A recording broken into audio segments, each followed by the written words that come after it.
In this context, it would also make sense to give Legolas a bigger role, and here it depends a bit on how Peter Jackson will connect this to his previous films, because the last Hobbit film has a strange implication at the end that makes no sense in the book timeline at all, and that is that Legolas should search for Aragorn.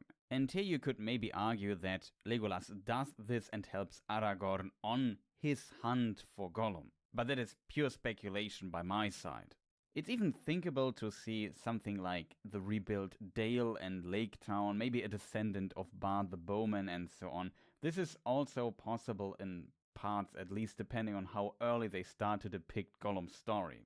Then on the other side, the side of the antagonist, let's call it the Mordor side, we potentially have Sauron, potentially the Ring Wraith. It is not clear who exactly hunts Gollum from Mordor's perspective, but we definitely know that Sauron is summoning every evil entity.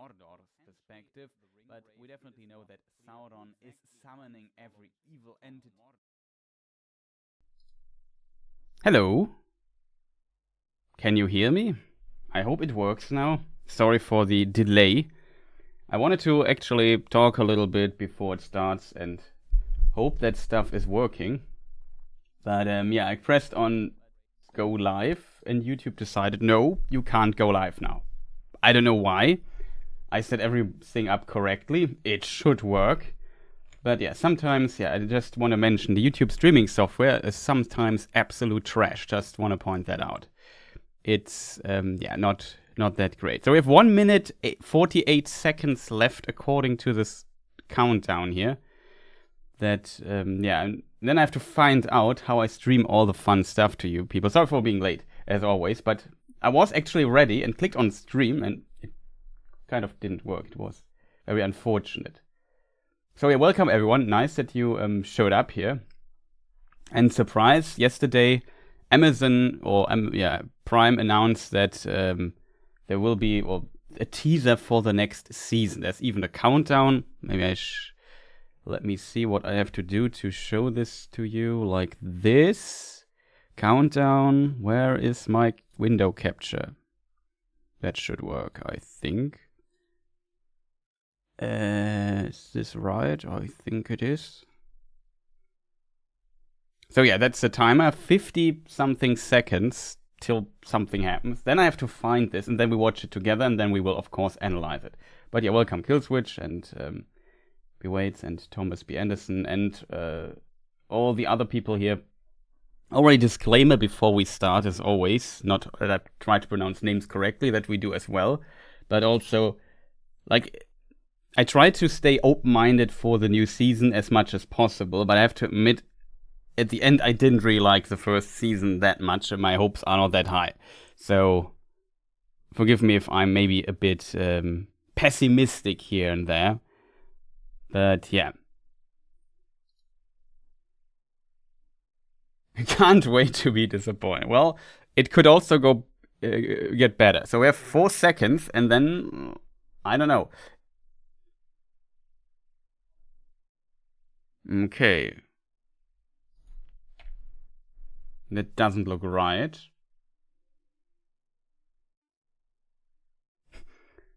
Yeah, video not available. It's on private. That's maybe now. Okay, there's a teaser. There's a YouTube teaser for it. So okay, we can make this work, I think. Wait. Spoiler warning. Video. Let's set the thing to only 1080p. Come on, Prime. Whatever. I hope you have sound. I make the sound louder. We just watch it. I won't talk that much. Ancient and powerful has returned.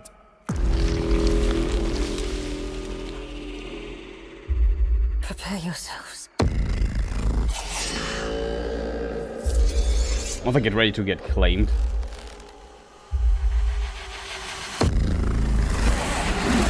There will be a video I might do about this. The crest of him slithers in.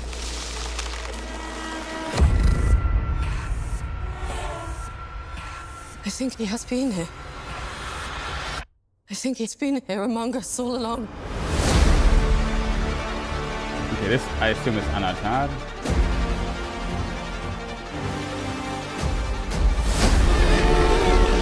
Every soul in Middle-earth is in peril.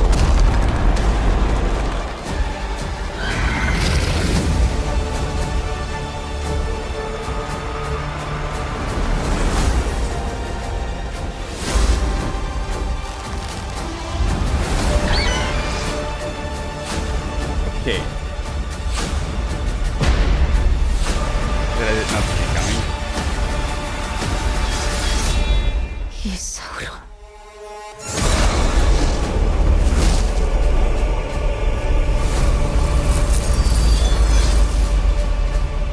Okay. I put my thoughts down in a moment. Just see what's going on. August 29. Oh god. Are they kidding me? In August? Come on. I hope for like November or something. Oh boy. Okay, so we even have a date. That's unfortunate for me personally. Because it's summer, that's warm, and I want to play Elden Ring DLC all day. Because it comes out 21st of June. I hope I had a little bit more time till I have to deal with this business again here. Oh god. So yeah, where do we start, chat? Shall we go through the trailer step by step and see what we can get out of it? We'll use the YouTube footage here. It's the quality is potato-esque. Before I do this, wait, what would I just? Some time That's ago, wrong, chat. What is right? This is right. One moment, chat. I give you the link to the trailer so you can watch it on a second device or something. That's the link to the trailer in case you are looking for it. So there's that. Then I will download the trailer in the background because I have to make a video later out of it, maybe. Depends on my excitement, to be honest. And then we slowly re-chat and we talk a bit about what we have seen. So what are the first impressions of chat? I can see the memes already. Okay, let's download it. I would hope they have a higher resolution than 1080, to be honest.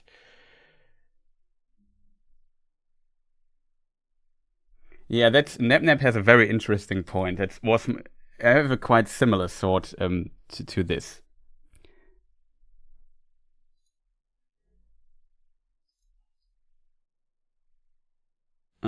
I don't know. Let's just go through it. Maybe I reduce the volume of the nonsense here a bit.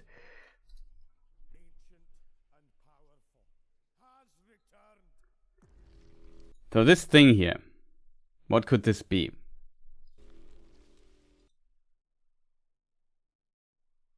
My first thought was, because, yeah, I don't know. It's like some weird wormy dark mess. Could be something completely different. Pretty hard to tell.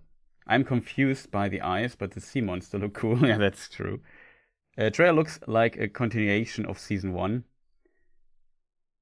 Which is not very good. I want it to be good, but I get the feeling sometimes that people want to hate it. Oh yeah, that's true.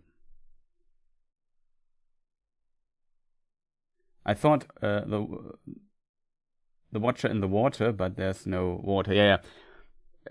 My first thought was because the mother of Shelob, Ungoliant, she takes the shape of a spider, but she can take different shapes. So maybe this is an early version of Shelob, and she takes the form of a spider as well, and they interpret her a bit more into the direction of Ungoliant. Hard to tell, like this kind of a darkness thing, even though I would have portrayed this differently than a slimy blob. I'm not sure. Moving on.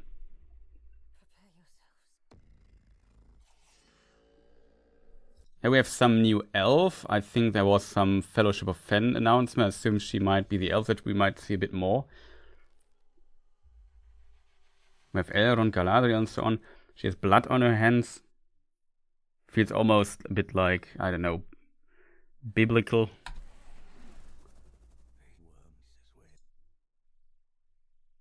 He worms his way inside your mind. Assuming they talk about Sauron or something.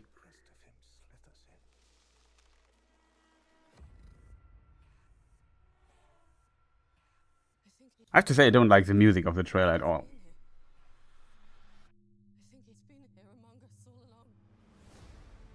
So this is, I assume, Anatar, which I find interesting. Like, this is, like Nep wrote a moment ago, because I said I have a similar thought to this.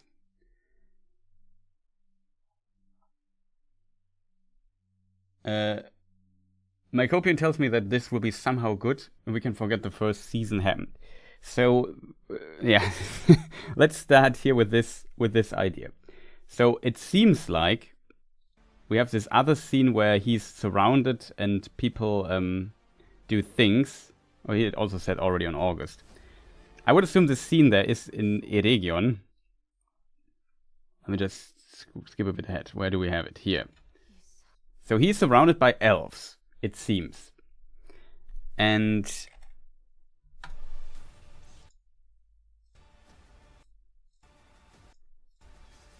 oh, that was wrong. So it seems like this might be in Eregion.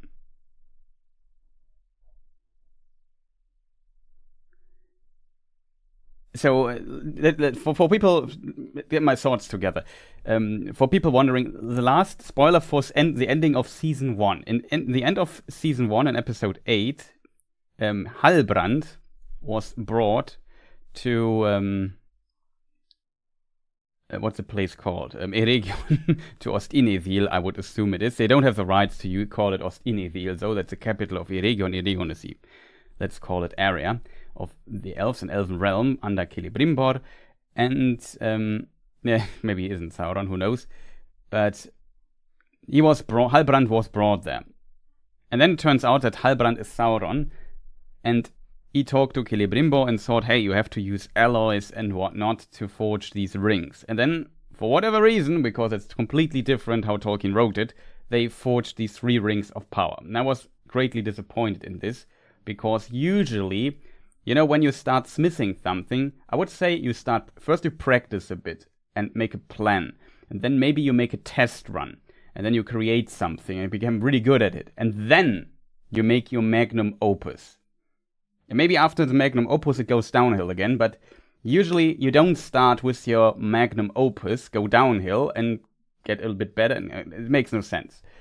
Like, that was hugely disappointing. Like, in the books, Tolkien describes clearly that first the lesser rings were created, then to basically learn the craft of making those rings, and then the 16 rings were created, and then the 3 rings of the elves were created, and in parallel Sauron made the 1 ring. That's how the rings were created, how Tolkien wrote it. So that's already annoying. However, in this scenario, Halbrand already went to Eregion and helped making these rings to some degree, at least bringing some ideas in and so on, to make these rings of power. That was the initial idea of the thing. So they are telling me now, after Sauron was already there and Galadriel knows this guy could be Sauron, he comes back to Eregion in another disguise and forges lesser rings there. Is that what they are going for? It makes very little sense. I mean, it's from the same writers that also had this magical black sword hill that broke is a key to open the dam. And then you have to carve, like, I don't know, 100 miles long, what do you call this? Graben in German. Trench, dig, something like this, to make the volcano explode. This is from the same writers. Well, okay, not surprised by that. Channels, yeah, exactly. Like this plot point makes so little sense already. But okay, so my big dream, of course, for season 2 is that basically the dog. I also wrote it in the description. You can read it. That the dog of Celebrimbor dreamed season 1, and it never happened. That's, in my opinion, the better thing. And now we start how it actually happens, and this guy might come to Eregion, we might see how the Rings of Power actually created. That would be great, in my opinion, but yeah, I'm not the hugest fan of these plot twists, but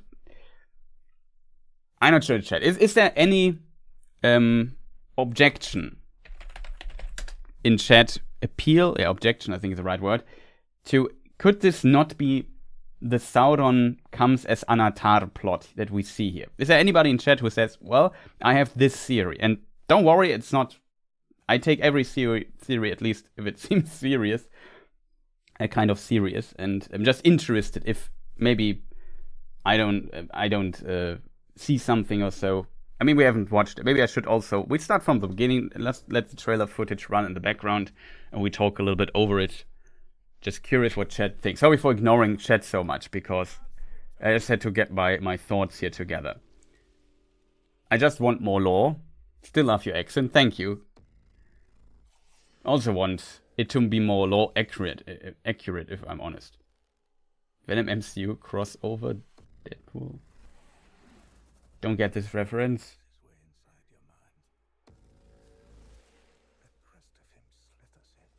Kill switch has something important to say. It's not watch. I think he has been here. Before I have to. Oh wait, I do it in a moment. My chat is not on all chat messages, which could be that some chat messages are not shown for me. That I have to undo. Every soul in Middle-earth is in peril.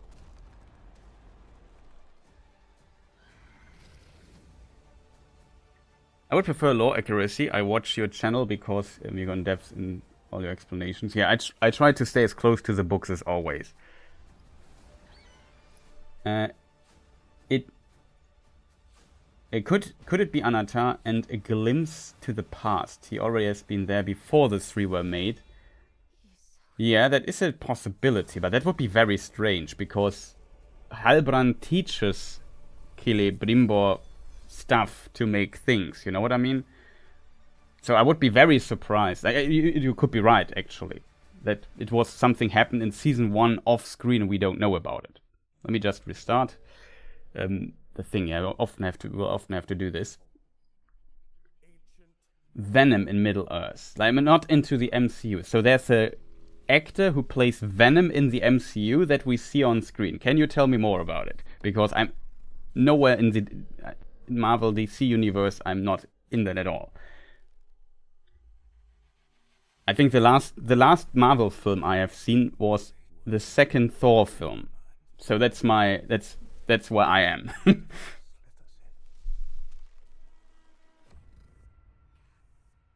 That must be like over a decade ago. I think he's been here among us all along.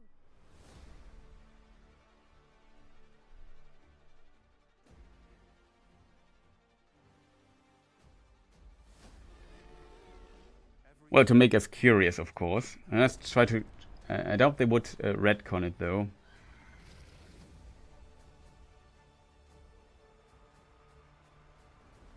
Yeah, I can't also imagine that they would retcon season 1, to be honest. I hope they do, but I'm not sure.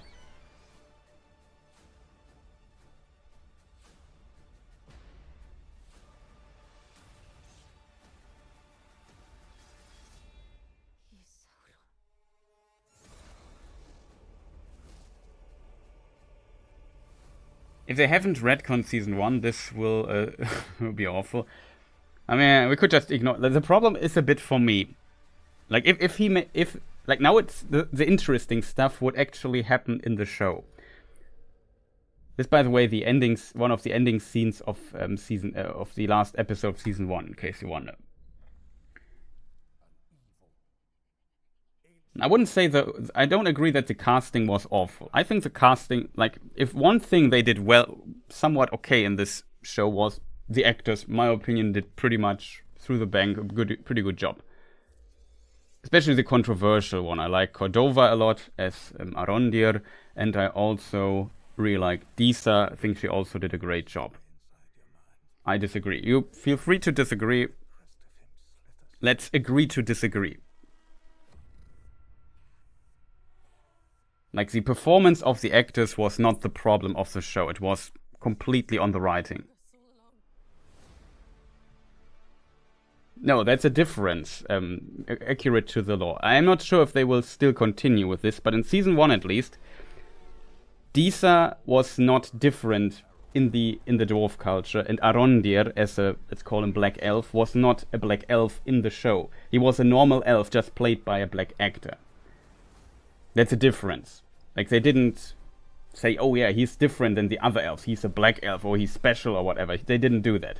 They just casted a person who has a darker skin color for an elf. That's my opinion. Okay, I can understand that some people might find this immersion breaking, but the main issue was for sure the writing. It's also a topic I don't want to dive in. I have talked 500, it feels like 1,000 of hours of streaming time in this topic, and tons of lifetime into answering comments about black elves.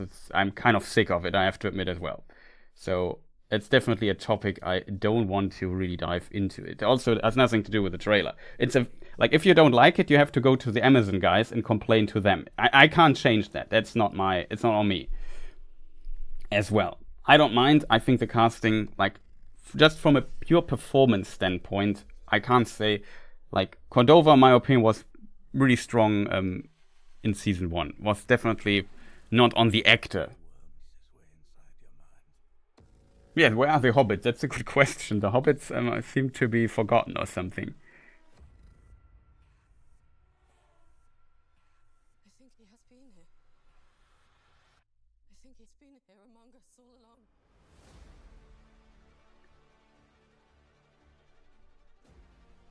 Yeah, and the elves are also not black in the show. It's just the actor who is black. I don't understand what the discussion here is.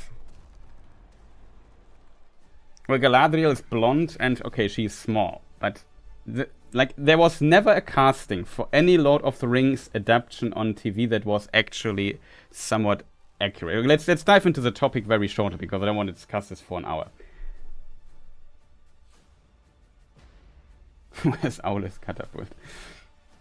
Like, for example, in Peter Jackson's trilogy, we see Aragorn, Boromir, Faramir. One exception would be Denethor, which is actually accurate, all having beards. Even Elendil had a beard, and I think Isildur also had a beard. All of them, according to the law, what Tolkien wrote, had no beards, due to the elven strain in their line. They have no beards. Fact. Nobody complains about that, because people like beards. And it's also not a big problem for me, to be honest, but it's not law accurate. Same with Elendil, by the way. It's 2 meters 51. That's over 8 foot tall. Like, he would dwarf any NBA player in existence. He's called Elendil the Tall for a reason. Like, he's a giant. He wasn't a giant in the pre-show. That's also not law accurate. Galadriel, I think, could work, you could argue, and in the show here it's also inaccurate, because we also actually see Elendil here in the show, which is funny. But yeah, even in Peter Jackson's adaptation, it didn't seem like Galadriel was like 1 meter 90. Like, she's also pretty tall. Also not law accurate. I could continue with this. Gil-galad, for example, in Peter Jackson's adaptation has not silver hair. In this show he also has not silver hair. Fact is, Gil-galad had silver hair. Also not law accurate. There's a lot of things you could say are not law accurate.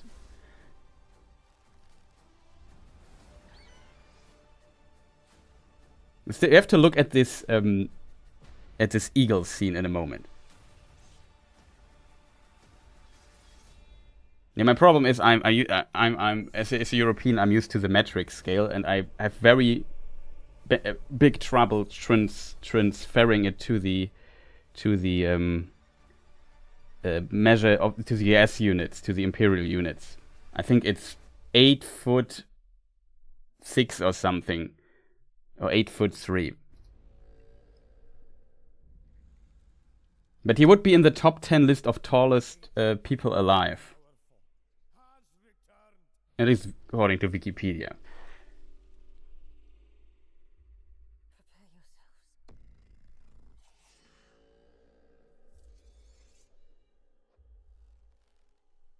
Well, it's definitely a trait of somebody is 2'50".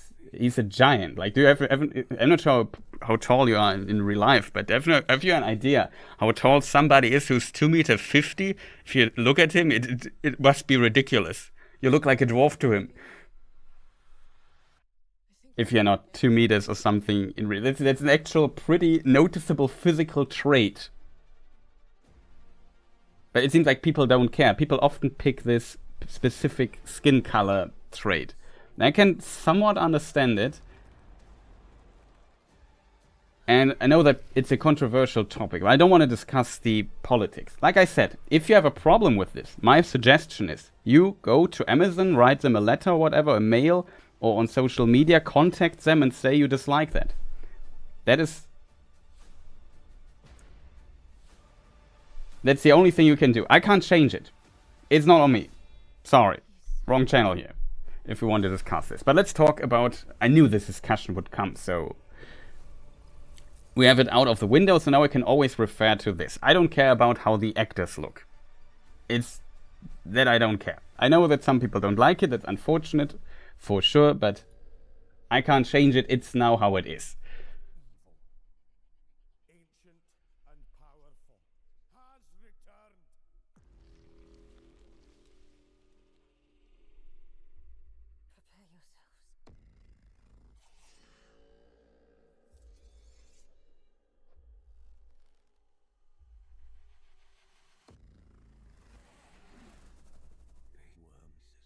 Focus on the plot. Okay, so we have these worms. In the last season, we had... I don't know, where shall we start? Shall we go bit by bit through it? Maybe that's the smartest thing. Ancient and powerful, has returned. So it seems like our friend... Oh, that's interesting, chat. I would love to zoom in. Here we see Durin the Fourth. And he was kind of, what do you call it in English? Disinherited, I think is the correct term for it, by his father. And he lost his, I forgot the correct term for it. Let's call it a collar. Does somebody in chat know the,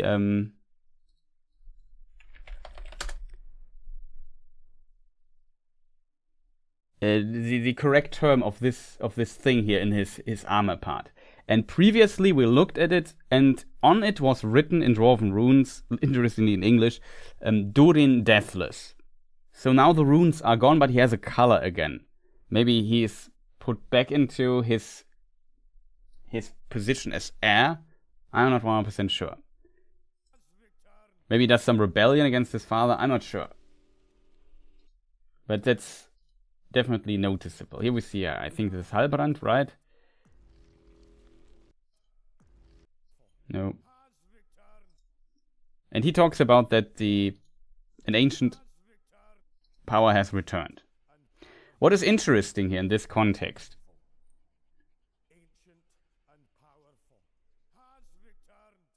That they speak about that this ancient and powerful evil has returned. They mean most likely Sauron. If we look into the world of Tolkien, the most and powerful evil in the Second Age would be Sauron. If we not count the exiled Morgoth, it's a different topic, but yeah. That's a worm person. I haven't, just thinking about it, I have an interesting idea. Yes, it's also right. Merry and Pippin weren't height appropriate as well. All the hobbits were not age appropriate. Frodo, when he left the Shire, was 50, not 18. Same with Bilbo. Bilbo left the Shire 51 in The Hobbit. Martin Freeman also doesn't look like 51. And it's just a ton of things. It's just that people pick this one all other traits that Tolkien wrote don't matter. But it's just this one trait, this one detail, this one visual, physical appearance thing, which is skin color, that people care so much about. And I'm so sick of it hearing it. I don't want to talk about it. So let's move on.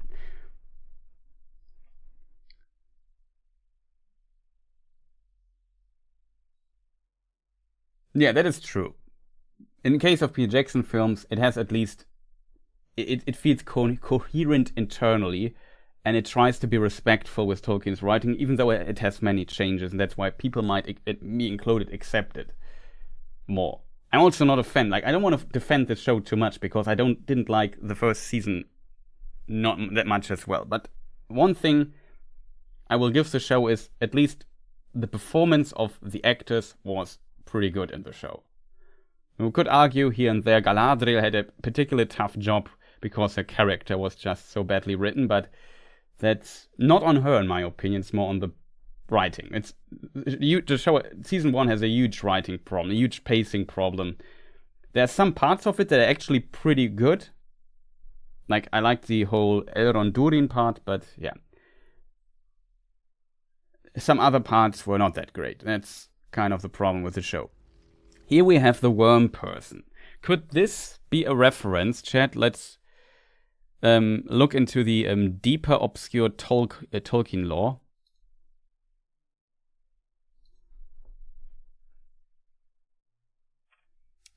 Wait.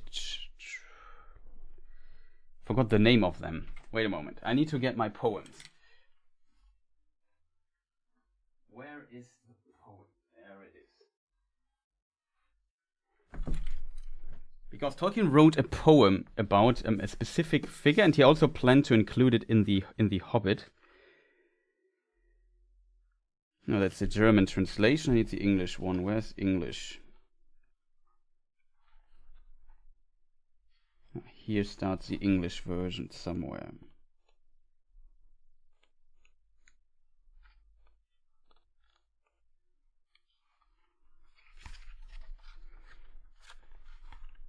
Okay. Here it is. The Mulips. That's the name. I just thought something with M. Mulips. Could this be a mulip? We can read the poem or a bit of it really quick. Just have to see the page for it. The Mulip, page 169. Shit. Like, there's a book also published in the lifetime of Tolkien called The Adventures of Tom Bombadil. I have one version where the German translation of the poems and the stuff is. The shadows where the mulips dwell are dark and wet as ink, and slow and softly ring their bell as in the slime you sink. Maybe something in this direction. Beside the rotting river strand, the drooping willows weep, and gloomily the gorcrows stand croaking in their sleep. See if there's a more description of them somewhere.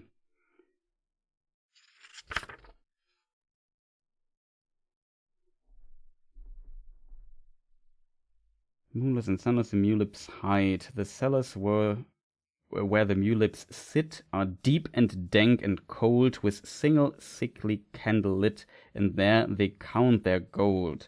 Their walls are wet, their ceilings drip, their feet upon the floor go softly with a squish flip as they sidle to the door. They peep out slyly through a crack, their feeling fingers creep, and when they've finished in a sack, your bones they take to keep.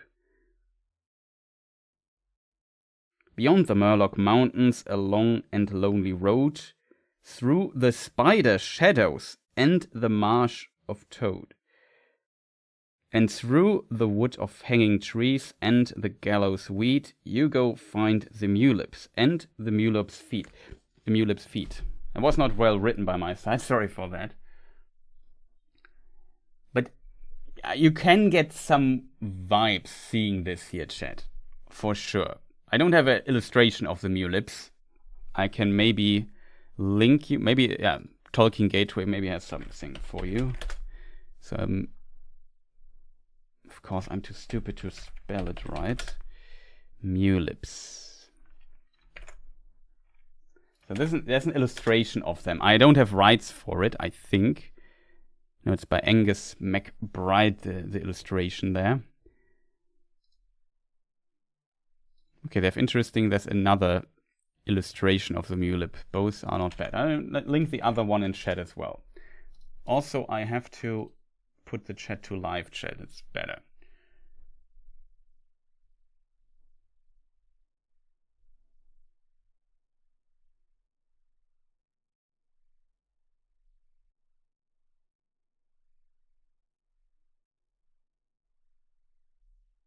And his boots are yellow, yeah.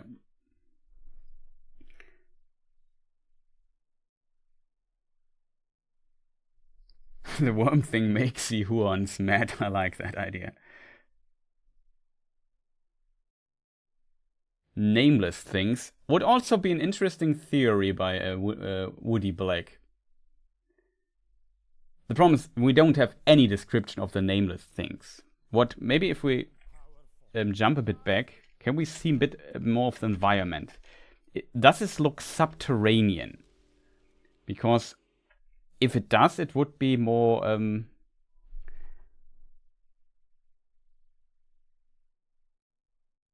Yeah, of course, the mulips were in cellars counting gold, that is true. On one side, but yeah, I don't know. Oh, Tsuchan is here, welcome. Nice to see you. The world's only Ring of Power fan has come to join you all. Awesome.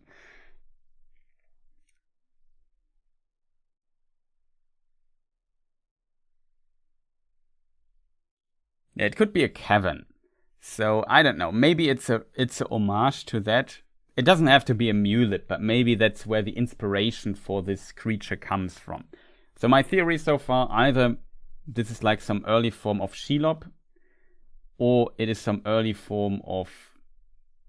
Even though I think I would assume that Shelob was actually born a spider. I could imagine that they maybe expanded a bit into the direction of Ungoliant. We know Ungoliant came to the Earth, and we can read. Do I have? No, of course I don't have it here. Where do I have my books? Let us read the Silmarillion really quick. They don't have the rights for it anyway, but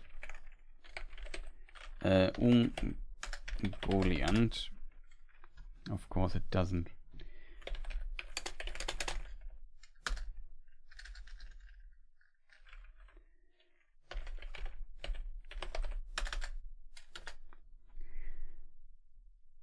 Vasa Ungoliant has made her abode.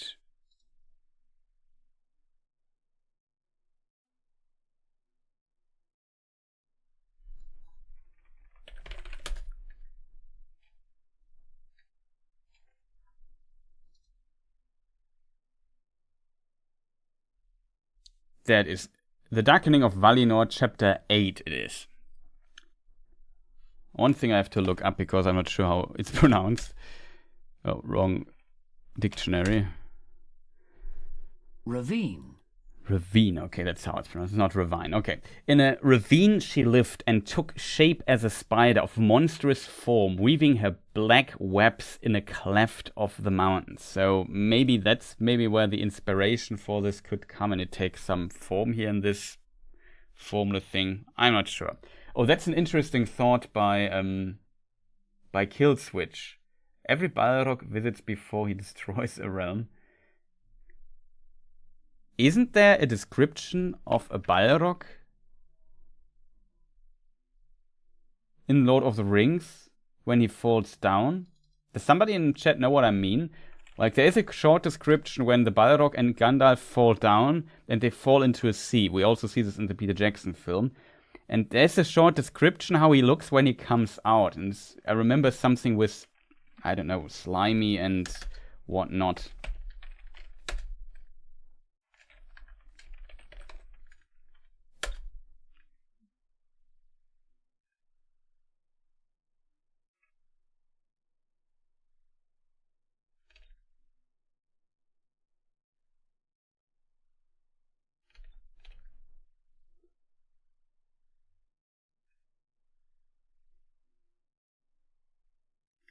Thing of slime. Yeah, it's...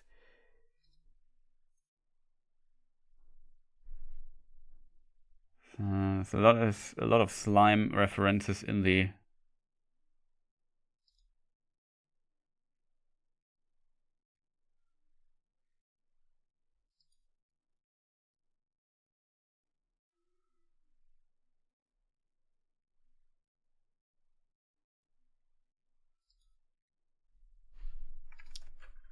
Oh man, why is it so complicated sometimes to find quotes?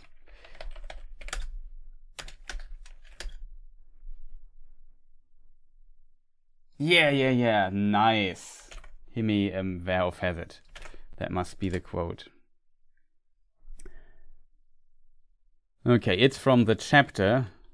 I found it. Thank you. That was exactly the line I was looking for. The White Rider, chapter 5 of Two Towers. It should... one of the Two Tower books it should be. Be surprised it's still Fellowship. Yet it has a bottom beyond light and knowledge, said Gandalf. Thither I came at last, to the uttermost foundations of stone. He was with me still. His fire was quenched. The Balrog. His fire was quenched. But now he was a thing of slime, stronger than a strangling snake. We fought far under the living earth where time is not counted. Ever he clutched me, and ever I hewed him. Till at last he fled into dark tunnels. They were not made by Durin's folk, Gimli, son of Glóin. Far, far below the deepest delvings for the dwarfs, the world is gnawed by nameless things. Even Sauron knows them not. They are older than he. And so on and so forth. That's the section in the White Rider chapter. So maybe that is a reference to this.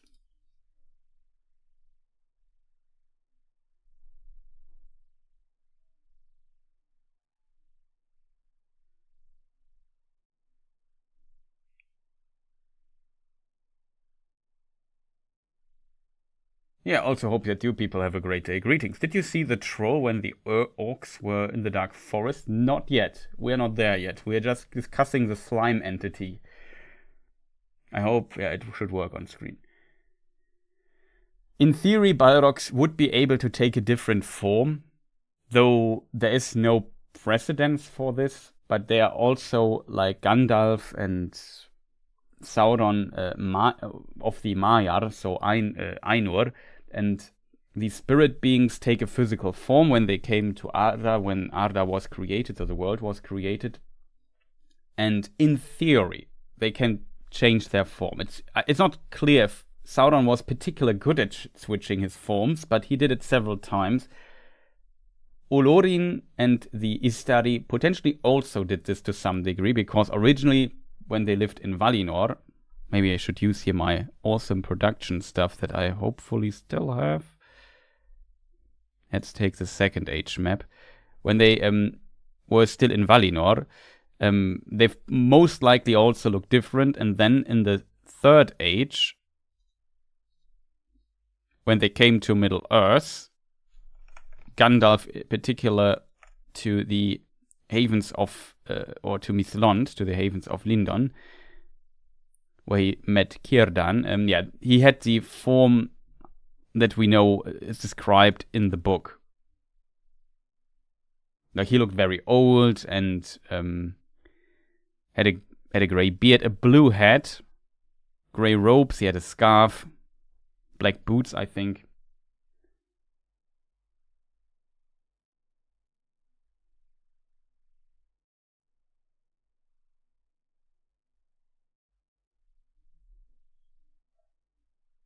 Slimy things did crawl with legs upon the slimy sea. So that's interesting. The rhyme of the ancient mariner. I hope you are very deep in Tolkien's poems, right?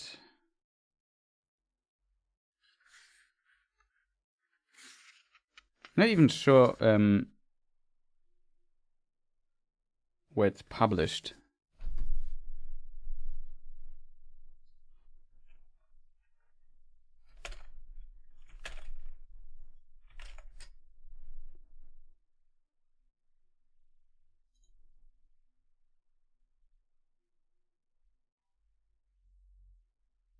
Okay, that's now I get it. That's by Samuel Taylor. How is it pronounced? Coleridge. Yeah, it could also take inspiration from that for sure. Tolkien for sure had also some other inspirations in this context. But yeah, good, interesting idea for sure. But I think we also find distantly something like this in Tolkien's writings. I just have to find my thing here. So yeah, we are still talking about this dude. I hope we get more from the First Age. I'm curious about this. Rumors say they kind of negotiated to use some elements from Unfinished Tales, potentially the Istari text.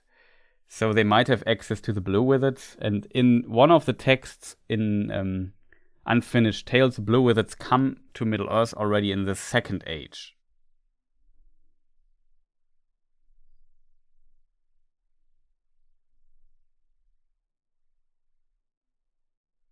Maybe after the fall from the bridge in such existential extremes, the Balrog changed form to survive. That's an interesting theory. But, I mean, Gandalf also survived in his Gandalf the Grey form.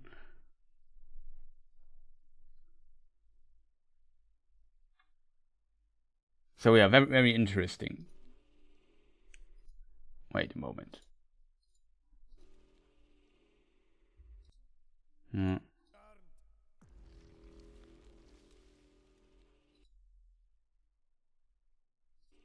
I think Balrog is not a bad theory, but like I said, maybe it's also something like Shelob, something like, I don't know.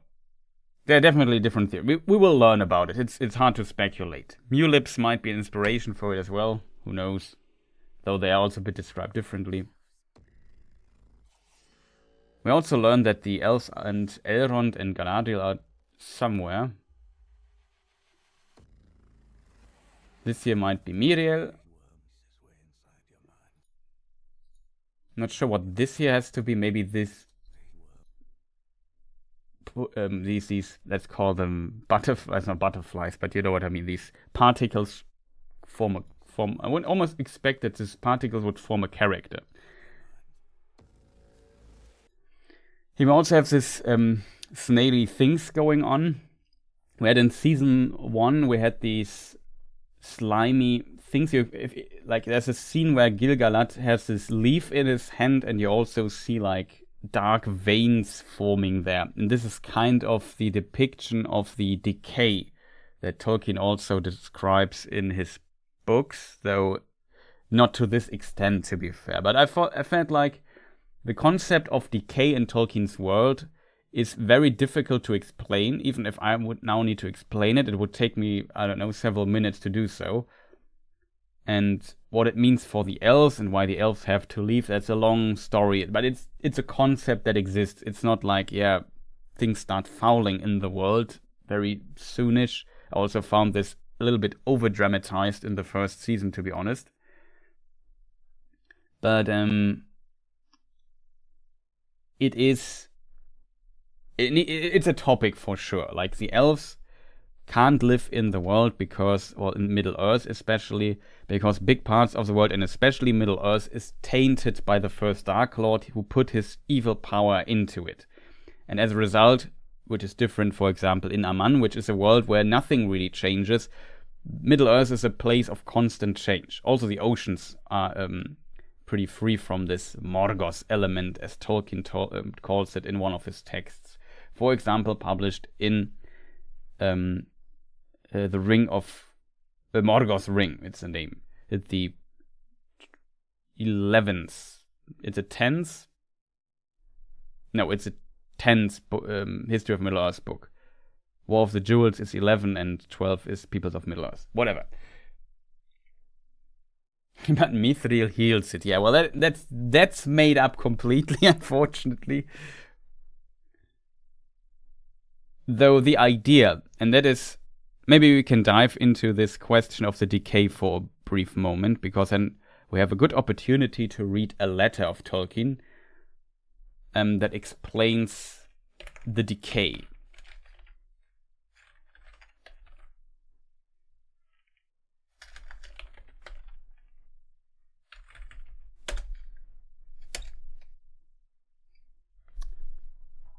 There's a big letter of Tolkien, one of my favorite letters, which I quote a lot because Tolkien explains so many things to this. It's letter 131 to Milton Waldman, and you find it in the letter collection of Tolkien. There's last year, was it last year, Chad? I think it was.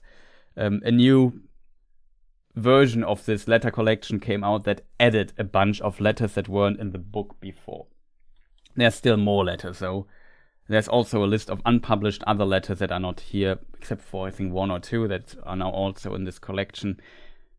It doesn't matter, this is even in the original one. And the context is, I think, it was about Tolkien bringing Lord of the Rings to the United States.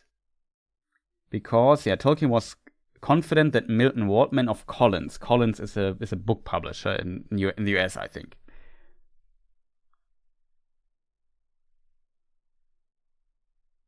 And he wrote to him about Lord of the Rings. He was still working on this. Letter is, by the way, dated around about 1951. Lord of the Rings came out 1954, the first book. I'm not sure if Two Towers came 55 or also. I think the first two books came 54 and Return of the King came 55, something like that. But roundabout in this time frame. So this was even before. Tolkien finished Lord of the Rings for the most part, like 1900, roundabout 49 to 50, something in this line. And he was then. It took some time to get an arrangement with Unwin, the British publisher, and so on. So it was published only in 54, the first book, and the publisher also insisted to split his one book into 3 books. And so we know the story. And he also tried to publish it in the US. He needed a different publisher for there. I think it was Collins. And that is why he contacted Milton Waldman. And he wrote him kind of a summary of his book. And not only that, he also explained more about his Silmarillion and so on. Because he hoped he'd find a publisher for the Silmarillion. And he had always trouble with that.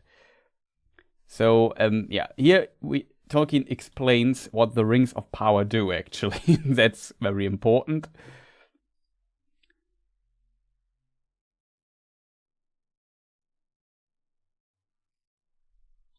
Well, let me see where we read a bit longer, because it's always fun to read the book so people know what Tolkien actually wrote. It's, in my opinion, always important. Just have to find a good entry point. Maybe we start here. We hear of a lingering kingdom in the extreme northwest, more or less in what was left of the old lands of the Silmarillion, under Gil-galad, and of other settlements, such Imladris, Rivendell near Elrond, and a great one at Eregion, at the western feet of the Misty Mountains, adjacent to the mines of Moria, the major realm of the dwarves in the Second Age. There arose a friendship between the usually hostile folk of elves and dwarves for the first and only time, and smithcraft reached its highest development.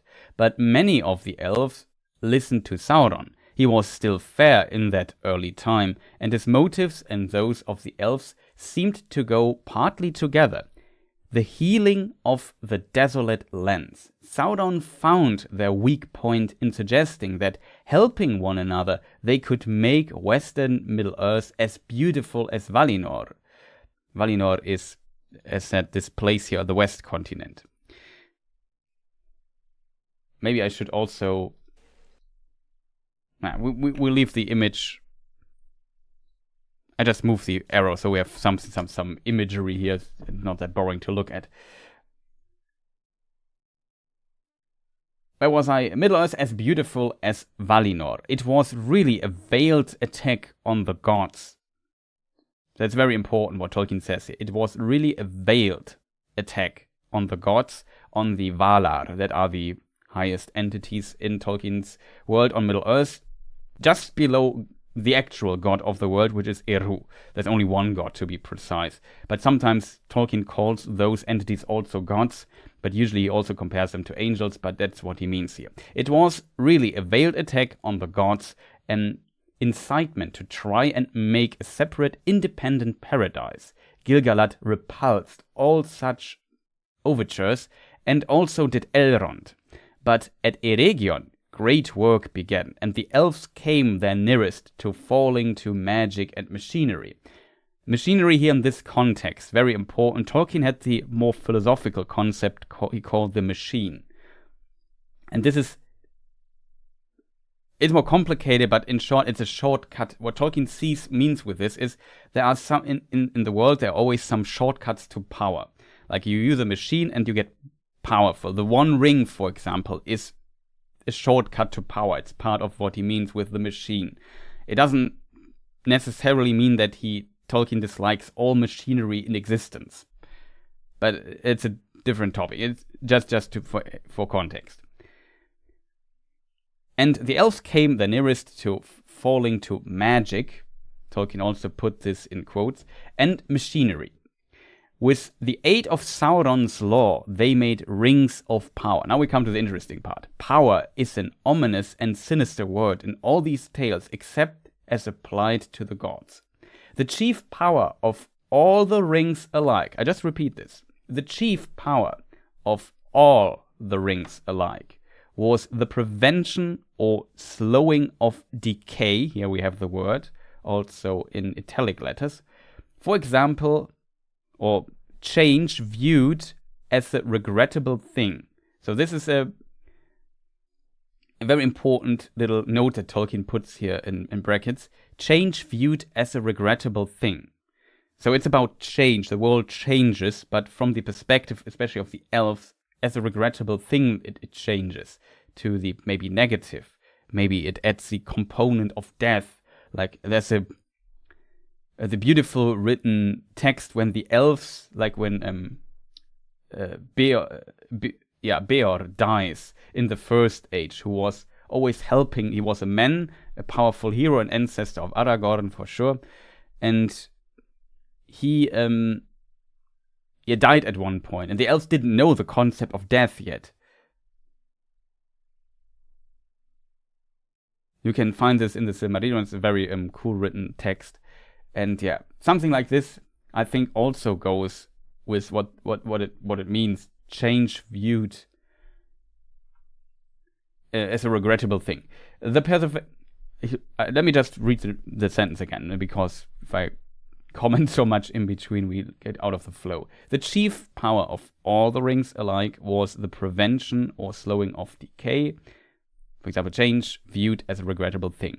The preservation of what is desired or loved, or its semblance. This is more or less an elvish motive.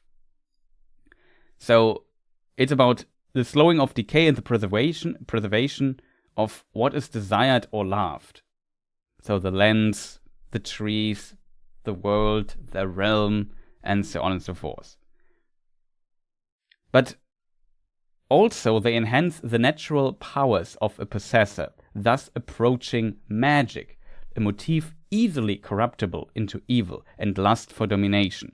And finally, they had other powers, more directly derived from Sauron, the necromancer, so he is called, as he casts a fleeting shadow and presage on the pages of The Hobbit, such as rendering invisible the material body and making things of the invisible world visible.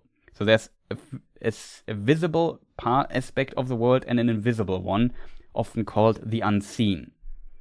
And you are transferred into the unseen component, and as a result, the unseen part becomes visible to you, even though if you would not normally be able to see this.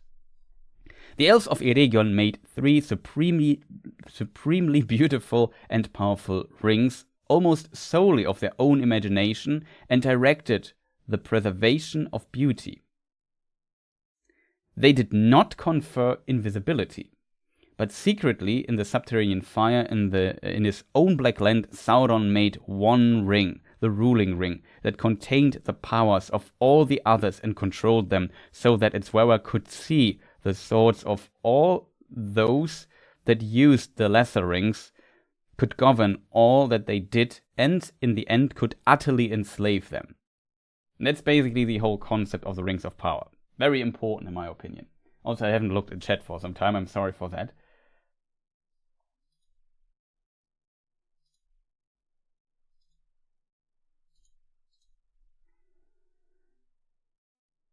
More from the first age. After the form of bridge extension. Okay, I read this already.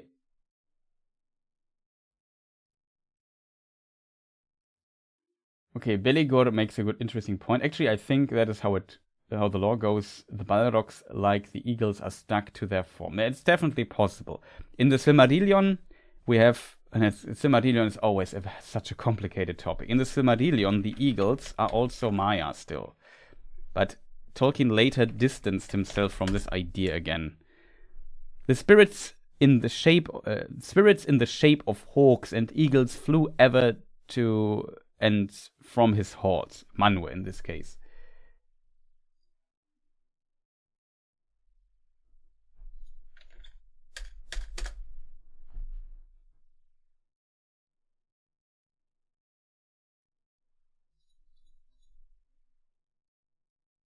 So it sounds like they are also Maiar, but like I said, potentially Tolkien distanced himself from the idea. Complicated topic. Why is the movie so dark yet difficult to see what's going on? Yeah, it's a good question. I like the trailer. That's awesome. Elves still have 70s cool. That's true. Like I said, I don't care too much about how the elves look. Piracy protection is actually a good point. To cover up bad CGI, also a good theory. Oh yeah, can maybe switch back to the movie thing. So yeah, that is the whole decay story, and the Rings of Power are also a force to slow it down. So this, I'm not sure if this has to do with the decay, but I just got reminded because in the previous season, like I said, there was this leaf and also veins were slowly forming on those things. So this is maybe something similar. I'm not 100% sure.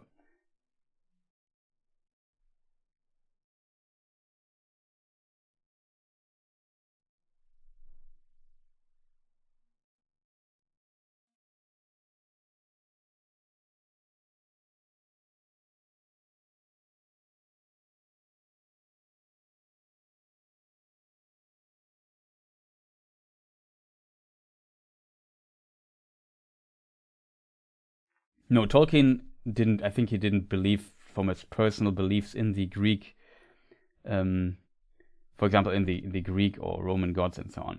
No, he did not do this. He just liked the mythology, and he tried because he wanted to write mythology for England originally, and later, in my opinion, dropped this idea. It seems there's a letter that kind of goes into this direction. It's too complicated topic to elaborate too much on it right now, but he wanted to write a mythology, and mythology often has its own gods. It's just how mythology works in the past. And he tried to combine his Catholic beliefs, his Christian beliefs, with this in the form that he said, yeah, well, if I want my writings, my mythology to be compatible with my personal beliefs, I just make one god, and the other gods in this world are basically angels. And that worked for him.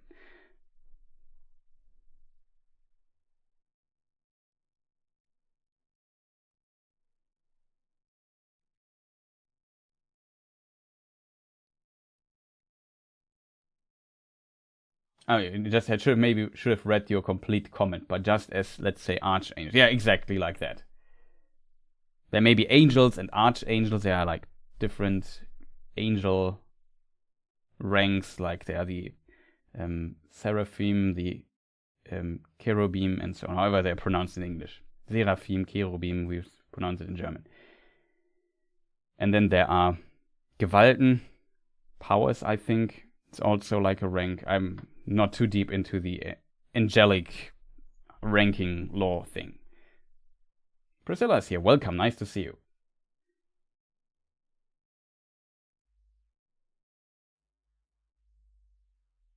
I thought the eagles weren't supposed to intervene unless called upon. Yeah, that's in theory kind of true. But like I said, in early thoughts of Tolkien, it seems they were Maiar, and later Tolkien made them just eagles that could talk.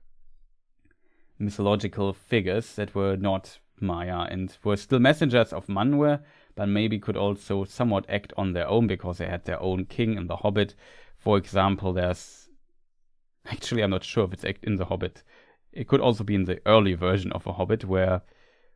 But no, I think the dwarves sent a crown to in The Hobbit. Well, it's a complicated topic. Is Manwë Metatron? Wow. Yeah, maybe.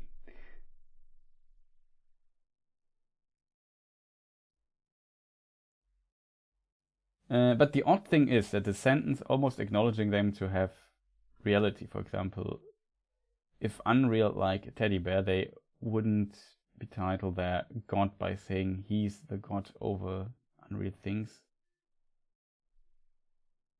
I think that for Tolkien, Greco-Roman pantheon and Sumerian, Norse and European mythologies was a great source for inspiration. Yeah, for sure. Tolkien took a lot of inspiration of the mythologies. So Norse mythology, Old English mythology, like the Anglo-Saxon mythology, the also Greek and Roman mythology, even to some degree maybe the Egyptian mythology. I'm not sure how deep Tolkien's, I would assume it was also definitely better than my knowledge, the Celtic mythology. There are for sure a lot of reference to Celtic and maybe even Slavic mythology as well. Tolkien had a wide knowledge. Were eagles immortal? If they are spirit beings, like described in the Silmarillion, yeah, it seems like they are immortal. It's a complicated topic, though. You could look into the... Like, you have different eagles at different time spans. You could say, why isn't it not the same eagle that was there in the first age? Why is it now a different eagle? So this could kind of hint that they might live long but are not fully immortal. It would need further investigation.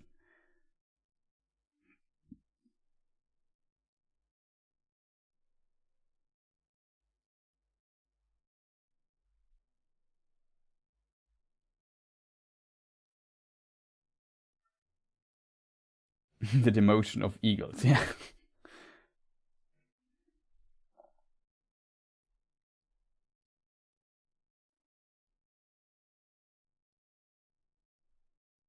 Yeah, that's that scene we have to discuss. So let's maybe press on play again. It was too much of a excursion into territories. So yeah, I don't know what this is.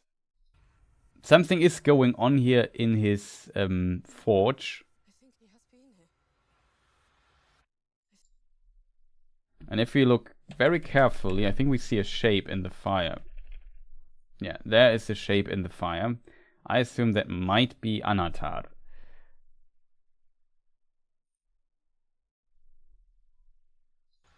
I think he's been here among us all along. It would be so strange. Yeah, the eye reference as well. A good point. And we can I hit this particular spot?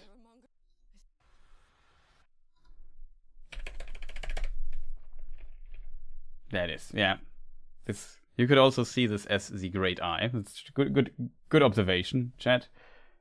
Appreciate it. I think he's been here among us all along. It's my boy Sauron Anatar. Yeah, here he is. Like he's talking, he is among us all along. We know Halbrand is Sauron. We know he can take maybe different forms. That's something we will learn. It would be too stupid to kind of make this whole who's Sauron in truth thing. That image was like a bit like the necromancer, but yeah, a figure in flame.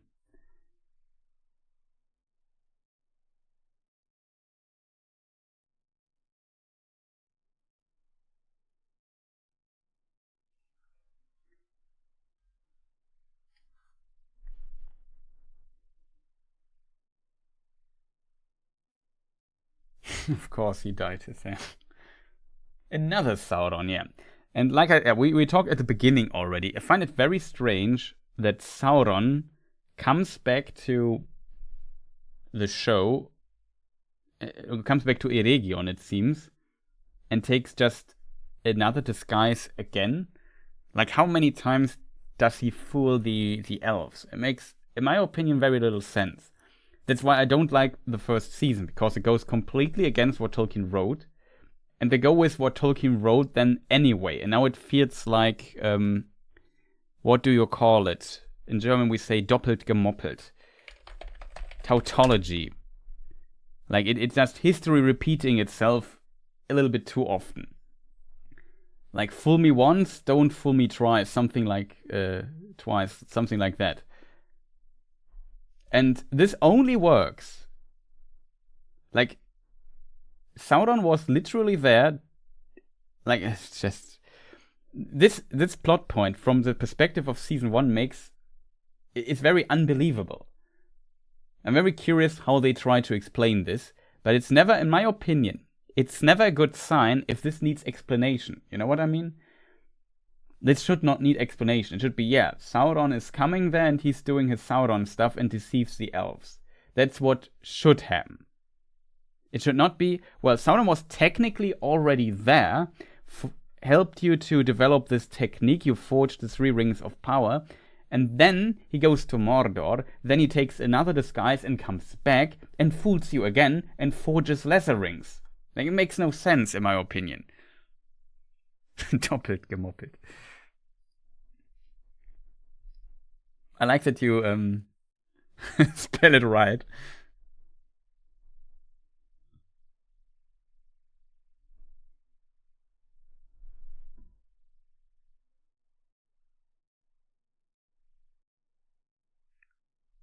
What Indian Sauron actor? I'm not sure who's the Indian one, but I don't think so.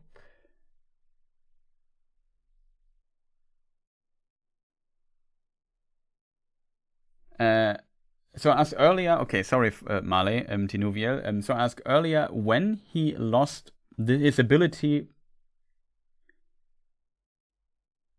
to lose his fair form, I think to take a fair form. He loses it with the destruction, spoiler, of Numenor. Like, I don't want to take away too much for people maybe. I mean, in theory, everybody watching here should watch my channel and have heard the story of Numenor a billion times. But, yeah. It won't end well for Numenor in the end, and that is why Gondor and Arnor will be found by Elendil, Isildur, and Anarion. And, yeah. With the destruction of Numenor, also Sauron is on Numenor, and his body is destroyed. Not by anyone, but by God himself. And after that, he can take, due to having the One Ring, which he has with him, and then in a dark wind he returns to Middle-earth and takes a new physical form. But from now on, he lost his original fair form, because when Sauron was originally also a Maya of Aule, like Saruman, for example, and so he was on the side of the good beings or entities or gods or angels in the world. And as a result, he could also take a fair form, because he was, like, Tolkien often connects the fair and the good and the not so fair and the evil in his world. And the reason why he could take a fair form was that in his origin, when he created this body for him, called Fana, if I remember correctly, and when in general the spirit beings took their physical forms when they governed over Arda. So basically, when the world was created, some of the powerful spirits around God, around Eru, were bound or accepted to be bound to Arda itself and govern over it and form it. And Sauron was one of those, Manwë was one of those, Morgoth was one of those. And as a result, they came to the world and decided to, especially in context of conversing with the elves and so on, to take a physical form as well, even though they are also complete as pure spirit forms. And in this time, Sauron was still good for a short moment, basically, and could take a fair form. And then, with his fair form, he rebelled and never redid his form, but still had the ability to return to fairness, if that makes sense. After this fair form, though, was finally destroyed in the fall of Numenor, he was not able to take his fair form again, because now he had to create a form from what he has become now, an evil entity. And as a result, he was not able to do this from that point on anymore. Yeah, especially Chris, when you say spoiler warning, you're assuming the series will follow the book about Sauron loses his fair form. Yeah, I mean, so far, let's say the show wasn't that good in its main plot, at least, to follow what Tolkien actually wrote. Like, it's very different to how I always imagined the Second Age when I read the books. Not only due to time compression, but there are just so many weird ideas and changes in it. They should have used another actor, definitely. Yeah, maybe. I'm not sure. Gavi Singh Chera is his name. Okay. Okay, I'm not that deep into the stuff there. Didn't Tolkien write that Sauron took many guises or something? I'm not sure if he wrote this, but we know a lot of examples where Sauron changes his form. Anatar is his most prominent one, but also in the story of Beren and Luthien. In the First Age, one of his great tales, he also wrote in the 20s, I think, 1920s, far before The Hobbit and so on. Not his oldest story, though. Like, I think The Fall of Gondolin and also The Children of Húrin are older stories than that. I think Beren and Luthien might be his newest form of the three ancient stories he wrote. Doesn't matter, though. In this story, and a fraction of it we find in the Silmarillion, but there are different versions of it as well. I have to find it. Let me just see. Maybe I can read it. The Sun, Men, Return of Beren and Luthien.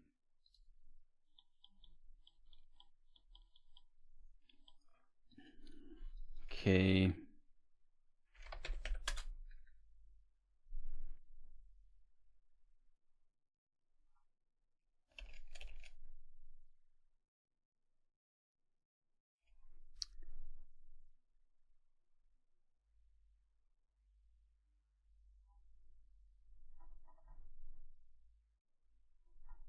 Let me see if I find the section. It always takes a moment.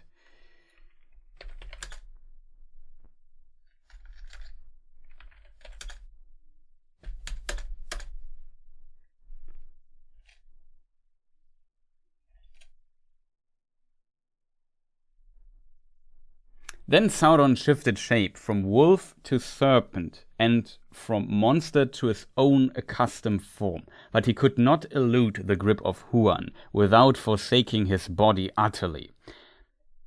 Ere his foul spirit left his dark house, Luthien came to him and said that he should be stripped of his raiment of flesh and his ghost be sent quacking back to Morgoth. And she said, "There everlastingly thy naked self shall endure the torment of his scorn, pierced by his eyes, unless you yield me the mastery of thy tower." Then Sauron yielded himself, and Luthien took the mastery of the Isle of the story was playing on, Tol Sirion. Now I lost the line. Pierced by the Isle and all that was there. And Huan released him, and immediately he took the form of a vampire, of a bat, great as a dark cloud across the moon, and fled, dripping blood from his throat upon the trees, and came to Tower Nufuin, and dwelled there, filling it with horror. That's the description. So yeah, he could change his form into all kinds of things, it seems. You have to keep in mind, though, that even though here we have Sauron, that in the early stories, there were different iterations of Sauron, though it was not the same character. Originally, there was the Prince of Cats. I think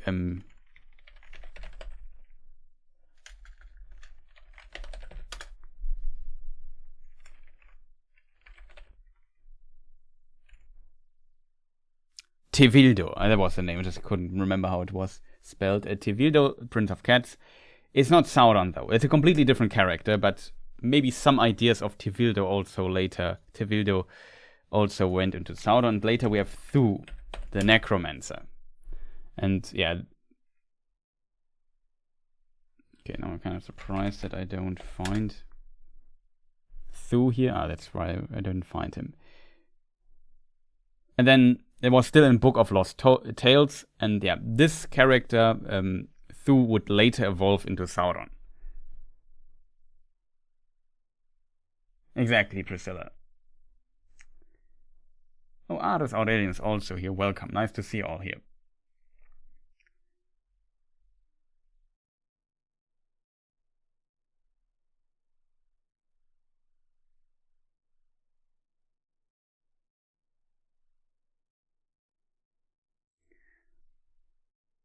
James Baker, I thought it was a simple case of that body being destroyed and he couldn't recreate it.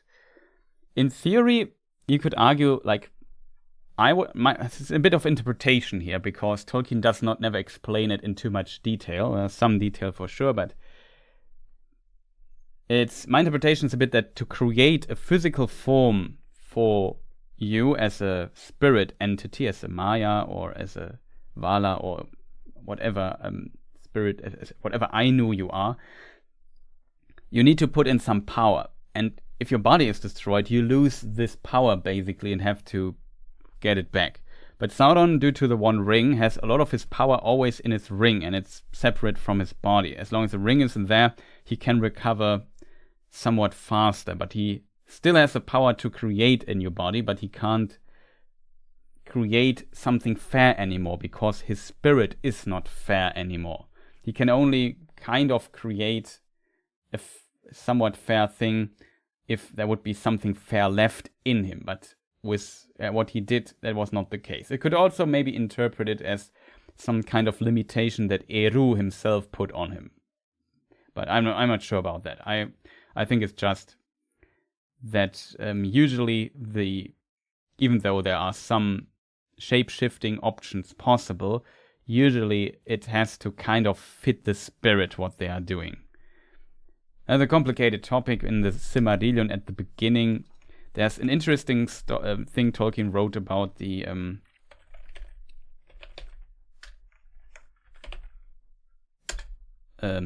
he calls it raiment of the people. Now the Valar, that's the Silmarillion chapter the first, the Ainu Lindale. Now the Valar are the highest angels, the angels of Arda of the highest rank, basically the gods of the world. Now the Valar took to themselves shapes and hue, and because they were drawn into the world by the love of the children of Ilúvatar, elves and men, for example, for whom they hoped, they took shape after that manner which they had beheld in the vision of Ilúvatar, Ilúvatar's god, by the way, save only in majesty and splendor. Moreover, their shape comes of their knowledge of the visible world, rather than of the world itself, and they need it not, save only as we use raiment. So raiment, so as we use clothes, basically. Right?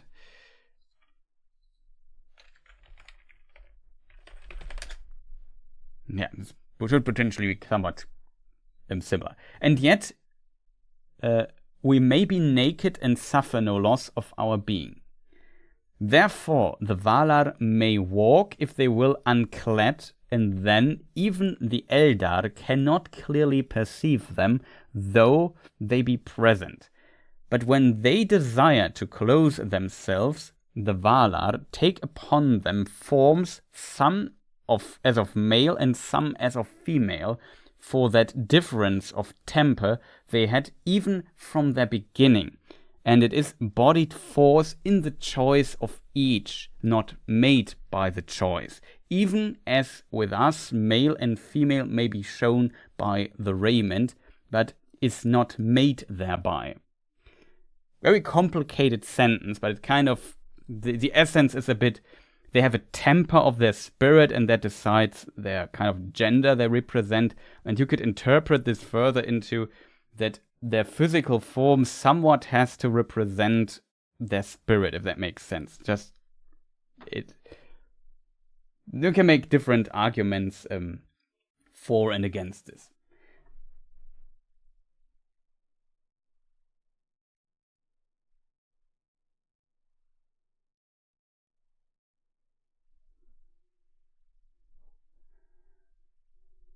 I think the show was very good with the side plots, especially the dwarves. Yeah, I also liked the dwarf plots a lot.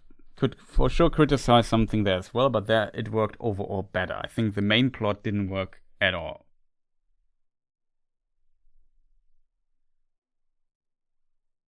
Looks worse than expected to me. Well, I'm not 100% sure yet. It looks like they ignore what they did in episode or in season 1. When Gandalf defeated the Balrog with help of the lightning stripe in the films, does he create more Mithril? No. Let's not go there, Thomas. Please. Let's forget about the Mithril nonsense we have seen in the show.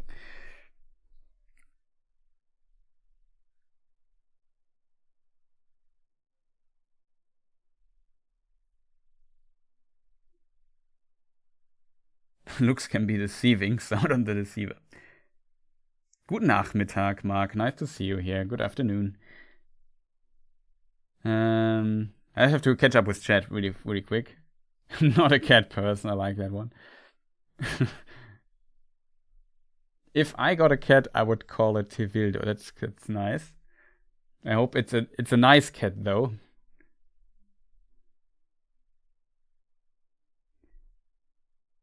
Yeah, that statement, Thomas, I try to kind of make this. Yeah, that's why I had this long explanation. Tevildo and Sauron are not the same character. So it was not like Sauron once was in early drafts Tevildo. Tevildo was simply a completely different character, and Tolkien replaced this character with another character. And then this character, Thu, evolved into Sauron at some point. But it was not like it was the same. Also, there was similarities, but also huge differences between the Prince of Cats, Tevildo, and Thu, the Necromancer, and later then Sauron, also the Necromancer. The difference, you could maybe say at most different steps of evolution, but were not really the same characters, just to avoid confusion here. I have seen a new theory. Could the black goo thing be Sauron emerging from the downfall of Numenor out of the sea, glowing? That's an interesting theory, Vocal, actually, not gonna lie. Though, to be fair, the description... let's see if I find it. Dark cloud.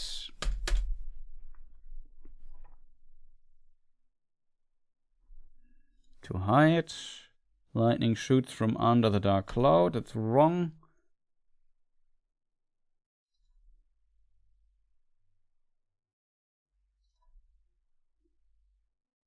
Goro dream. Dark wind. It was not cloud. I remember now. Let me just read from the Silmarillion.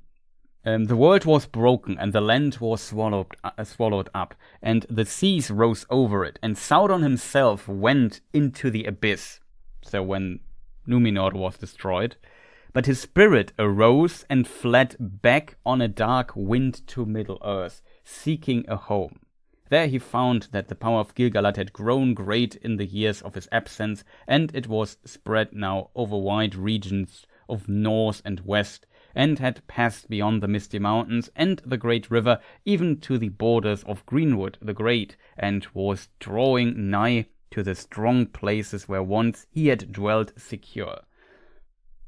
So here is described as a dark wind. We have descriptions of the dark cloud in the text earlier and so on.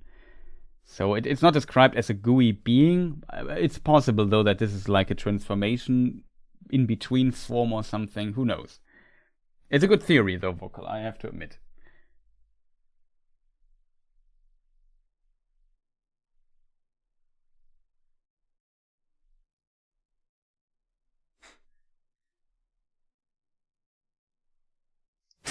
TV. Never notice the evil do in the name. Evil do, aka do evil. I like that. I have a cat named Gandalf the Grey. That's pretty cute. I like that. Personally, thought the fall of Numenor would be in late. Yeah, I agree though. I also think the destruction of Numenor might be later. Who knows? Long hair finally, yeah. The Akalabes as the show final would be pretty epic, to be honest. Or to be fair, yeah. Was Tolkien a dog or a cat person? Did he have pets? I'm not sure though. It's stuff I should know, but I'm not. I could swear there was something mentioned. Maybe somebody in chat knows it. I'm not that good with Tolkien biographies stuff, I have to admit. I could swear he had a pet though, or someone of his family had a pet. Tolkien definitely might have shared a story here and there. I have a very dark piece of memory in my head, but it's too far away to remember. Could be mentioned somewhere in his letters. Maybe somebody in chat knows.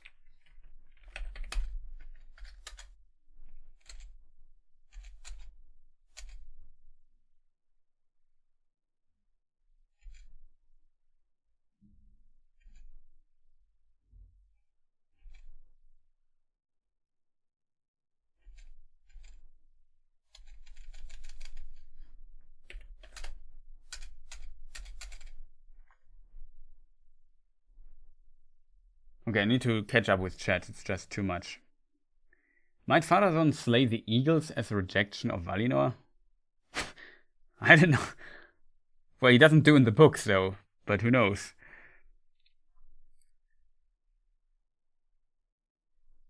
Also, the screen... Is the screen black? The screen is black. I'm a bit sorry about this. Sorry. The screen is black.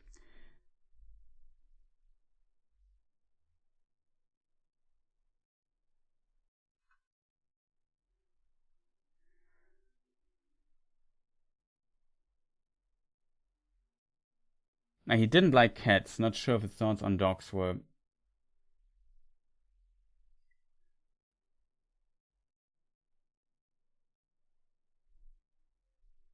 I believe that Sauron had possibly create new fear from, but create new fear form, but he created it with one ring. He lost the ability because the ring itself was part of the evil part of himself. It's an interesting idea, yeah.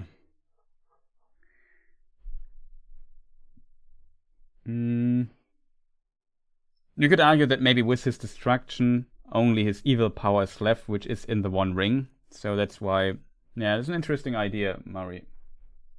Celebrimbor getting fooled twice is cringe. No, yeah, Lucas, I agree with you 100%. Fool me once, but don't fool me twice. That's kind of a saying, I think. And it seems like he gets fooled twice. It's very unfortunate, I think.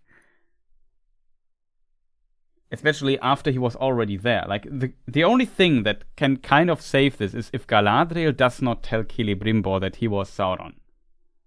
That's the only possibility. Otherwise it would, well, Sauron was here and he wanted to make you rings or something. Maybe you shouldn't do more rings. That would be just insanely stupid. That's why I don't like the first season. But maybe they also ignore the first season as much as possible, which is a shame because they made it and it's part of the show, it seems, but I don't know. It's just weird. Okay, I see now where you got that idea. I just question how Sauron is any more evil after Numenor than before. He was already deceiving people to get rings made. He was not more evil than before. He was already evil, but he still had, like, the body from before he was evil.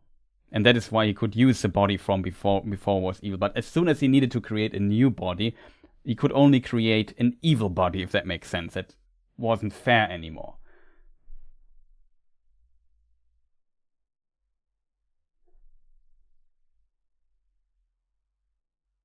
It wasn't about... Yeah, we discussed this at the beginning. The Balrog was described as a thing of slime in the beginning. Maybe I still have the thing here. Thither I came at last, Gandalf, to the uttermost foundations of stone. He, the Balrog, was with me still. His fire was quenched, but now he was a thing of slime, stronger than a strangling snake. So maybe, yeah, that's the thing. The problem is if I... Wait. If I maximize my text thing here, the image gets black. It's a bit unfortunate.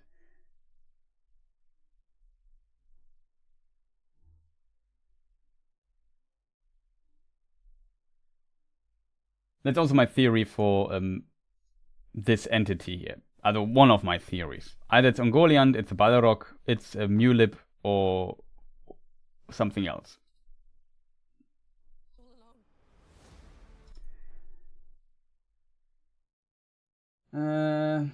Maybe there are no hobbits this time. I heard that Gandalf, aka maybe the Blue Wizard, whoever the stranger was in the season 1, he travels to the west and we see him and Nori do stuff. So I assume, at least Nori, I would assume, will be back. Like, that's I think Fellowship of Fen wrote a summary of stuff that might be in the show, and that was on the list.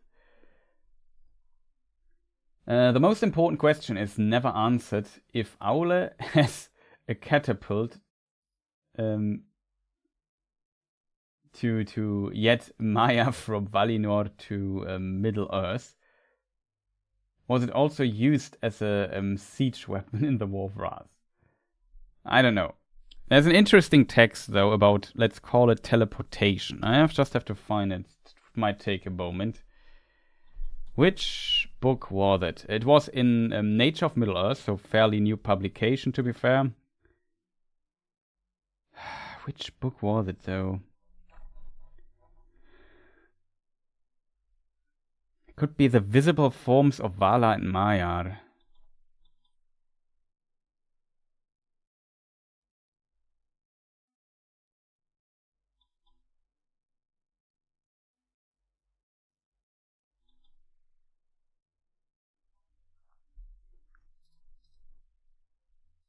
How am I going to do this, chat?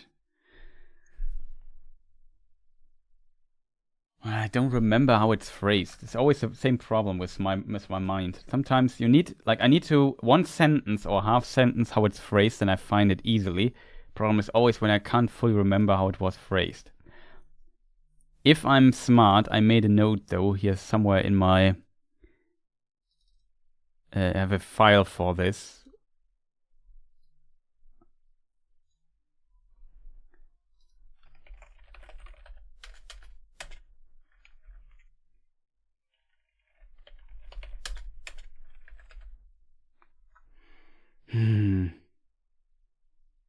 It's not.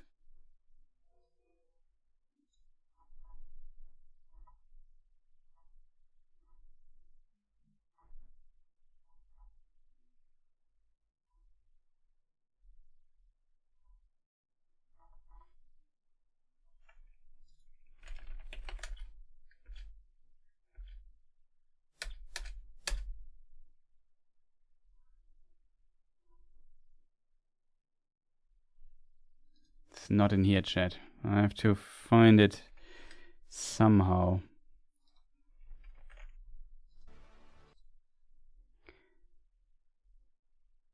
Chat, how was it phrased?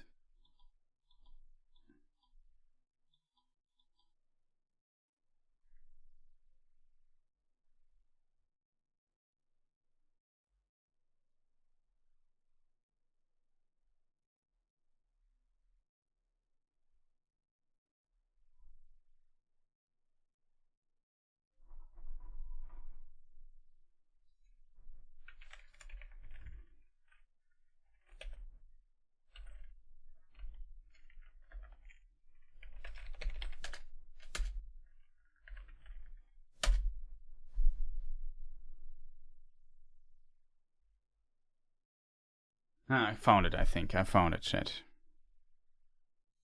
Can I read this without the thing going black? So it is, am I right? Yeah, it is in the chapter called The Visible Forms of the Valar and Maiar. And there's an interesting statement from Tolkien. This text is from 1967, so it would be considered the late writings or very late writings of Tolkien. And that is, but it is often mentioned in the legends that certain of the Valar and occasionally of the Maiar passed over the sea and appeared in Middle-earth, notably Orome, Ulmo, and Yavanna. The Valar and Maiar were essentially spirits according to Elvish tradition, given being before the making of Ea. Ea is the universe, basically, or the space around Arda. They could go where they willed, that it could be present at once at any point in Ea where they desired to be. So they could basically teleport. Subject only to special limitations voluntarily taken upon themselves or decreed by Eru. Thus, after the final establishment of Arda, when the Valar, the spirits destined to be most concerned with this chosen stage for combat with Melkor, took up their abode on Middle-earth, they no longer passed beyond its confines. That is, according to other tradition, they remained usually clad in their fana, their physical form, in the physical residence on Earth as its guardians. That's the note 5 that we find in this chapter about this paragraph. So in theory, they could teleport.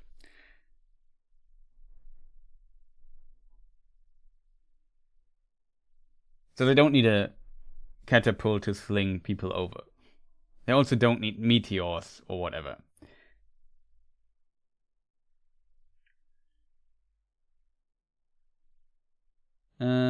Description of Sauron's form was very different. You're right. Can't be black. Yeah, though he's described as like his hand as black and so on. It's definitely something. We didn't see Nori in the trailer, yeah, for whatever reason. Tolkien must have been a dog person, yeah, it seems like it. Not a cat person, I'm sure. Shown in the character Huon, yeah. There was a stray cat in the neighborhood. We nicknamed Gandalf the Grey before a neighbor took him in. Oh, cool. Tolkien allegedly did not like cats. Good to know. He was an eagle person.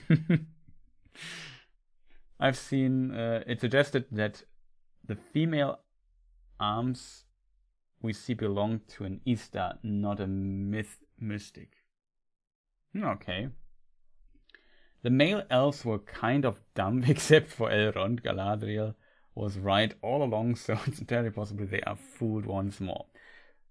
Season 1 lore. That's the explanation. The male elves were kind of dumb, except for Elrond. I like that. Like in Star Wars, a text at the beginning that exactly has this phrase. The male elves in Eregion were kind of dumb, except for Elrond, and Galadriel was right all along. Oh man.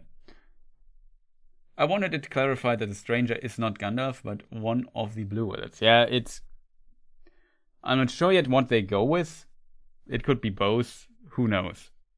In theory, Gandalf could have entered Middle-earth also during the Second Age. It's just not a story Tolkien ever told, and seems also strange, especially in the form as an Easter, because even though he entered maybe Middle-earth during the Second Age, he was not in one of the Istari yet. That came later.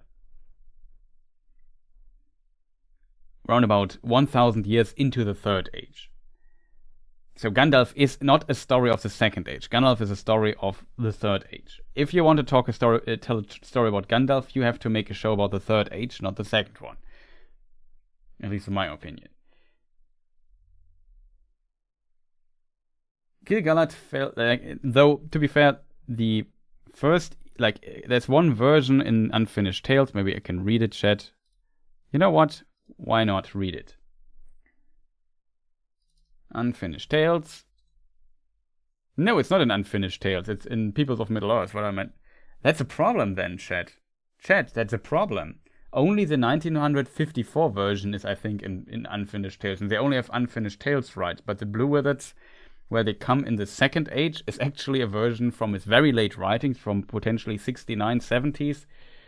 He died 73, in case people wonder, shortly before his death. And there he wrote something in the something that is published in History of Middle-earth. I think it's referenced in Unfinished Tales, though.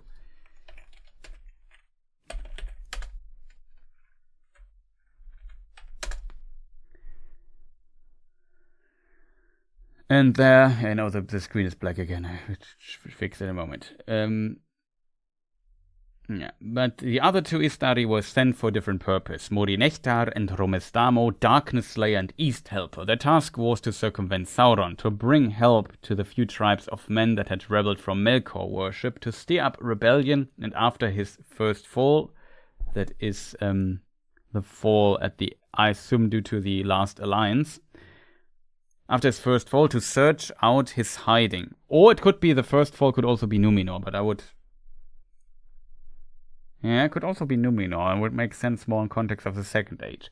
Whatever. His first fall to search out his hiding, in which they failed, and to cause dissension and disarray among the Dark East. They must have had very great influence on the history of the Second Age and Third Age, in the weakening of disarraying and disarraying the forces of East, who would both in the Second Age and Third Age otherwise have outnumbered the West.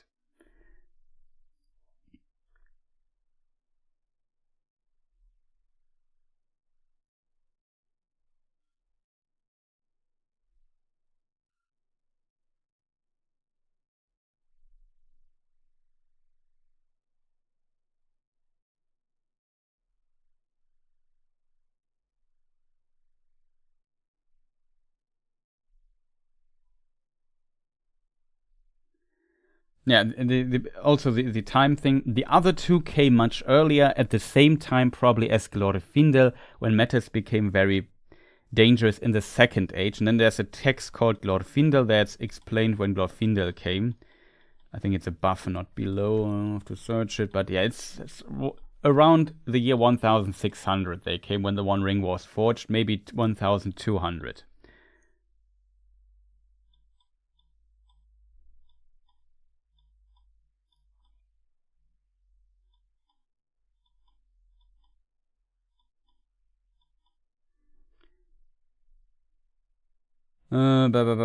Here it is.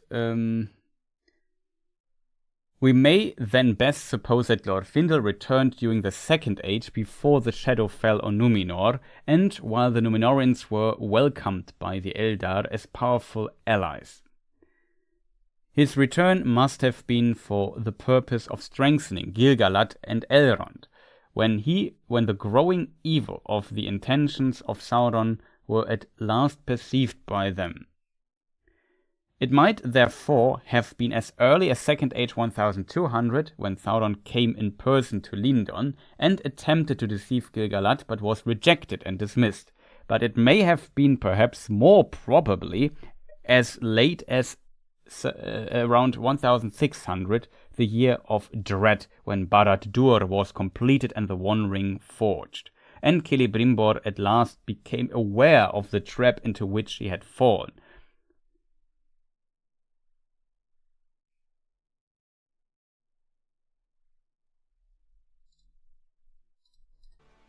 Okay, so there's that.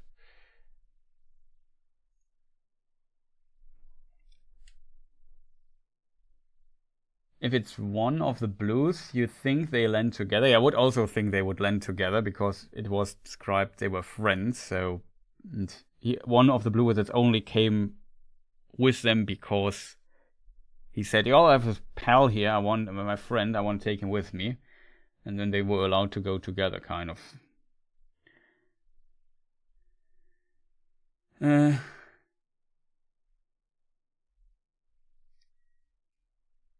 Okay, back to chat.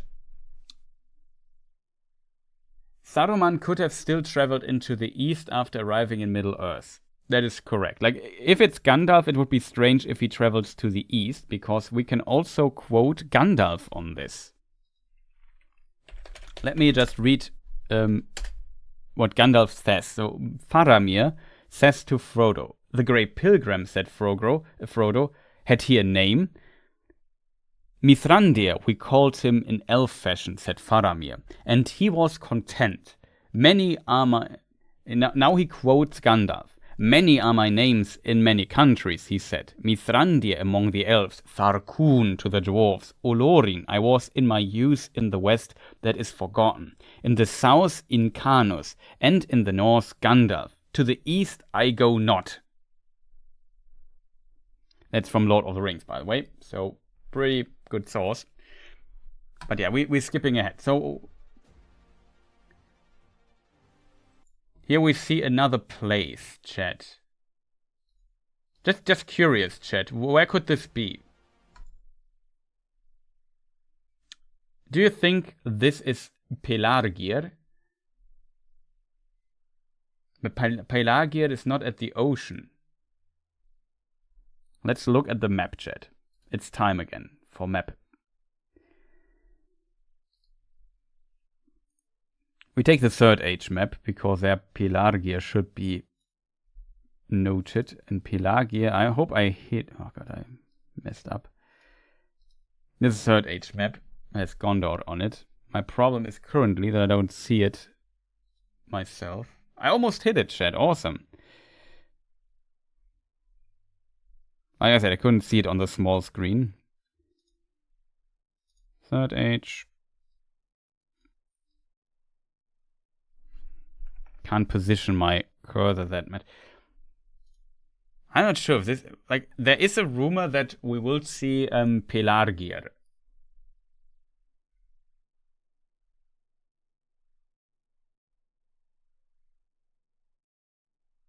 Was it nearer to the sea before the fall of Numenor? Not that I'm aware of, to be honest. So you could make an argument for it.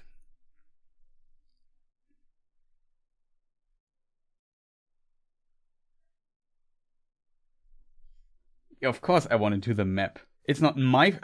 like, technically, I was not wrong. The show was wrong. Because they don't care about cardinal directions. Yeah, we look into the north, and then we see I don't know what. Makes no sense. No, it wasn't even the north, it was the east. Like, the show. Like, Numenor, they landed... Wait, I'm gonna just have to do my production. Some interesting additional news. My name is Chris, aka The Philosopher's Games, and today we'll look into those news. What are the facts? What is my opinion on that? And also, further hint, I try to pronounce names as Tolkien described it. The first film is planned to release 2026. Hello, can you hear me again? It would surprise no one if they again try to hit the traditional December release date like they did with all other films. What is even more interesting... Sorry for the interruption here. Just my OBS just didn't like what happened and just decided to crash. I can hear you. Okay, awesome. So let's try it again, chat. This is of course all wrong. I use a Third Age map here just because it's easier to find Pelargir. So Pelargir is here. So in Rings of Power Season 1, they came from the sea. They even show a map. I just want to point out, they show us a map in Season 1 with the plans how they are approaching the Southlands. They come up here this river for whatever reason, land somewhere here, and then they have to cross the mountains from the west and go east. And then somewhere here was the village close to the thing here in Mordor. And then they show us a scene where the sun is rising in the morning. They also said, yeah, we had to fight all night. Sun is rising in the morning. Where does the sun rise in the morning? Here. And they ride to this place from the east with the sun in their back. So what they had to do is go here all the way and then, I don't know. It made, in my opinion, very little sense. I mean, you could argue they made all this way past the mountains and then came in from east, but yeah, it's not like they had a good sense for cardinal direction in that season. I complained about this a lot when the show was running.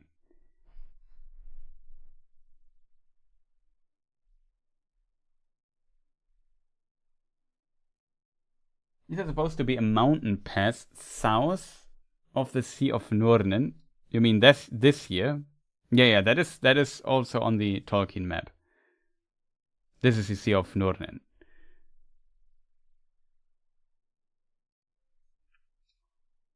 Like there's a still part of the Efelduath. That are the Mountains of Shadow, and then there's the Ered Lithui, and that is the Mountains of Ash, I think.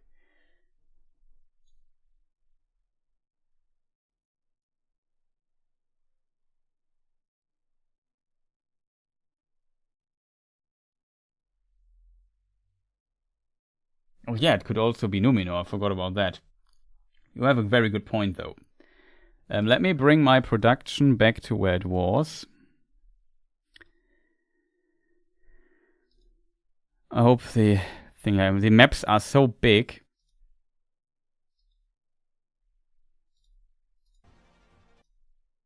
Yeah, that's a good observation, Chad.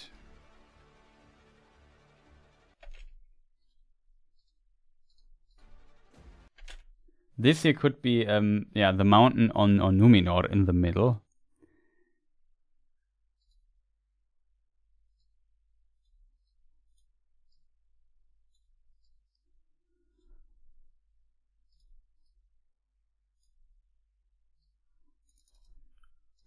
Can't see it. But yeah, here is Mineltarma. That's the big mountain in the center of Numenor. Hard to tell from what direction we watch at it, though.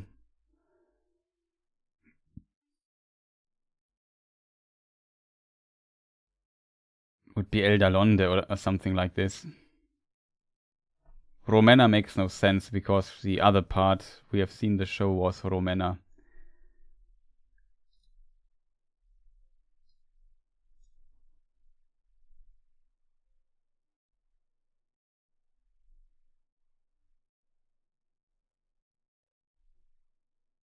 The Black Gates wouldn't exist, right? Not yet. The Black Gates were actually created by Gondor, so much, much later. The Black Gate of Mordor. It's okay, you interrupted you.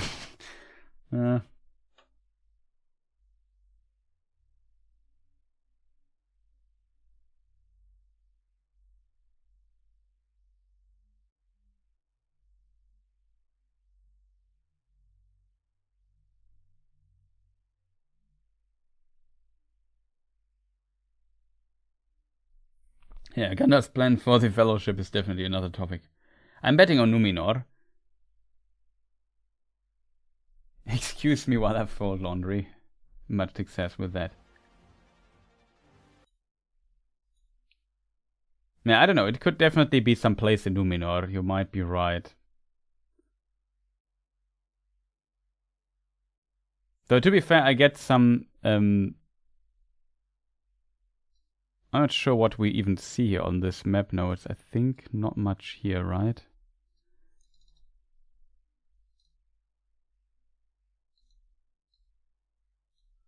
This is Second Age map, but as you see in the Second Age, because these places only are named like this in the late Second Age. So I use the Third Age map for the naming, even though there's Gondor already on it. Just as a disclaimer here, for accuracy.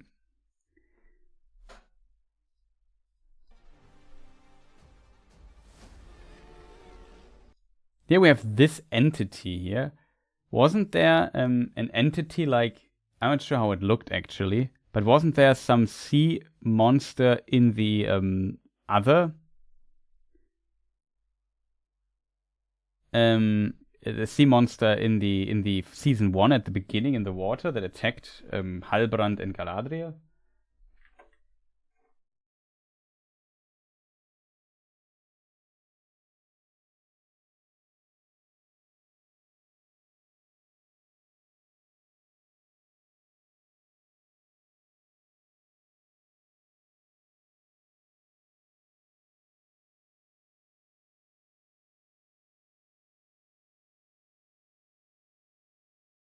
I'm also wondering why they have such a fixation on these sea monsters.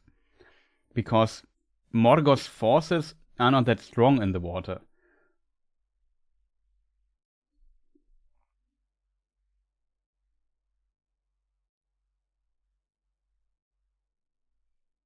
Yeah, that is spear stuck in it, and Galadriel removed it, which made it leave them alone. Yeah, something like this, right? I think it looked different than this here. Like, the first thing we notice here in the background is there's a stone formation in the background. So this is not just in the sea. It could be like close to the coast or some pond or whatever. Not a pond, but maybe a lake or whatever. The woman we see here, I don't fully recognize. She looks kind of small though.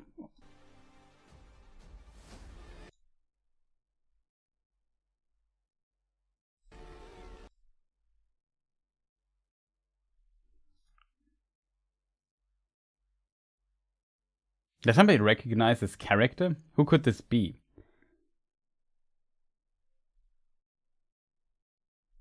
Ulmo for the win.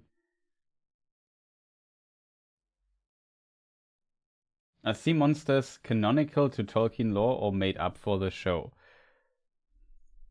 This is a complicated question, but Tolkien wrote a poem.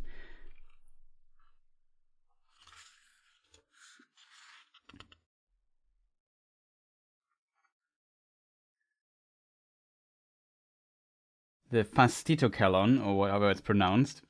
And there it is about a sea monster like this. It's difficult to tell though if it's canon or not, to be honest. But it's in The Adventures of Tom Bombadil, the poem collection of Tolkien, page 174 here in my version. The name is hard to pronounce, a few pages after the Mulips. Look, there is Fastitokalon, an island good to land upon, although 'tis rather bare. Come, leave the sea, and let us run, or dance, or lie down in the sun. See, gulls are sitting there, beware, gulls do not sink.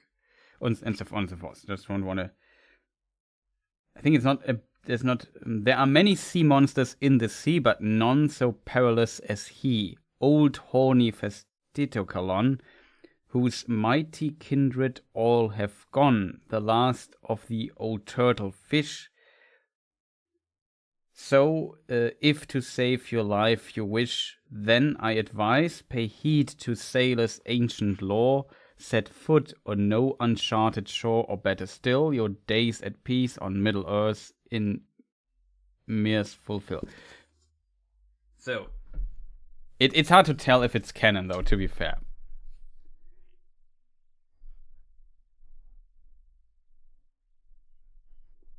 Well, he actually mentions Middle-earth in the poem, so there's that. There are not that many sea monsters in Tolkien's lore, though. I've always wondered, that's never something I did much research on, how Tolkien's idea for the Watcher in the water was. We can read that it has tentacles.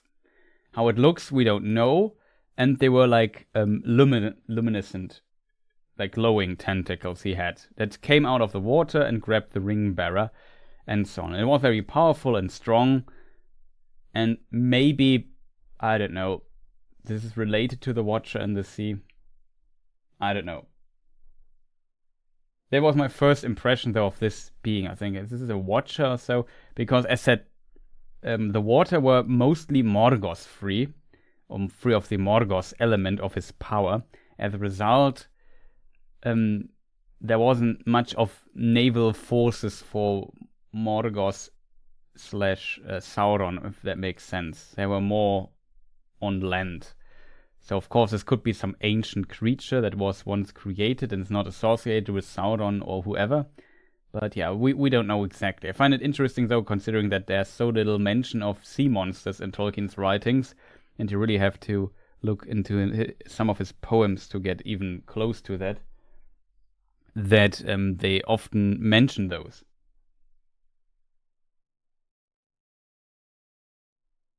As he's glowing, maybe it's a radioactive mutation, like Spider-Man. Yeah, possible.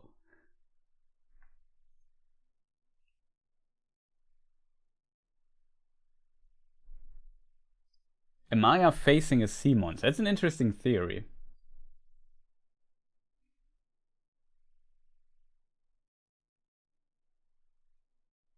Yeah, it reminds a bit like it has tentacles, so I also get Watcher in the water vibes. But we know basically nothing about the Watcher in the water.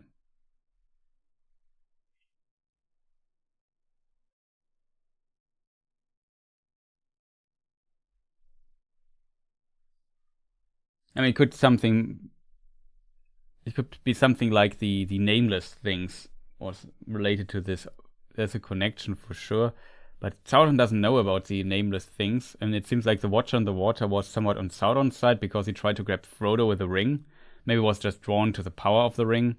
But Gandalf also speculates a bit why he grabbed, or not sure if it was Gandalf, but somebody speculates a bit about why he grabbed Frodo first.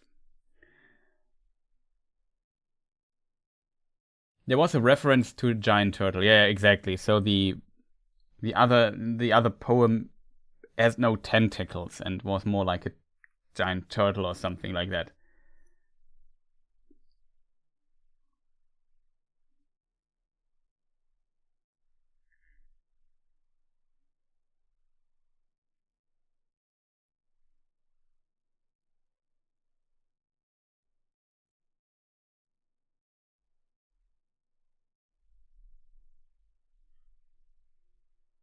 Yeah, Adam also says could be some form of nameless thing. I agree. As he's glowing, and I already read this. No glowing from what I'm seeing, just sunlight. Yeah, he's not glowing here in this, for sure not. Like the tentacles would have to glow. So I don't know what kind of being this is.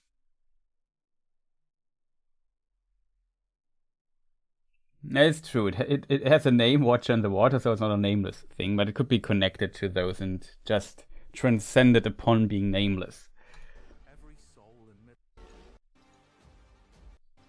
Here we see Galadriel. It seems like Galadriel and Elrond will have some traveling together. Every soul in Middle-earth is in peril. Here we see the other Durin king. I think this is Durin the Third, if I'm not mistaken. I could be mistaken. I'm not playing. Every soul in Middle-earth is in peril. Then we see in Moria something collapsing, or in Khazad-dûm. I assume it's Khazad-dûm, which seems strange.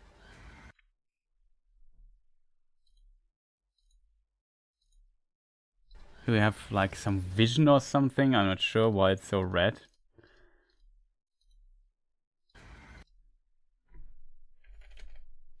I think that's Galadriel, right? This guy really likes his dagger. There's some war machine going on. You could argue that's kind of fitting. Here we have the three ring bearers. We have Gil-galad in his golden robe, which I still like. Gil-galad is the silver dude, not the golden dude. What are you thinking, Amazon? However, this is Vilya, the ring of air. This is Nenya, the ring of fire. And the person who gets Nenya is first Círdan. And later Gil-galad gives his ring to Elrond. And Galadriel gets Nenya, the ring of water. Interestingly, in Lord of the Rings, this ring is the most powerful ring, the Vilya. In earlier writings, Galadriel's ring was actually the most powerful Vilya, but Tolkien changed that. Let's say in early versions of some text passages, there's a difference. Nonetheless, all three are very powerful.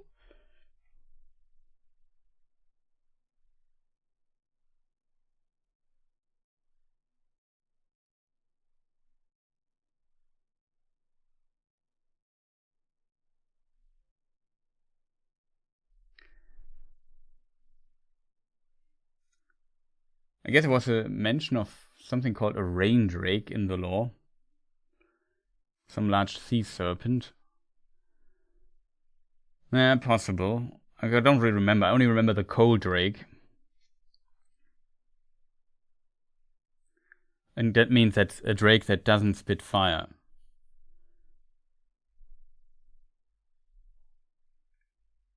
It would not be surprising if there would be some kind of sea serpent or something like Leviathan. Though, to be fair, I think in Tolkien's stories, like, sea monsters rarely play any role. So I always find it strange. The sea is kind of very unexplored place in Tolkien's world. I find it strange that they explore it so much here in the show. I assume they spend so much money on these huge underwater filming equipment stuff that they want to use it, so fair enough.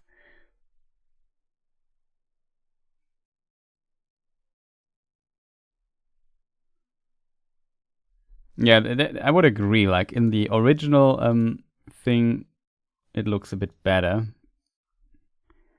I know which scene you mean. In the Peter Jackson film. Let me just see if I find the screenshot really quick.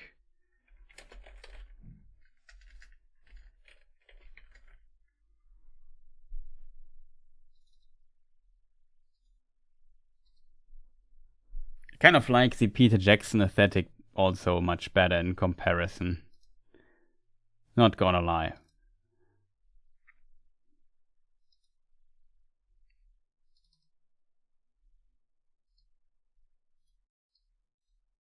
Okay, now I kind of resized my window, which I did not want to do.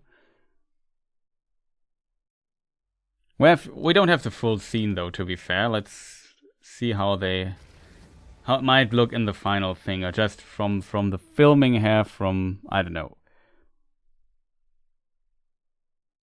It kind of fits the mystic a bit better. I also think the rings look cooler in Peter Jackson's version, I have to admit.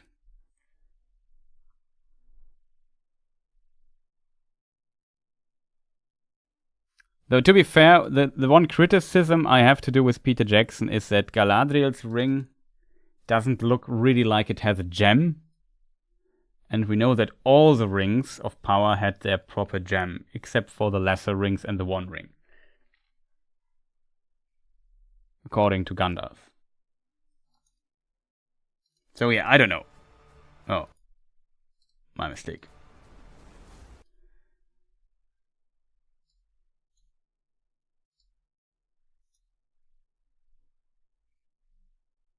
Okay.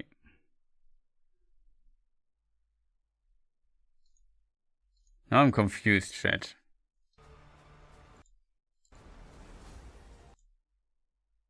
Well, I'm not confused. This is Durin the Third, and he gets also a ring. Almost looks like Vilya, but it is not Vilya. This must be one of the 16 rings of power.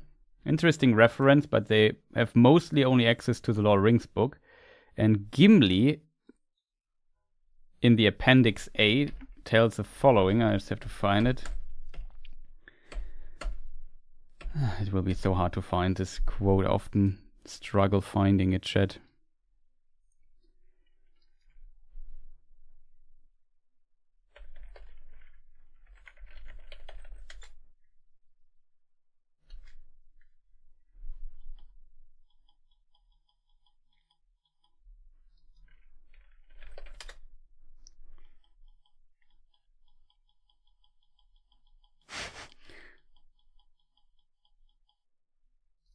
Hello, where's the word ring?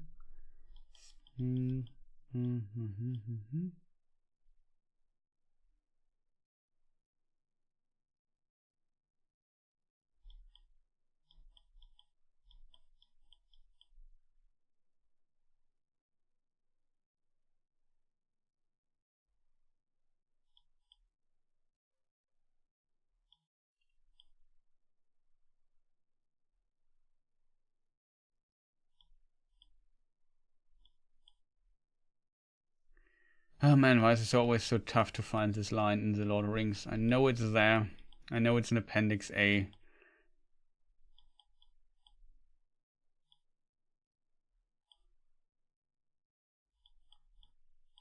Gathering.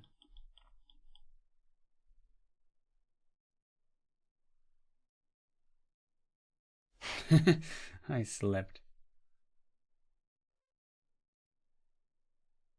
Oh, HBO also released a trailer for House of the Dragon. That's interesting. I'm not into the other show. There's only one show I can watch. Actually, usually I prefer to watch no show at all.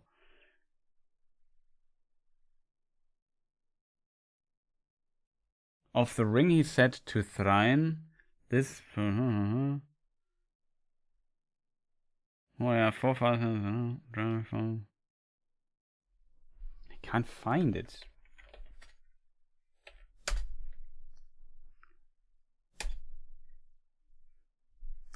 Of this ring, something may be said here. It was believed by the dwarves of Durin's folk to be the first of the 7 that was forged, and they say that it was given to the king of Khazad-dûm Durin III by the elven smiths themselves, and not by Sauron, though doubtless his evil power was on it, since he had aided in the forging of all the 7.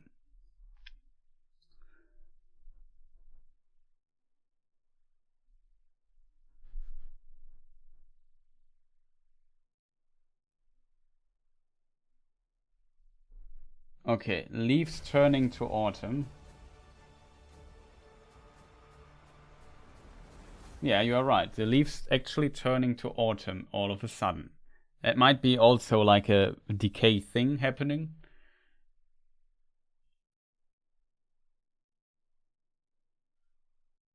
Yeah, that is true. It never matters which one of the 3 rings is the most potent, because they never used to oppose each other. That's a good point by Otaku Senpai. The end of the trailer be Angmar.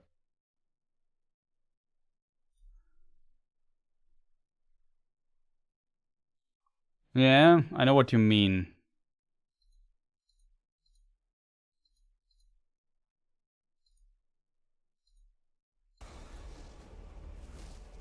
I actually assume it's Barad-dûr though, but I could be wrong.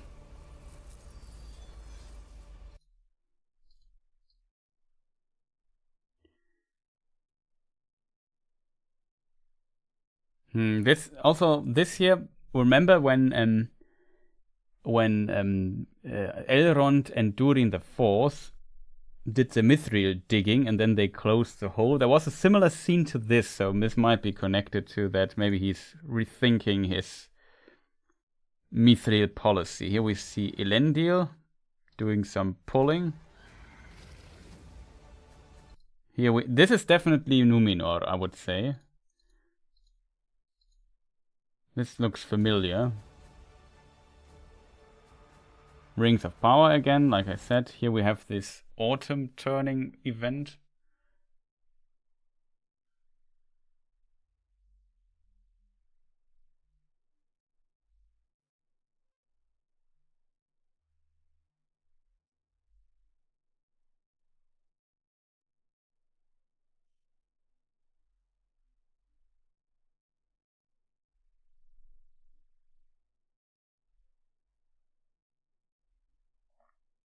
And all the rings have gems.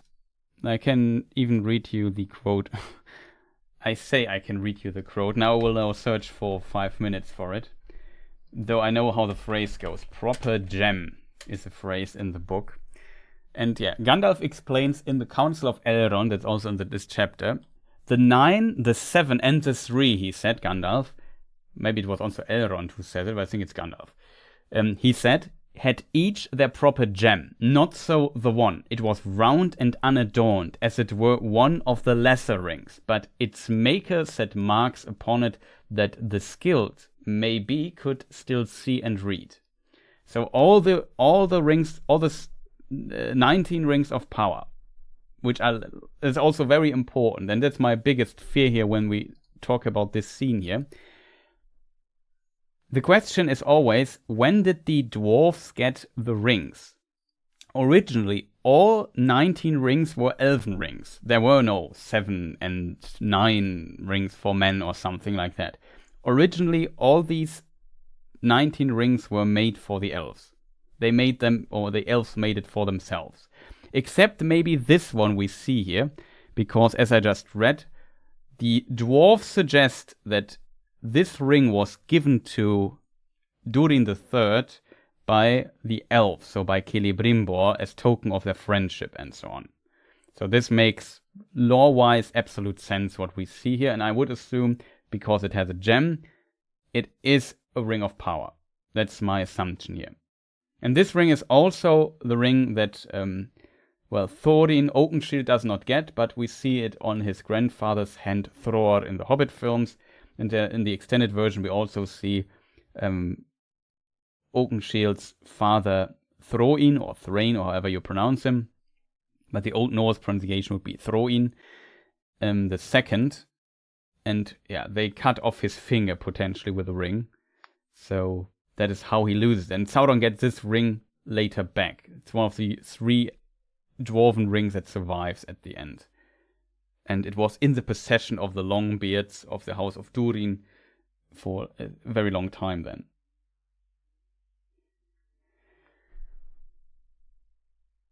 Also, those trees in the distance are melon trees, aren't there?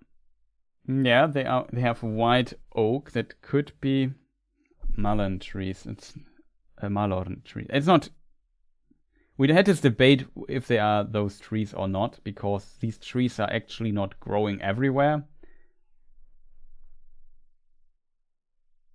But I forgot my tree lore here, so yeah, it could be. But it's interesting, as you said. Now, what is noticeable, chat? I just want to point this out. Usually the orcs in this show look pretty real. I'm not sure if it's a resolution, but does this orc look like a CGI orc?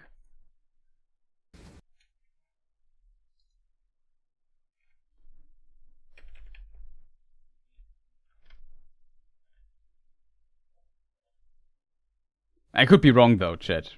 Don't.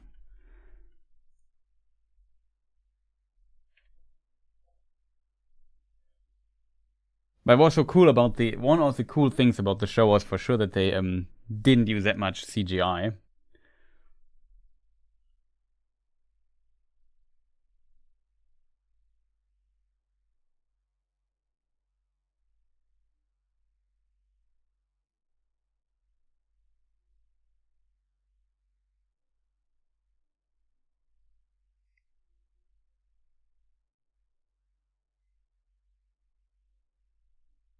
No, the lesser ring, Gandalf was phrased it pretty sure. He said the one ring was unadorned, as it were one of the lesser rings. It doesn't sound like Gandalf isn't sure about it. It sounds like Gandalf is stating facts here in the quote I just wrote.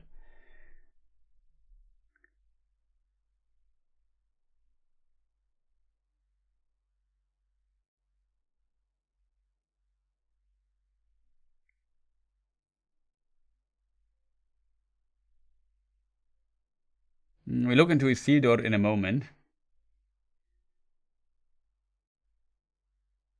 Yeah, there were lesser rings made before the great rings, exactly. And the number is not known.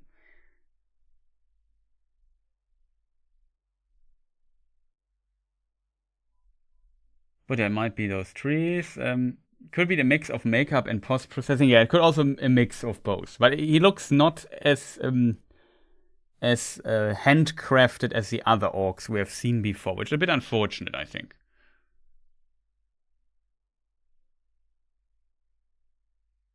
Yeah, that's true. They don't have cool piercings and stuff. Or maybe they invented the art of piercing later only.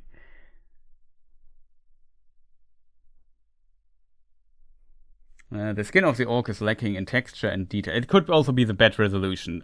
For whatever reason, they upload the trailer of their show only in 1080p, not in 4K.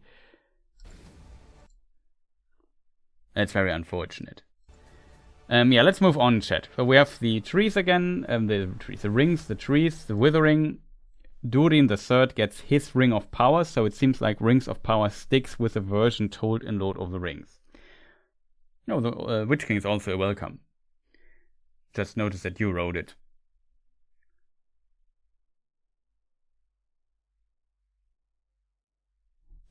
Pretty clean hand traps. Yeah, I know what you mean. He looks very dirty, but his hand wrap here is pretty clean. I mean, now they need also potentially more orcs than before, so as a result, they might need to use some trickery here and there. I think they might go with a combination for production's sake.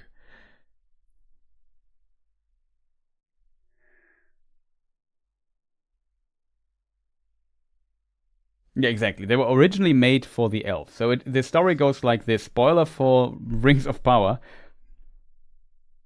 Sauron, in disguise of Anatar, tries to deceive the elves. It doesn't work for Gil-galad, and it doesn't work for Elrond, so it doesn't work for Lindon. However, in Eregion, he manages to get a foothold because he can convince Celebrimbor and potentially, I'm not sure if he could convince Galadriel.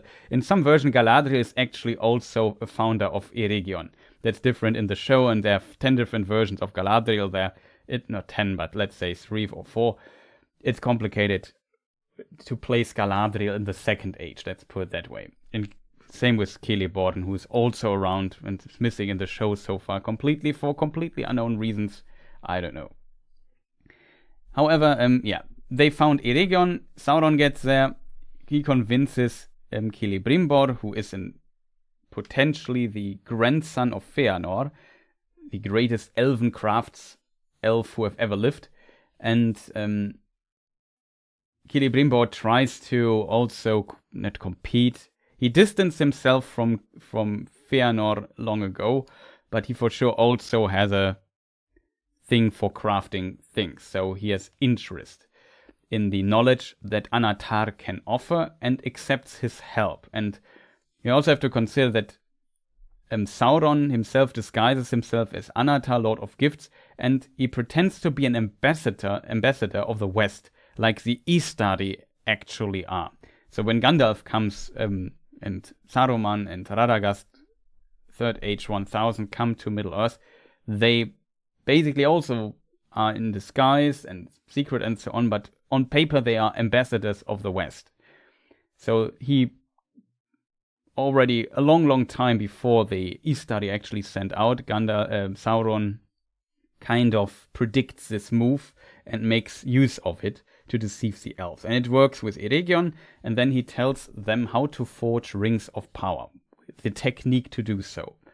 And he learns the elves, and the elves first do the lesser rings, improve their art, then when their art has fully grown and fully developed, they start creating under Sauron's or Anatar's eyes to create the 16 rings of power for the elves, for the Gwais Ymir Dain. That is the jewelsmith guild of Celebrimbor. And in some versions there is a conflict between Celebrimbor, the jewelsmith, and Galadriel and Celeborn, and then Galadriel and Celeborn leave Eregion behind. Celeborn stays close. Galadriel goes through Moria to the other side and goes to Lothlorien and dwells there for some time. In some versions, the walking path of Galadriel is complicated. In some versions she goes to Ithelond, I think it's called, potentially. It's complicated, but there she also has a son, and let's not dive into these different Galadriel versions. However, under the instruction of Sauron, the elves in Eregion smith these 16 rings for themselves because they want to stop the decay, because they know they can't stay in Middle-earth forever due to the decay of the world, and these rings stop that. So it's not as dramatic as it's shown in the show, but that's actually part of the reason why they make this.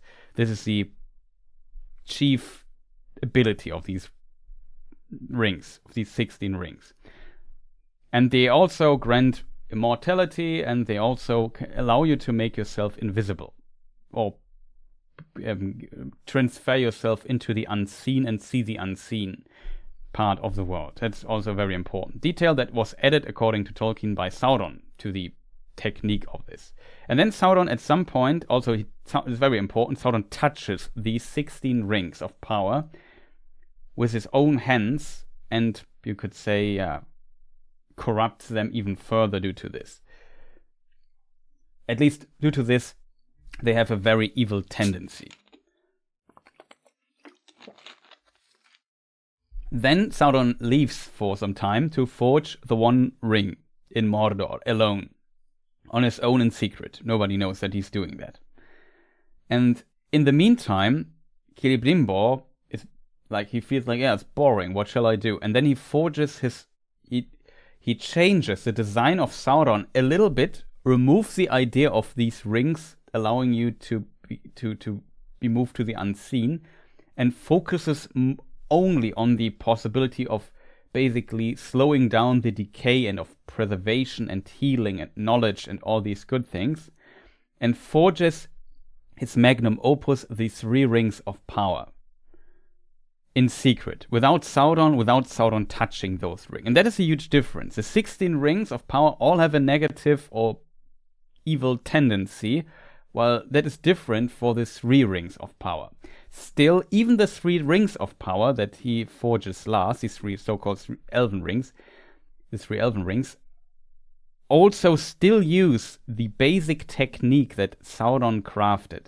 And the idea behind it by Sauron is that he can now forge one ring that controls all the other rings forged by this technique. That is basically the thing. Anybody ask question? Chris, that's complicated. Exactly. So that's how the story goes. And then Sauron puts on the One Ring and tries to control the elves. And the elves notice, oh no, we were deceived. This was Sauron all along when he does this. This is a big revelation. When he puts on the ring, and they notice that Sauron is going to control them. And what the rings do, and what Sauron underestimated, is the willpower of the elf, because the elves just remove the rings from their finger and don't use them anymore, and basically say to Sauron, hey Sauron, checkmate. And yeah, then his plan doesn't work, which angers Sauron greatly.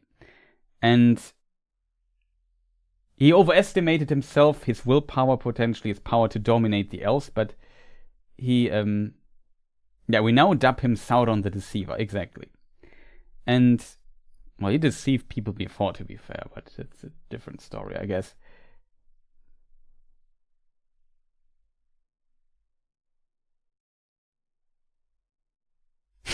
I just thought I heard Chris start to say craftsman. Yeah, it was exactly like that. Is he a craftsman or a craft elf? I'm not sure. But whatever. Nice that you notice it, though.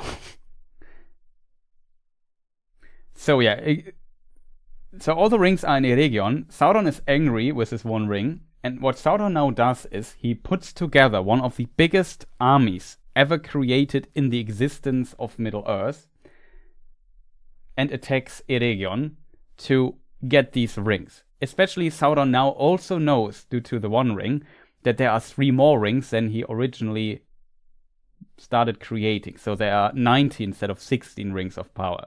And he wants those as well.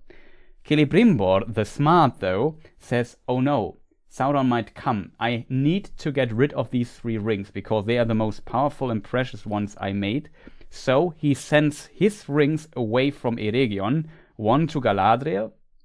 And I think he also, in one version, has counsel with Galadriel, and they agree on that they hide the rings. And the interesting reason is that Celebrimbor and Galadriel kind of discussed this, and they did not find the strength to destroy the rings.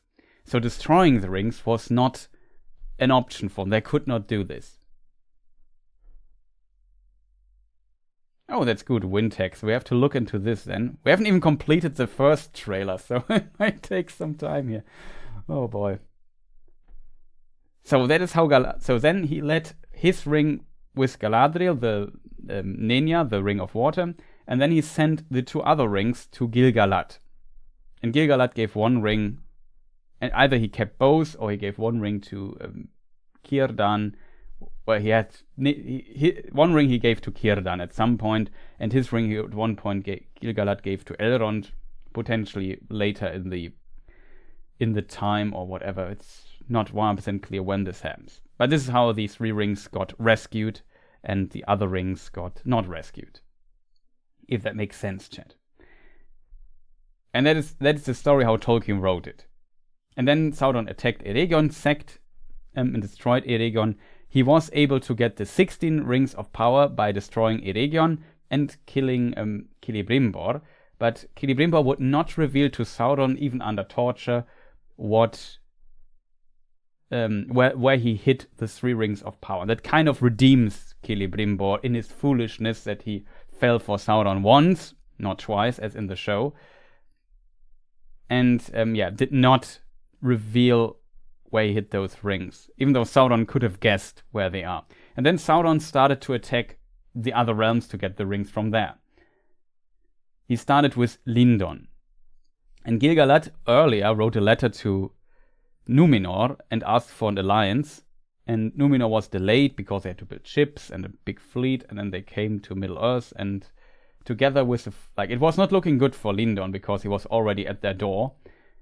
But Sauron had to split his army quite a bit. Elrond had its army, and Elrond was pushed back towards the Misty Mountains. There he found a stronghold, which became later Imladris.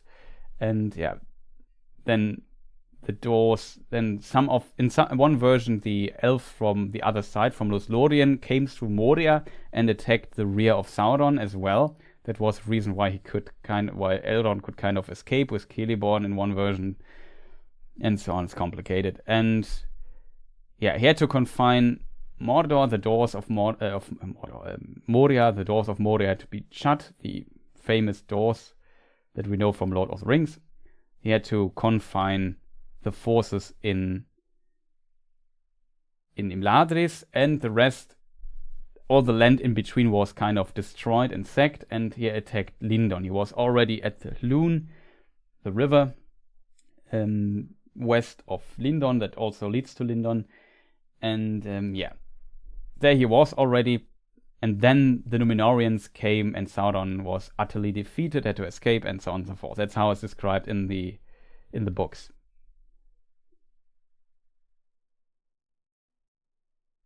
New clips arrive. Yeah, we'll look later into the other clips in a moment.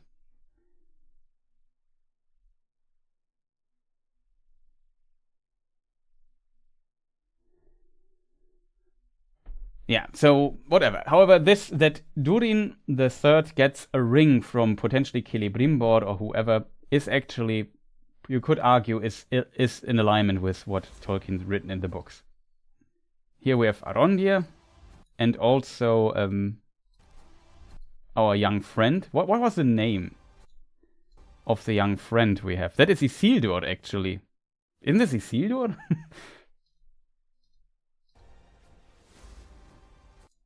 I like his spin there though.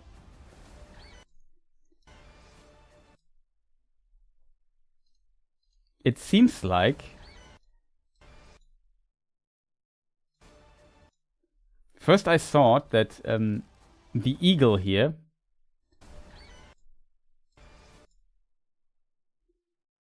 I'm not sure why the eagle lands there, but we have Pharazôn here. He pulls a sword. The question is why does he pull a sword? Some suggested earlier that he might kill the eagle, but you can't. You're not simply killing an eagle. That's in my opinion, very unlikely.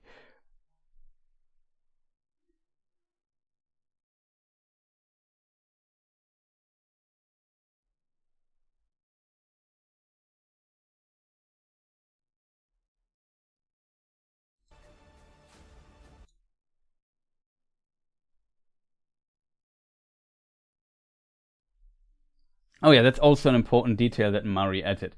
And the elves, while Sauron had the one ring, would not use their 3 rings of power. The remaining, the 16, Sauron collected. Oh yeah, I forgot to mention, Sauron collected the rings, and then after an unknown amount of time, potentially when, in German we have the saying, Gras über die Sache wachsen lassen, which means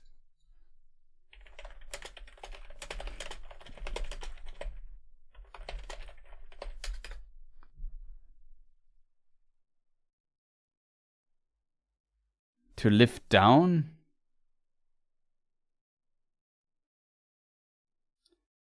It's all water under the bridge. Is this the English translation? It's not a word-by-word translation, but yeah. So if people forgot about the stuff, he took the 16 ring he got from the sack of Eregion, even though he got defeated. His position was still not bad, to be fair, because the elves were diminished, the lands were kind of destroyed, and so on. Eregion was completely destroyed. The elves lost a bit of power and influence, and so on and so forth. And he could basically recover in Mordor. It was, yeah, even though he was heavily defeated, still he had a decent position from the perspective of Middle Earth. The only problem he had was Numenor. And yeah, at some point, Sauron took his 16 rings and gave 9 to men and 7 to the dwarves, or 6 to the dwarves. And it seems like the show might go with 6 to the dwarves. It would else be very strange if the dwarves accept, especially the Longbeards, would accept after all in the same time frame the rings of power from Sauron himself. That's strange.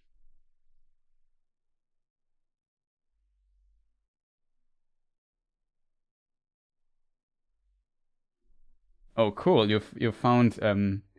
That's nice to hear that you found one of the sets close to your home. That's pretty cool. Overall looks more sustained, not very excited as hard to find, but production values might make it entertaining, or at least potentially.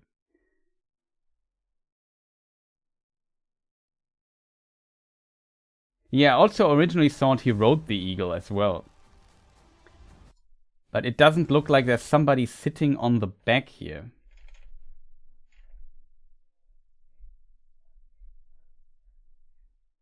But I also had the impression that he maybe was riding the eagle or something. But here the eagle has nobody sitting on top. Well, we could be covered or something. He's not on his feet. I don't know. My first impression was also he was riding the eagle, which I thought, why is Farazon riding an eagle? It makes no sense. So I don't know. There will be eagles. The eagles are not that unimportant because there were messengers and so on in the lore, warning Numenor and so on. That's pretty nice. Let me just check something here. Okay. Where's my production? There it is.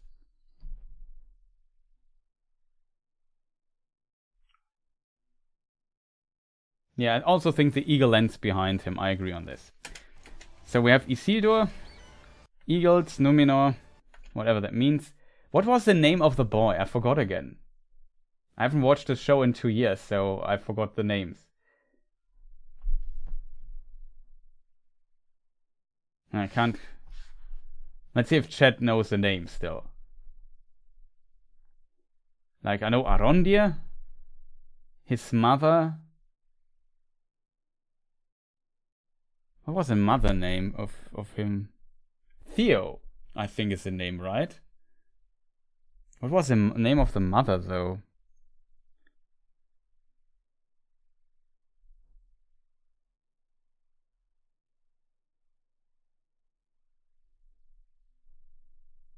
Clearly one of the nameless things. No, just my bad memory. Bronwyn. Yeah, thank you, chat.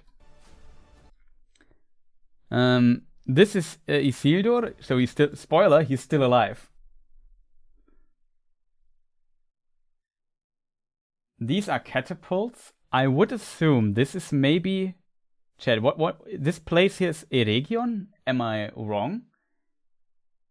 The couples and towers here look a bit more Eregion-esque. And Eregion was also at the water. So we see the siege of Eregion. Here we have, unfortunately, the new Adar. I liked Adar. Why is Adar attacking Eregion, though? I think Adar isn't working for Sauron.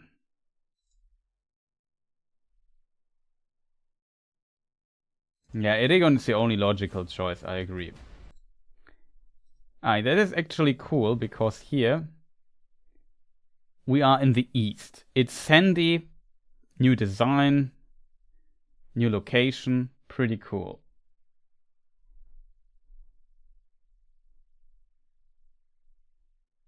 End of the trailer is the same building that Galadriel explored in episode 1, season 1. Oh, okay.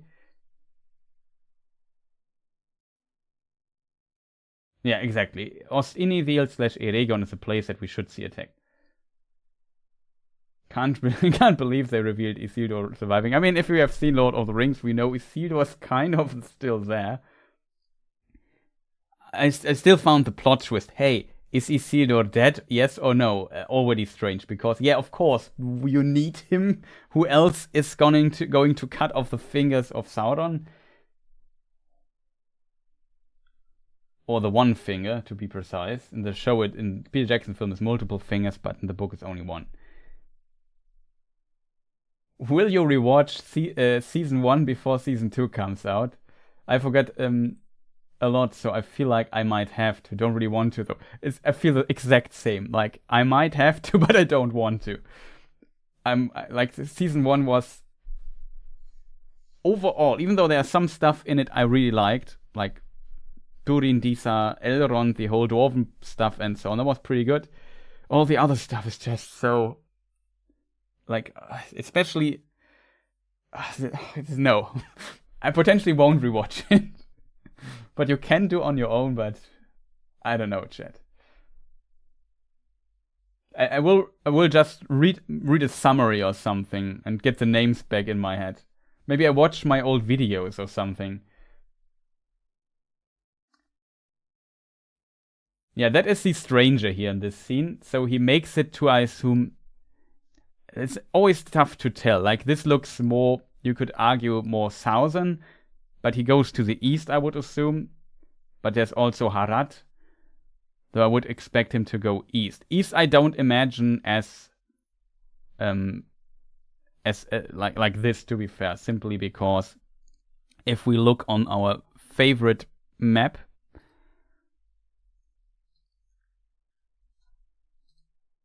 we have the theory that here, in this region in the east, we have Dorwinion. It's not 100% clear if it's really there, but roundabout there could be Dorwinion. That's a very green land where at least wine is growing there. And our good friend Thranduil, the Elven King, likes the wine of Dorwinion according to The Hobbit. So there's also a huge lake there. In theory, I don't think that it's very sandy or dry climate-wise there. I would just expect it's very similar to the other regions as well. So I don't know where they are now. Maybe they also go south. He does something with his staff. Maybe... by the way, I think this is Nori. Maybe he does water like Moses or something, I'm not sure.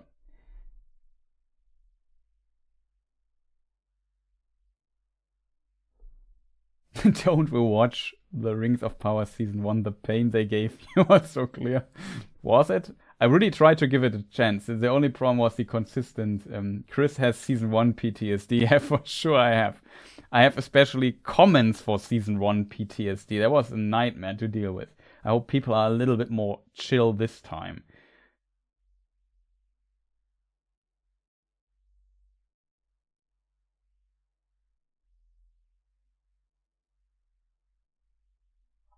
So yeah, it could be Rune. It could also be... Oh, I forgot to switch back to the scene. Wait a moment, chat. I got you. I assume we talked about that there are no hobbits in this show. I think this here could be the stranger left. And then this could be Nori. Maybe she's a bit too tall for Nori, but it would make sense. It also, like in this shot before, we see a dry climate, let's say drier, with some sandy ground that would kind of fit to what we see. So that's actually one hobbit in this thing here. Yeah, you could also argue it looks like hobbit feet. So there's an argument can be made. Here's Galadriel shooting arrows.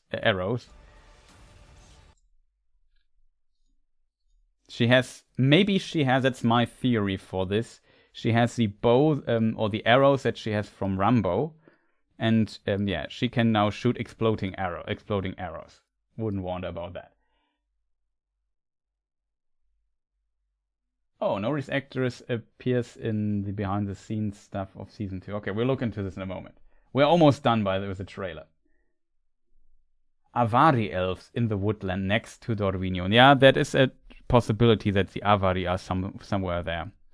In case people wonder, in theory there are only 3 big elven clans, the Vanyar, the Noldor, and the Teleri. However, the Teleri then split into sub-clans, the Sylvan elves, like Wendy, for example. Let's call them the Nandor. That's easier. There's a huge group of Nandor elves that are sub-clans. We have the Sindar elves, and then we have the Teleri elves in Aman.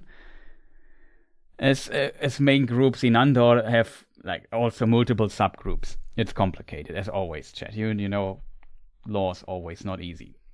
And with this, it's basically 3 big clans and then some sub-clans. However, there were also a group of elves that refused to go on the Great Journey at all. Like, the Great Journey is when the elves awoke in Cuivienen. That is, I don't know, let's say Cuivienen could be... No, it could not be here, chat. That is far too small. I need a different map, chat.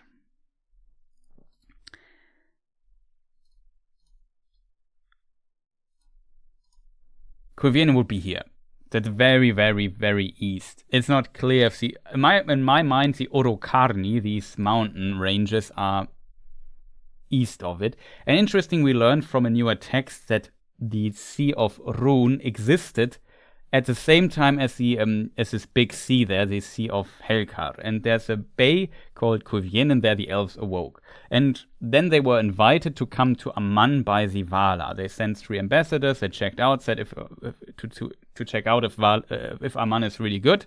And they said, yeah. They came back, said, yeah, Amman is great. Let's go there. And some elves refused to go there. And those elves are called the refusers, or Avari. And yeah, they also must live somewhere. That's kind of the story. It's a very short summary of this complex topic. Watch some of my videos about the history of the elves to learn more about it. I would have refused to. First come a guy that fools me, then come another saying there's a promised land. All I need to do is walk and jump on an island. Too good to be true. Yeah, that's true. Discussing this in terms of law as a travesty. Well, it's the only thing we can do because I'm a law channel and I discuss law and book stuff. It's not my fault when writers decide to write different things. You have to go to Amazon, complain there.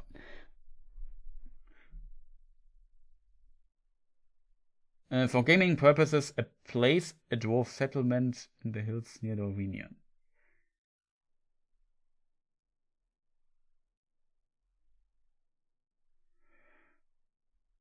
Yeah, in theory there could be some dwarves. Some dwarves need to be there. Oh, complicated topic. Let's not dive too. Oh, Andres is also here. Nice to see you. They were pretty naive back then.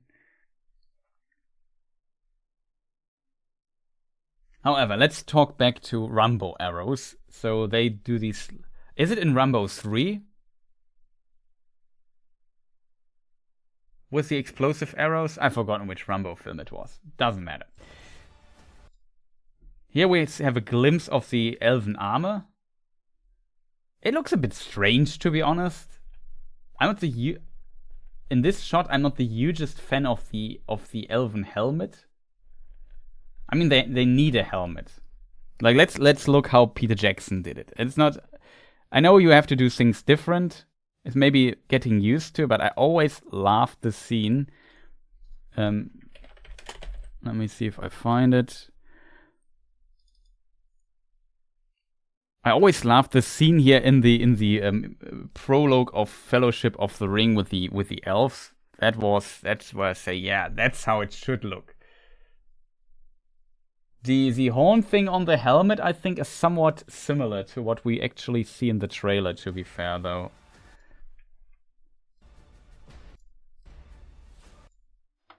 Where is he? Oh, the one... I have to admit, Elrond I really liked in the show. But yeah, you see also this thing here. To be fair, what I like about it's more silver, and silver is more the color of the elves than the golden color we see in the Peter Jackson thing. It's kind of interesting that they mix this around. Like in the Peter Jackson film, the soldiers are kind of not are golden, and Gil-galad, I'm not sure if Gil-galad is not really that golden on his way. And in the show, the elves are silver, but Gil-galad is gold. Well, I don't make all of them silver. I don't know. No face protection. Well, he's never getting hit anyway, so he doesn't need a face protection, I think.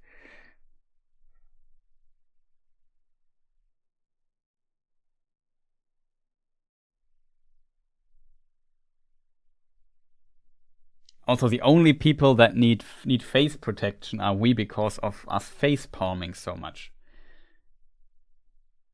Due to the amazing writing. But I really hope they get up their stuff together for season 2. So far, the story beats I have seen so far seem to make at least distantly sense. Let's hope they kind of ignore season 1 for the most part, and after everything is finished, we wonder, why does season 1 even exist? That would be my dream.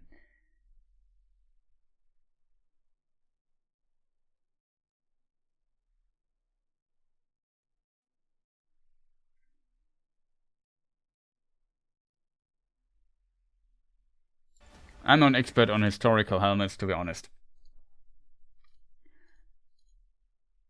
So here he does something with rings. We talked about briefly him destroying rings or something. I don't know. It's very difficult to get this clip thing here back to the point. So Celebrimbor seems to destroy his rings. Theory. He looks like kind of, his hand looks hurt, if that makes sense. He looks dirty. Maybe he's already the Ostinivil Eregion is already besieged, and he tries to destroy the rings. And it turns out he can't destroy the rings, he can't undo them, because we know only Dragonfire can consume them. Except for the one ring that can't even destroy it by any power, not even by Ancalagon's fire.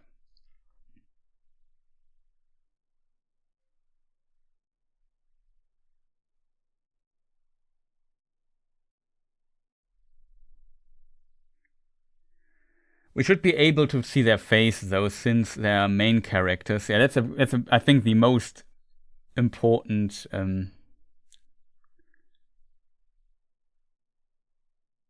yeah, he tries to destroy before Anatar. I think it's the most important part or reason why we see the faces in films so often, because then it's easier to distinguish the characters. So we can count the rings. So we pretend to be Sesame Street. My name is Count, and no, I don't have a good Count impression. I think his name is, in German, his name is Graf Zahl, by the way, so it's quite different, but although it makes it, the pun is kind of lost. I think in English it's Count, though. The question is this 2 or 1 ring here? 1, 2, 3, 4, 5, 6, 7, 8. 1, 2, 3. 4, 5, 6, 7, 8. Only count 8. It could be 9. Maybe this is 2 rings here.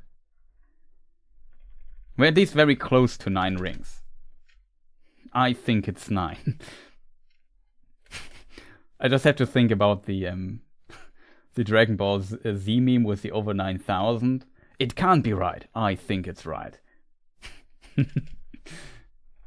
Don't worry, we won't watch it here. Could be all 16 rings. Yeah, maybe it's just the first batch. I think it's somewhat close to 9 rings. 10, because more is better. And it could also be lesser rings for sure. Because, like, well, No, it can't be lesser rings. This ring here clearly has a gem on it. And I mean, if we pretend for a moment the show would actually not contradict what Tolkien wrote, which is rarely the case, unfortunately. The 9, the 7, and the 3, he said, Gandalf, had each their proper gem. So they had not so the 1, it was round and unadorned, as it were one of the lesser rings. So the lesser rings and the 1 ring had no gems and were round and unadorned, different for the 16 rings. So these must be potentially one of the 16 rings of power. At least some of them.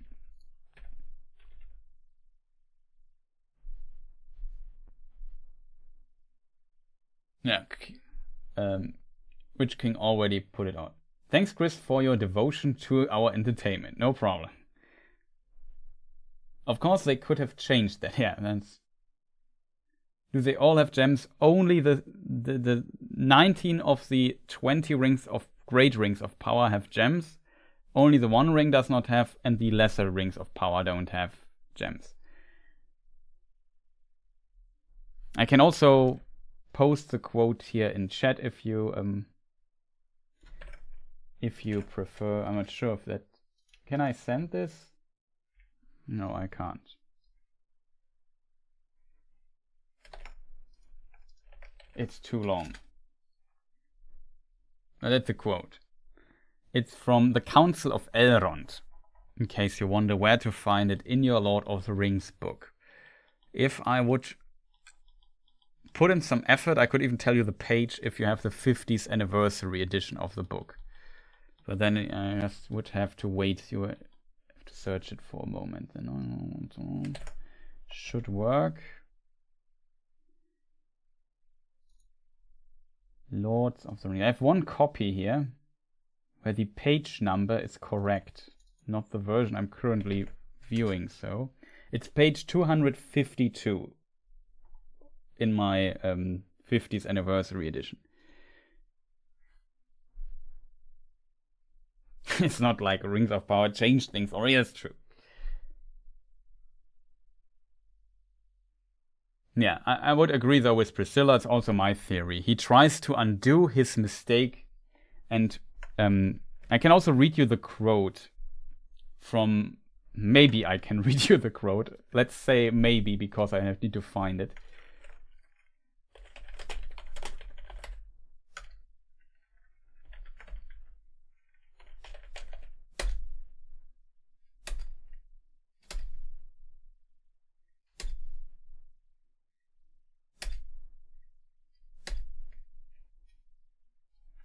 I think I found History of Galadriel and Celebrimbor from Unfinished Tales. In German it's called Nachrichten aus Mittelerde. Sauron himself departed from Eregion about the year 1500. For context, 1600 the One Ring was done. Also Barad-dûr. After the Myrdain, that are the Gwais i Myrdain is the smithing guild, had begun the making of the Rings of Power. I read it again. Sauron himself departed from Eregion about the year 1500, after the Myrdain had begun the making of the Rings of Power. Now Celebrimbor was not corrupted in heart or face, but had accepted Sauron as what he posed to be. And when at length he discovered the existence of the One Ring, he revolted against Sauron and went to Lorinand, that is Lothlorien, to take counsel once more with Galadriel. Galadriel fled there before Sauron is even there, just for context in this version. This is one of many versions. They should have destroyed all the Rings of Power at this time, but they failed to find the strength. Galadriel counseled him that the 3 rings of the elf should be hidden, never used, and dispersed, far from Eregion, where Sauron believed them to be. It was at that time that she received Nenya, the White Ring, from Celebrimbor, and by its power the realm of Lorinand was strengthened and made beautiful, but its power upon her was great also and unforeseen, for it increased her latent desire for the sea and for and for return into the West, so that her joy in Middle-earth was diminished.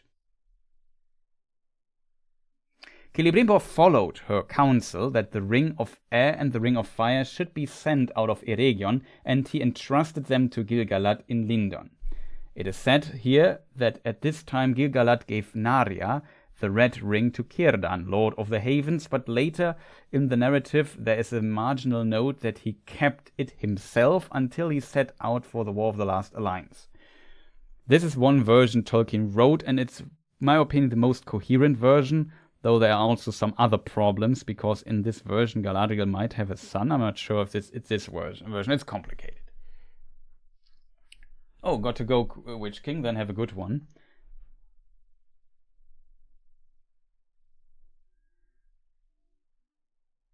In the show, I wonder whether the 7 and 9 will be specifically made for men. Otaku Senpai, there you say something very important. I think that is my biggest fear, that they change this into, oh no, Sauron made these rings specifically for the dwarves and so on. Because we know that the first men with rings were the ring race, and they appeared for the first time Second Age 2251. So let's say 900 years after Sauron created the One Ring. Does this even... No. I can't do math. 600 years after the 650 years after the creation of the One Ring. So a long time is in between in theory. In theory, they also need to die at some point so that the rings can take them fully over and so on and so forth, and they become wraiths. Not sure how fast this process takes. So in theory, you could make the argument if they were black Numenorians in parts, they lived for like 150 years. So yeah, maybe he waited for 200-300 years before he started to make a move again. I think in the show they have to compress this massively. But I'm a bit worried that they skip this part and Celebrimbor makes those rings for the other folks and just keeps 3 himself or whatever. What I find strange though is that here in the trailer we see, not sure which, yeah, right. We see these 3 here have the rings. I assume this is the hand of Círdan. Would make most sense. I mean, in theory, it could also be Elrond, but I assume Círdan will show up in the show as well. So they have the rings. So Sauron comes back to Eregion. I mean, this could also be Celebrimbor or something. It's also possible. And deceives him again to make more rings. But shouldn't he then know about the other 3 rings? But Sauron didn't know until he made the One Ring that the other 3 rings existed. So it's kind of weird. However, back to the talk. Any interesting comments? Do the men really need to die to become wraiths? Did elves have to be to die to become wraiths if they stayed? No, you might be right that they don't have to die directly. But they have to at least live a long time. Let me put in my, like, they don't die. They don't actually die. That's very important. The very important detail. I phrased it poorly a moment ago. Let me just. What I mean is they need to live some time with a ring, like maybe a lifetime, because it slowly corrupts them. Let me just.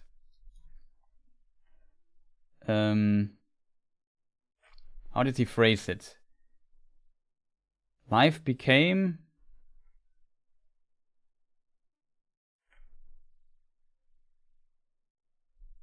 How did Tolkien phrase it? I forgot the phrase again, chat.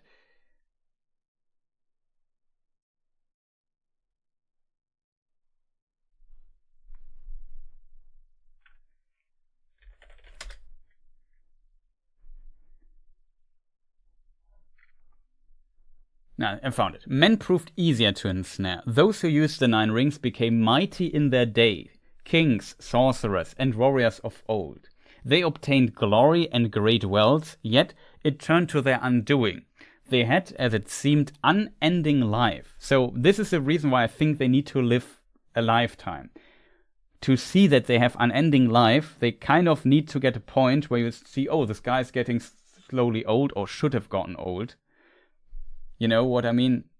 So for them seeming to have unending life, like it seems like they age slower. It's not what we see. It seems like they have unending life. As a result, they should live with a ring for quite some time for this effect to become really noticeable.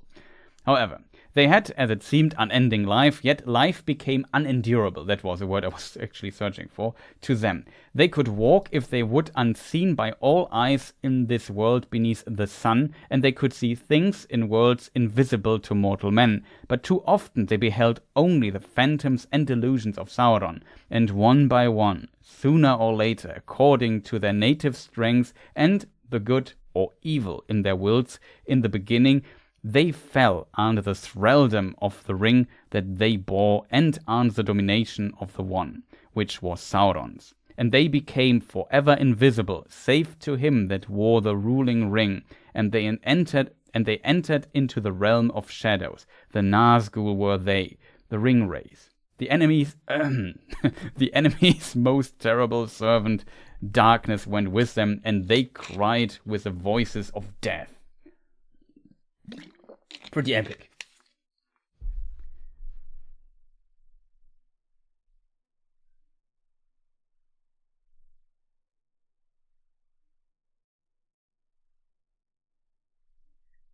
So they don't need to die, but what I meant with they need to die is they need to live kind of long enough that people notice that they have unending life. That's how I should phrase it. The show does not move the books, that's of course true, so I will try to enjoy it as its own thing, inspired by Lord of the Rings, backstory and histories. Yeah, my problem is, it's not my problem, but my fear, like I personally as a huge book fan, if I have the opportunity to live in a time where technology and budgets and the will of the filming industry or the show producing, the media industry, is big enough to make an adaptation of the Second Age, I would love to have an as accurate adaptation of the Second Age as possible, even though it's in theory impossible to do so. So I'm always a bit sad to see that this huge chance is kind of wasted by, I don't know, weird decisions, bad writing and stuff. I don't mind that they do some changes. As you say, we all still have the books and so on, but it would be great if at least the writing would make sense. And in season 1, there were too many things that were not well written and made no sense or had not a good payoff, like this weird black-powered sword hilt that they had that turned out to be just a key for letting out water. And you think, okay, why are you searching for like ages for this stupid sword hilt? Couldn't you just destroy the stupid damn thing by force? It makes so little sense. It feels like very poorly written, this overall story there, and that's very unfortunate, I feel, because if one thing Tolkien was good at, it was explaining stuff and writing stuff. And I hope that in season 2 they can improve quite a bit, because they don't need to focus on setup that much anymore and can just slowly develop a plot, and I hope they do this well. There are some plots in the show, though, that I actually liked.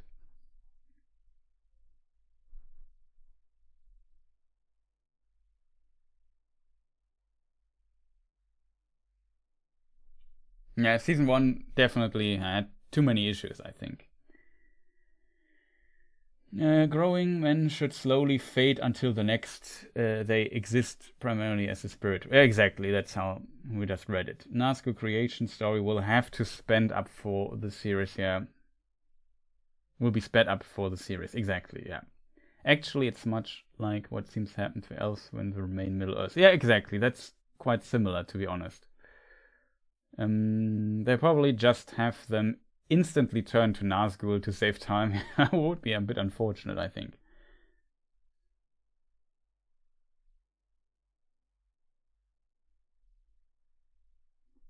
Yeah, it might be that they distribute it in season 2. I think they might speed it up. I hope they would take longer time for this particular plot part, but it already seems Eregion is attacked, potentially sacked. Sauron is there. He's discovered that he's Sauron, so they know the rings have to be hidden, and so on. Sauron wants the rings back. I'm not sure if he will attack the stuff or not. We will find out.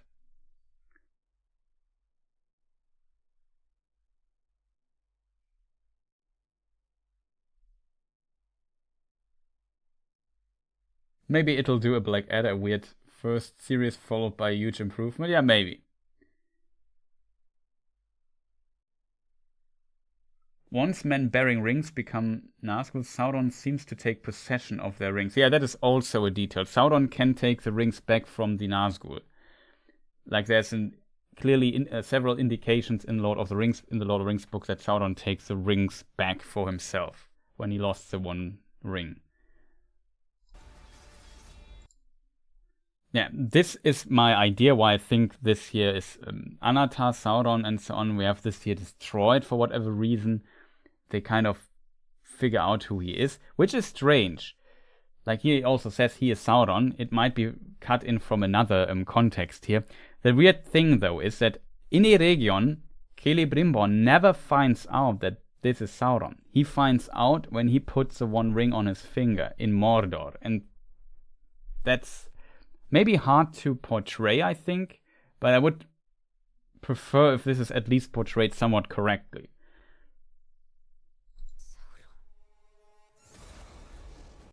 And then you have this explosion here. I don't fully understand this.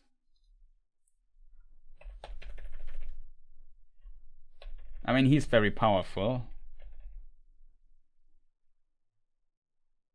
Can't really see what this scene here is, to be honest. It doesn't look like the elves or something. It looks like a cave or whatever. Similar explosion to this thing here. This could be Mordor. I don't think this is Carn-Dûm. That is the Angmar place. Somebody suggests it might be Angmar. I assume this is the foundation for after he... I think this is the creation... Well, know what I think, chat?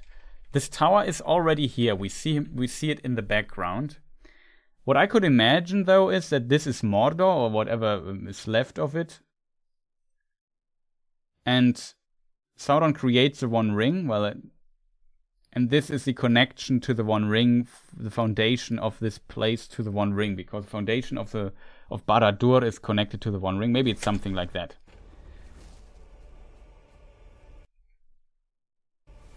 And then this place here also becomes, I don't know, Mordor-esque or so. It's farther in the north of Mordor. Yeah, exactly. Barad-dûr, the Black Tower.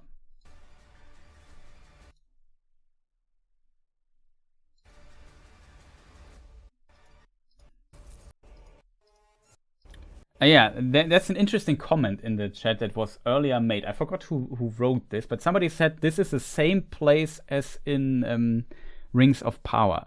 The problem is, production-wise, I might not be able to show you the stuff I need to show. I'm not sure if I have a screenshot of this place. I know exactly what place you mean, and you could be right. Let's have a look into this. But unfortunately, it's from season 1 or 2 or something, where Galadriel is in this ice place.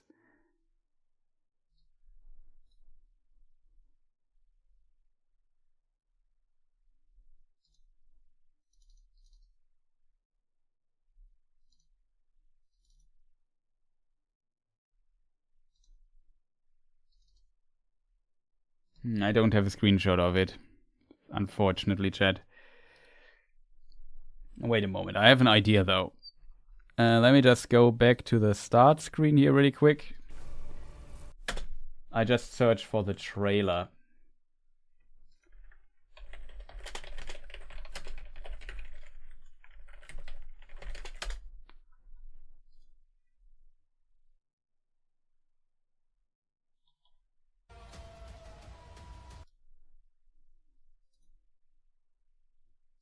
I'm not sure if it's here in it. We turn the sound off. Yeah, here in this snow area here, we have this snow troll. This is season 1, by the way.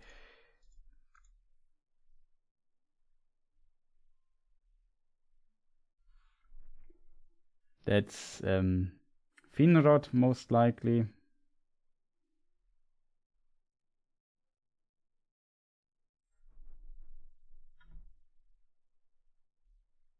Can I accelerate this a little bit so we don't have to watch all this nonsense again? That's a boat. There was in one trailer, there was a snippet of this particular place.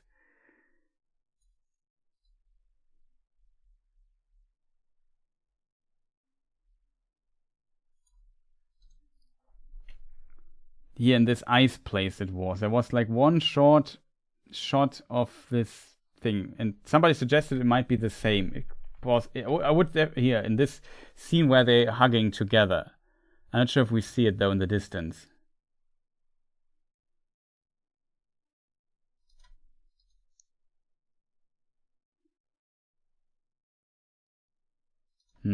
Unfortunately, it's not there.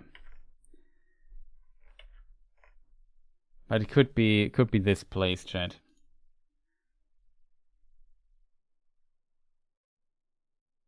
Yeah, the Ice Fortress. Adam said it maybe the Ice Fortress from the Waste in season 1.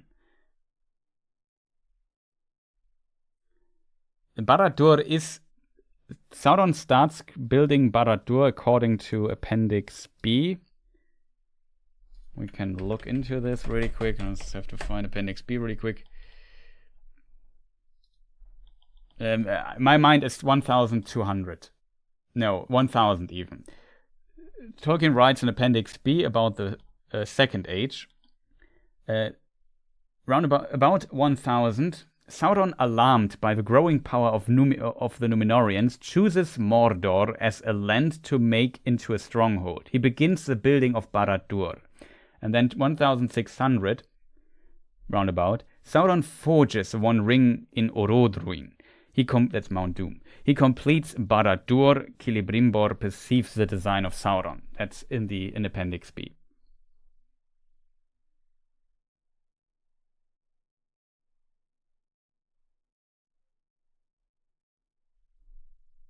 Is it called Durnost? That maybe might help me.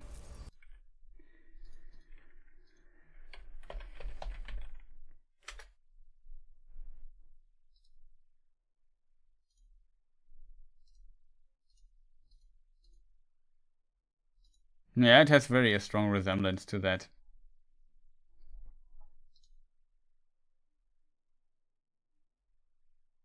Turns out nobody knows the name though, except you it seems. Only Tolkien Gateway has it also. But I don't have a high resolution screenshot of it. Yeah, that's the best I can do. That is Durnost. That's the ice place I meant. I can maybe zoom in a bit. Maybe that helps. And yeah, in the trailer this looks like it. There are some mountains in the background as well. So yeah, it could be really this ice place. It's possible.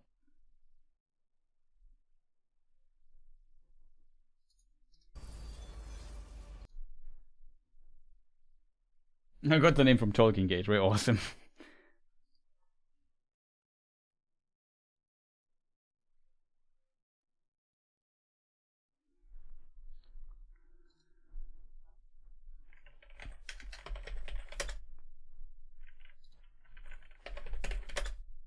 It's interesting that they even have a thing for it.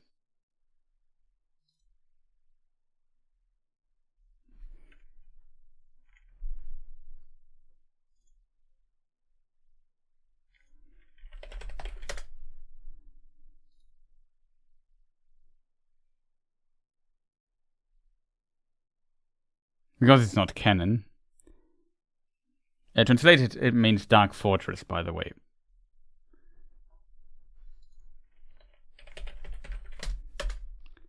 Maybe similar to Fornost, I would assume.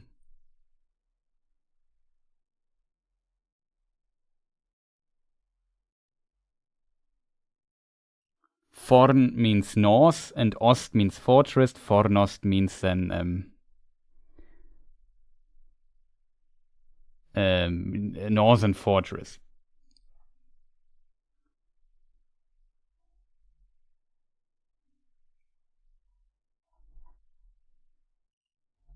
Not sure why there's an N though, then by Durnost. I don't know. I have to ask a linguist for that. Sindarin language things are complicated. So now, because we are so late in it, yeah, August 29, I hoped it would come out later. That's pretty close, to be honest. Like, we have almost June. In June, I have to play Elden Ring. 21st of June, the new Elden Ring expansion /DLC comes out. That means I will play Elden Ring basically a week long and do nothing else in my life. And I'm looking forward to it. I can always spoil that. So if you like video games and stuff and Elden Ring, maybe check my stream out on the games channel.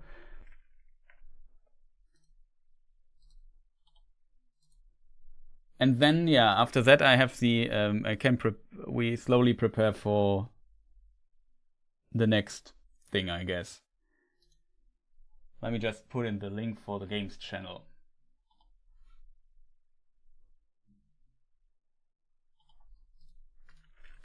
In chat. That's the games channel. I might stream, I will also stream it on Twitch. I'm not sure if I put the link. Yeah, it's the right link.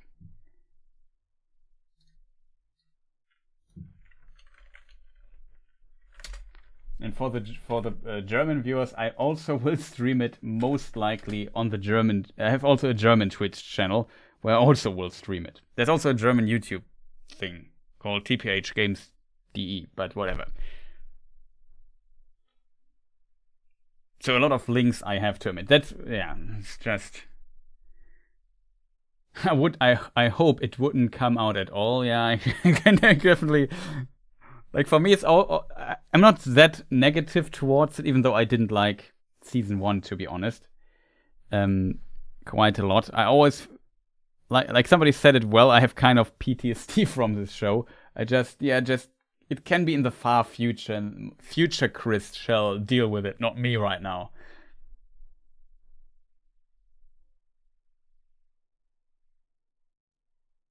Unless we see ash and not snow yet, also possible.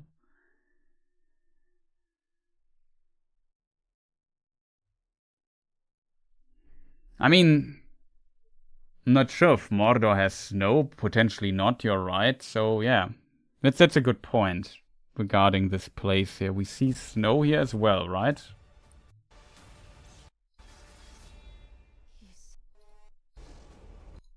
And do we have snow here in this scene?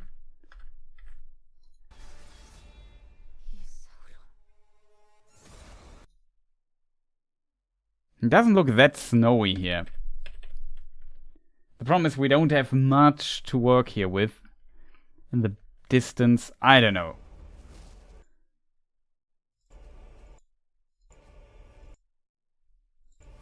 Now it looks more snowy than it looked before.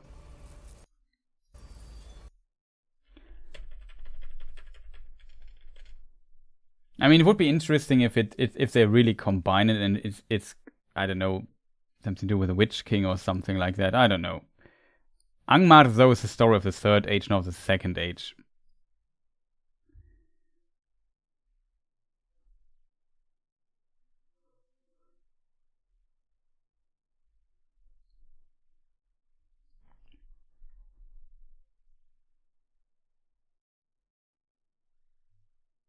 Yeah, we'll watch the other video.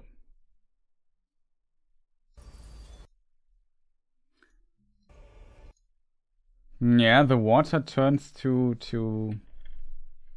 I'm not sure if it comes from there, or if the water just comes steam. I don't know, chat. We will find out later. It's too hard to speculate about this.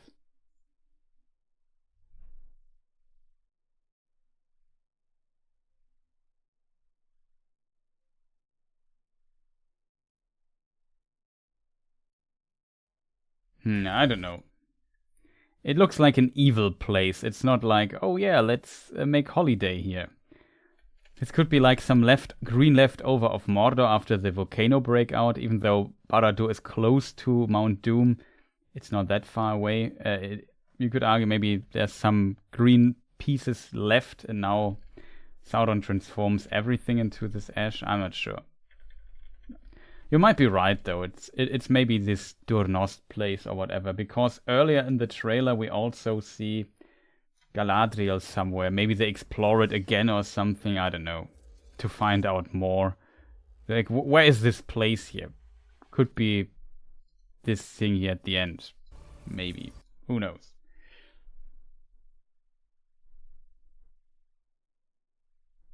get out the map. Let's guess where the play. Well, don't. Yeah, last time I had high hopes for cardinal directions and stuff, and Rings of Power was a complete letdown when it comes to cardinal directions and map stuff.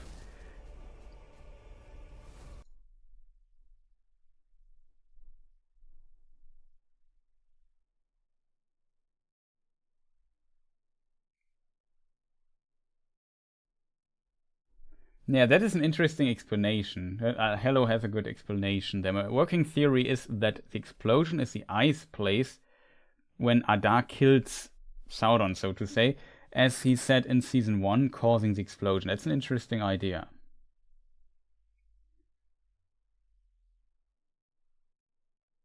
Yeah, there are also trees, and this maybe turned this place...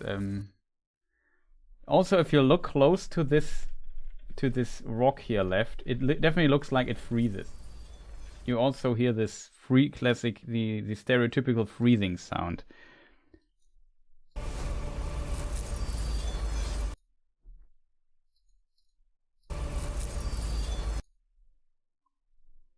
You know what I mean? So yeah, maybe.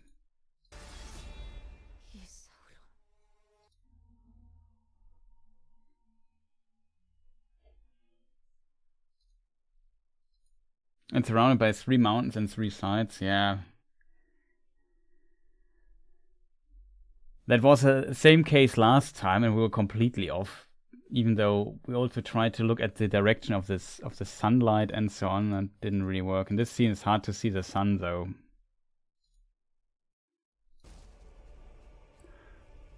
In theory, the sun would be here. So if it was noon, then this would be south. So we're looking at it from north or something. That makes no sense.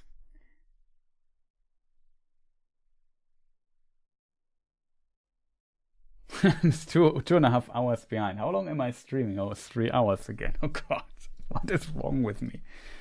Well, yeah, even the gold freezes a little. That's a good observation here. Shoutouts to the special effect guys making all these kinds of details. Always like stuff like this. It also vanishes again.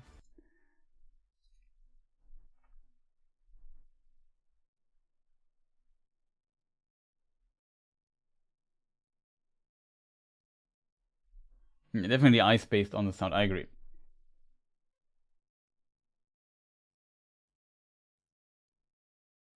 I'm not coming up with a good reason to return to the fortress in the north. Me neither, and potentially the writers also not, so we are already 3 in the club.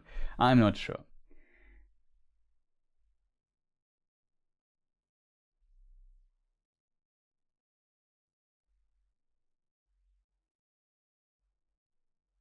I'm not sure. The last place they visited was somewhere in the north.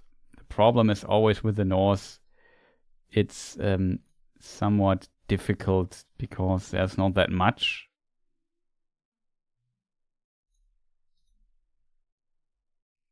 I mean, it could be where later Carn Dûm will be or something like this. Carn Dûm is the fortress of the Witch King when he found the realm of Angmar, but I don't know.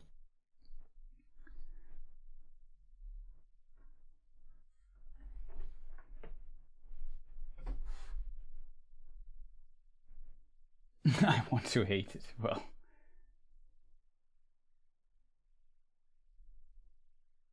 do we hate it already? I don't know if I hate it. You know me, I'm relatively neutral on stuff, even though I didn't like Season 1 that much. There's at least one detail I kind of find interesting, that is that it seems like Durin the Third gets a Ring of Power.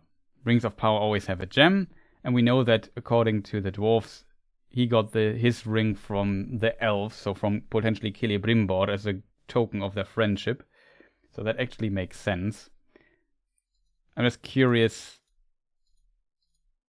what's going on. And yeah, it seems like Celebrimbor gets fooled twice. Here we have the potential eye scene. I don't know. This is Anatar. I would assume so. Anatar comes back to Eregion and does things.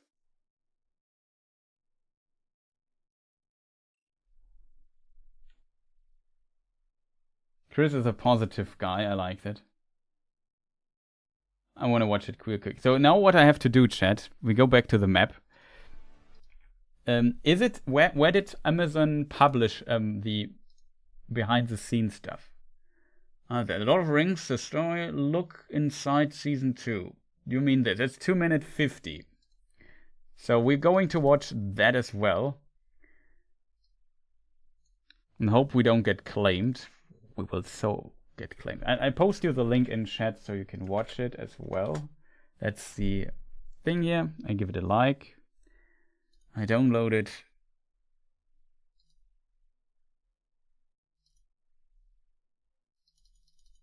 Hello.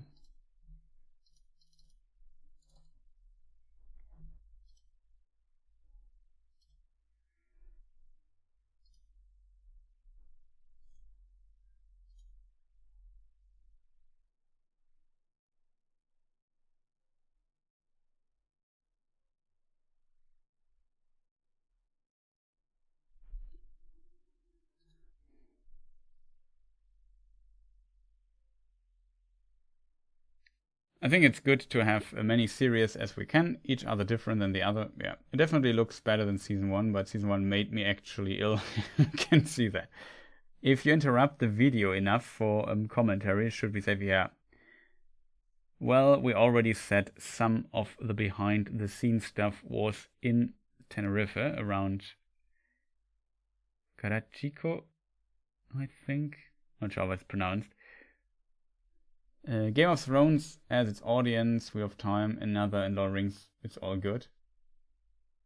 Glad I'm not alone. Is anyone here fan of the Eragon books? No. Like, not that I'm not liking them. I'm never looked into them. I was just reminded.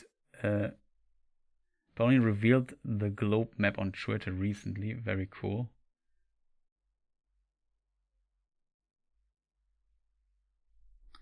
Okay.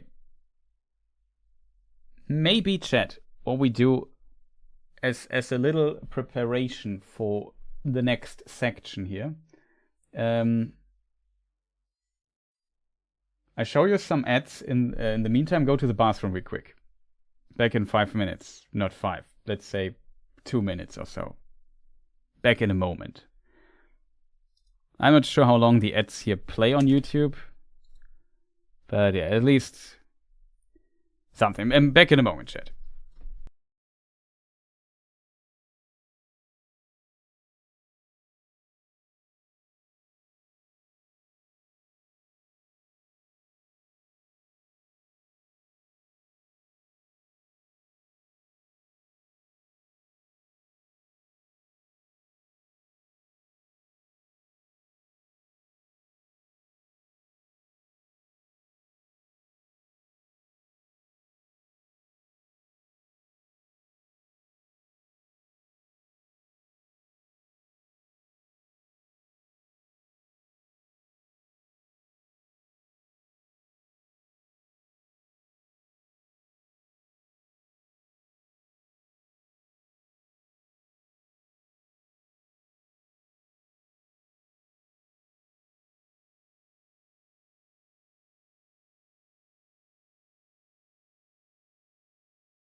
Okay, Jet, I'm back.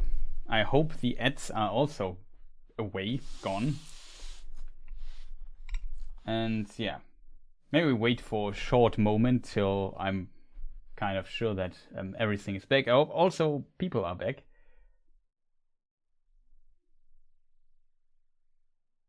No idea. Potentially nothing happened for most people anyway. Just Chris minutes counter for YouTube. Is the counter still running? No. Counters 2 minutes are gone on my side.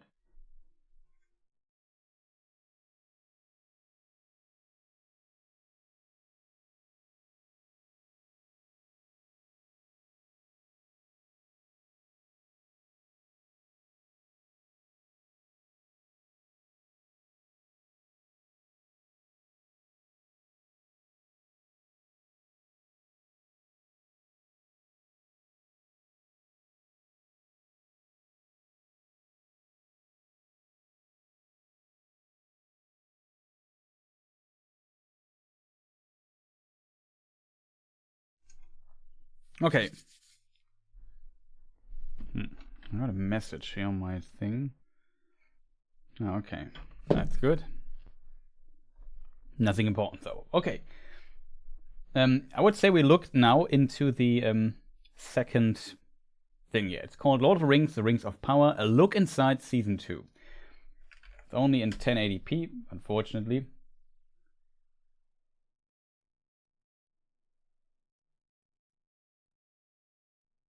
Yeah, it's also an interesting idea that you have, hello. Black goo creature at the start could also be Sauron's incorporeal form after being killed by Adar. Think you can see the head and teeth? Yeah, maybe. Also a possibility. Let's look first though into this new thing here and see what's going on. Is sound activated? It should be. So yeah.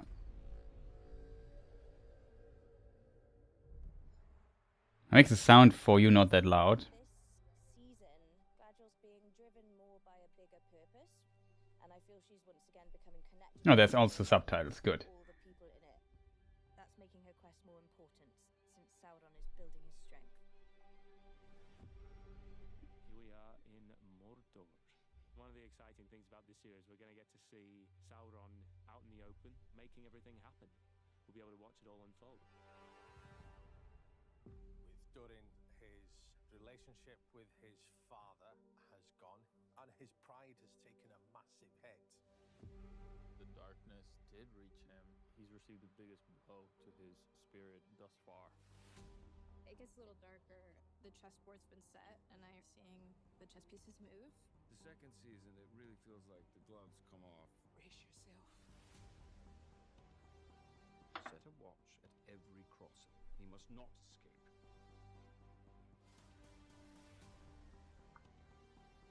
I've had an unexpected... Okay, it looks really like Gandalf. Who'd have thought a ring could have so much power? You should name a show after it. The Power of Rings. Shouldn't he? Oh, Liana Stark is here. Welcome. It's just really exciting to finally be back. I'm just so grateful to be a part Oh, there is Snorri.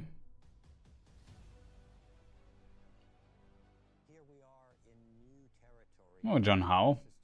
Awesome art illustrator for Tolkien. I mean, the set is almost too scary to go into. Don't look.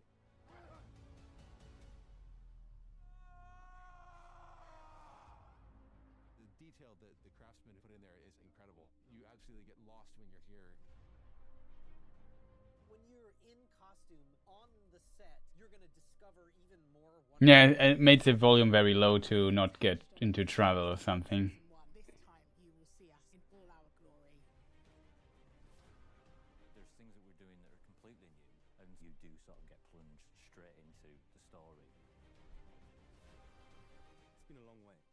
Some bad things might have happened. Some good things may have happened. And there's a lot of danger, a lot of excitement. But we're back in Middle-earth. There was the woman in the tank. Okay, not much. There was one particular scene I found interesting. Quest more important, since Sauron is building. I will mute it completely just to not get into too much trouble.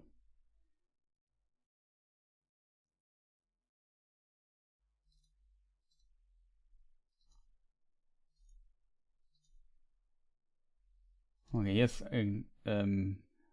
Elrond is also here. Being on their way. Good old Charlie Wickers is Sauron. Cool. Spoiler, by the way.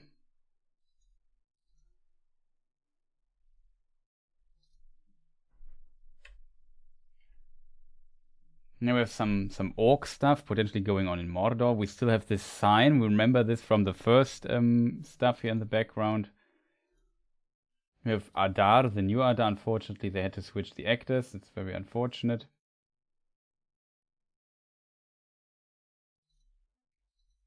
Relationship with his father has gone and his pride has taken a massive hit. What does this mean?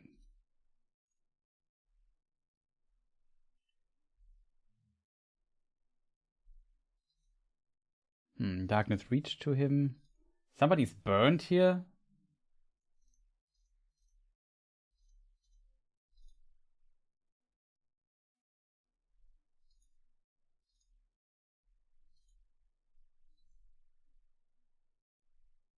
Who are these people all, Chad? There might be a funeral for her father till Palantir.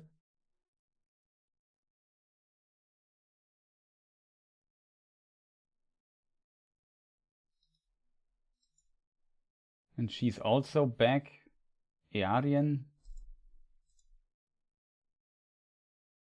Have they spoiled? No, not it. The father is gone, the relationship is gone, I think. Here we have Pharazôn again.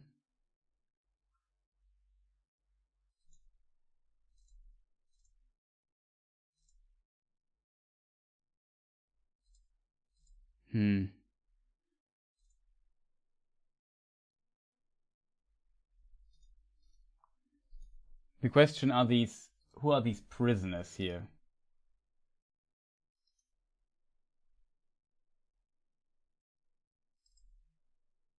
Here, yeah, this is a stranger. He looks very much like, I don't know, could almost be Gandalf. Wouldn't be too strange. Here we have the scene with, I don't know, the Forge. I assume this is Sauron. Here we have the father with, like, Durin the Third with the axe. I mean, here they seem to still have a good time together.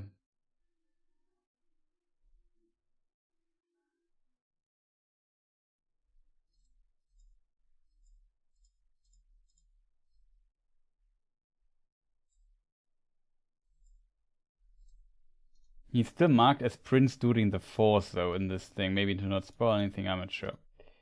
It's kind of difficult to tell what the relationship of them is now in Season 2. Here we have Nori, and we have the set. Also very interesting.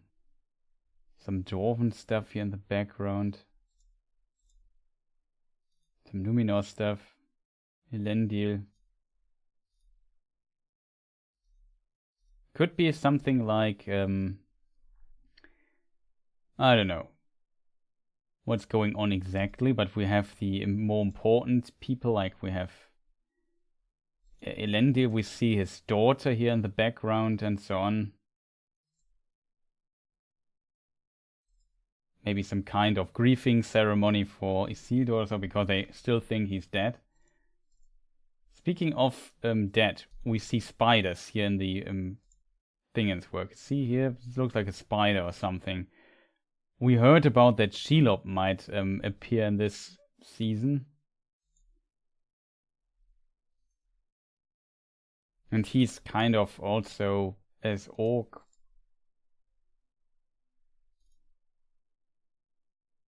Bound to something. Here's the stranger again. Set design stuff.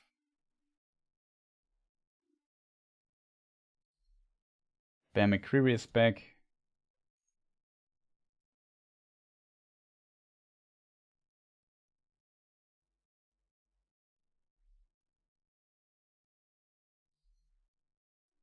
Now here we see the elven armor a bit more in action, chat. A faithful gathering. Yeah, that's a good way to say it.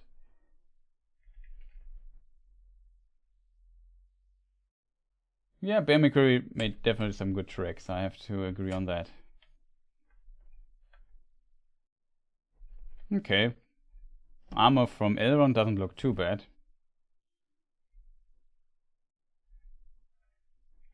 What happens here? It seems like this might be a besieging thing. So they besiege and destroy the stuff. Some of the towers fell over. This will potentially get quite a bit of CGI treatment. And post-production treatment, I should say.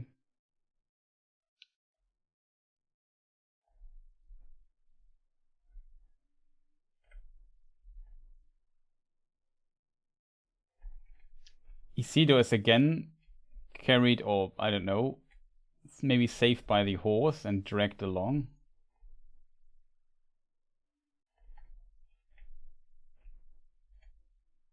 Now here we have the practical, like these are at least not CGI orcs. It's good.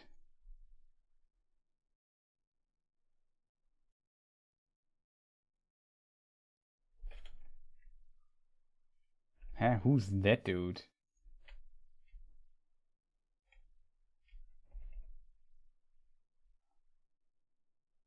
Chat. Can somebody explain this here to me? Who's that?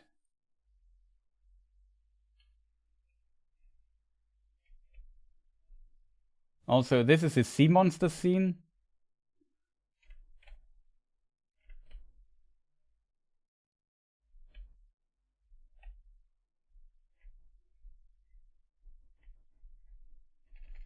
He looks like some... Okay, theory. Maybe this is a transformation of a Nazgul or something? Could that be a possibility? Or maybe this is like some future look into how the elves transform into race or something like that. Like we see he has some glove on, and so this is clearly not went through post-production. We see a guy here in the background and so on. So maybe they work on it. Maybe it's a vision of what they could become. Who is this dude though? First I thought maybe Celebrimbor or something, but I'm not sure if Celebrimbor will be in this season. It's definitely one of the stranger scenes, I have to admit.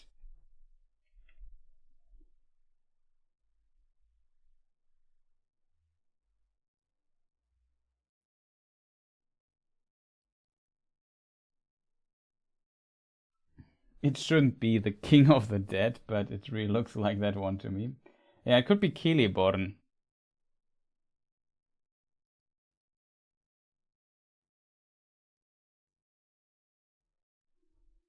Yeah, it's true, the Witch King had a crown.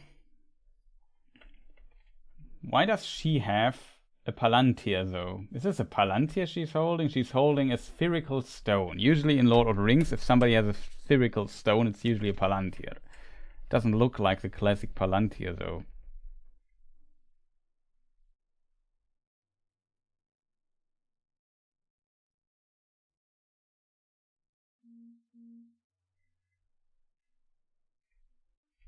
Waves on the crown? Yeah, there are definitely some waves. I know what you mean.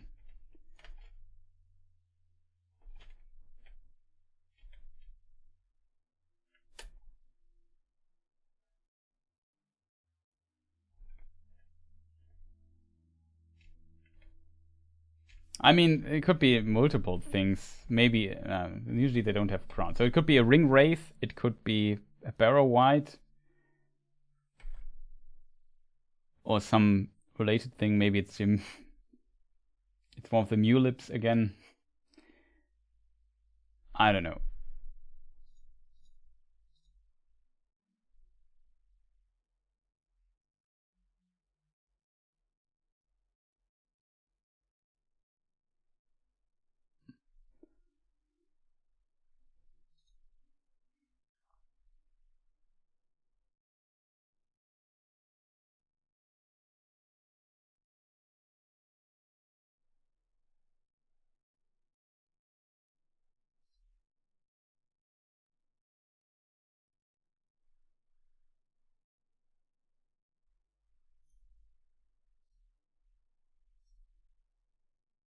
He has a suitcase or something behind me. It could be just production stuff needed to do this or so. I'm not sure. Hard to tell. Like I said, this hasn't gone to post-production yet. So it's quite difficult to tell. Will you fight? No. What do you think, chat? Is there anything interesting in this section here that we haven't talked about?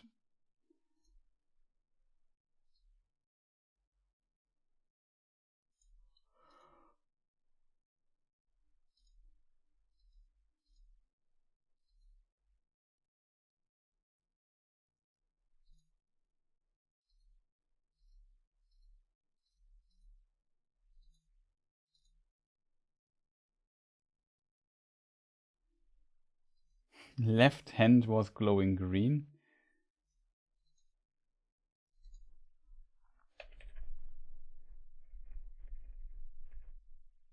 Now, like I said, it looks like he has gloves on or something. This could be something needed for the production, for visual effect or something. It's really hard to tell how this will look when it went through post-production.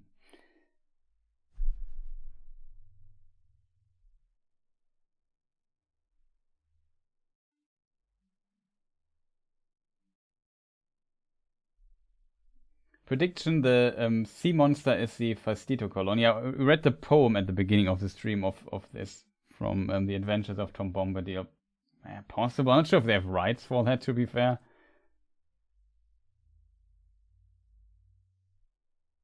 So originally the creature was not part of Middle-earth.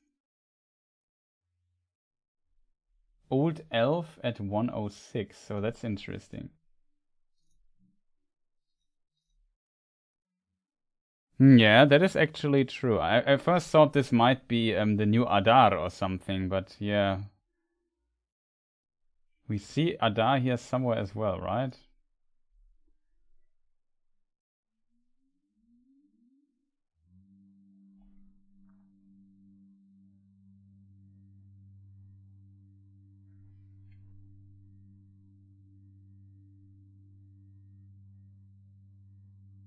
Where was the Adar scene? Wasn't there one here? In the other trailer there's one here. No, Adar has these scars now, I think.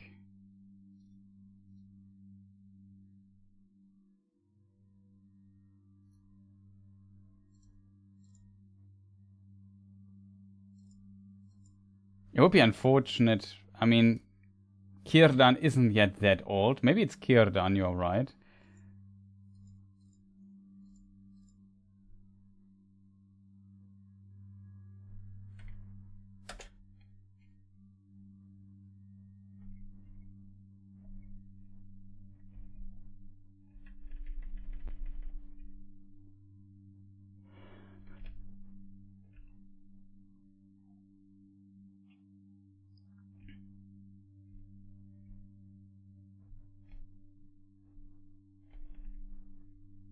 Not sure.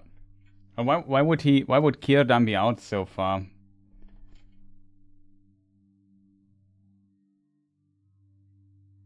No, it doesn't look like he has a beard. If he had a beard, it would be clear. I'm very curious how they will portray Círdan. As one of the few elves who has a beard. You could argue he's a lot younger by this time here, actually, so he's not as old as he is at the end of the Third Age. That is 6,000 years later. Let's say 5,000 or something, but yeah, it's hard to tell. Exactly, we don't know when his beard appeared. I mean, in theory, he could have always had a beard, like Mahtan, the father of Nerdanel, the wife of Fëanor. But, yeah, we don't know. Usually, like, there's the explanation with different life cycles of elves, and when you're in the last life cycle, it's possible to grow a beard even as elf. Was kind of the explanation once for why Círdan has one, because he's so old. But you could argue he's now 6,000 years younger or something like that, so maybe he's still very old, but not that old yet that he has a beard. So you could make an argument against the beard. Even when Peter Jackson didn't portray Círdan with beard. Even though there he only had like 2 cameos. 3 actually, but in one he's not Círdan, but the guy in the archives. It's the same actor, I think.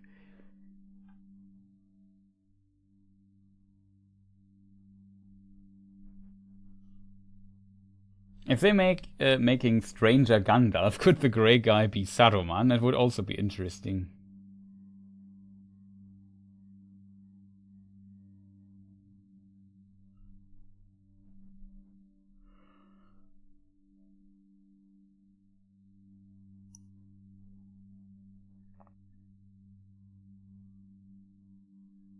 You are beardophobic, but usually characters don't have beards. Like, a lot of characters don't have beards. So if you don't like beards, then it's good, I think. I mean, there are of course many characters with beards, especially the dwarves, but when it comes to elves and Dunedain, they usually don't have beards, and hobbits.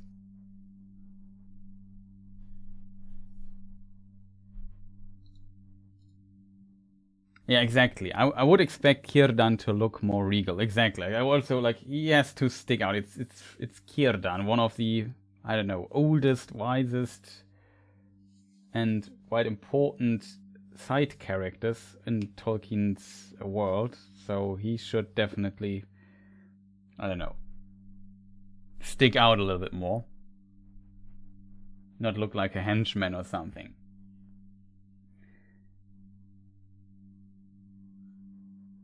It could be a flashback creation of Durnost with Adan Sauron. Yeah, possible.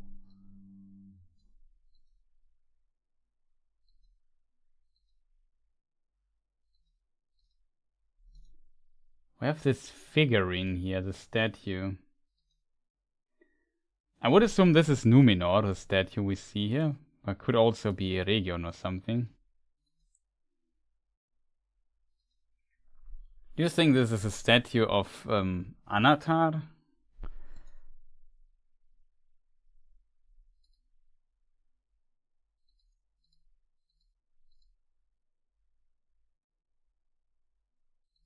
And also, is this... First I thought it's a windmill or something, but it could also be a catapult. I think it is a catapult here in the background. Like, we know that Elrond actually went, Gil-galad sent Elrond to fight and to help Eregion. So Elrond is definitely involved in the defending Eregion and helping out there. So that makes lore-wise complete sense.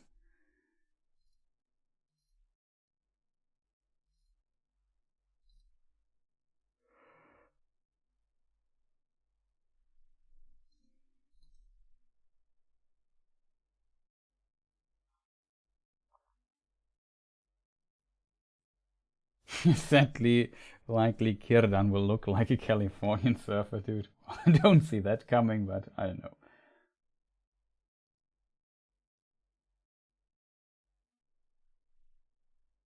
I might have cast Charles Edwards for Círdan instead of Celebrimbor. Yeah, maybe. I'm not sure. I think Círdan is tough to imagine how he might look, because he, from an elf perspective, he actually looks quite unusual. Here I have a scene with Celebrimbor and Galadriel. It's an interesting idea, because Celebrimbor was, I think, kind of, in some version, secret in love with Galadriel, like, had a crush on her, let's put it that way, and he also made, in one version, the elf gem, or the elf stone for her.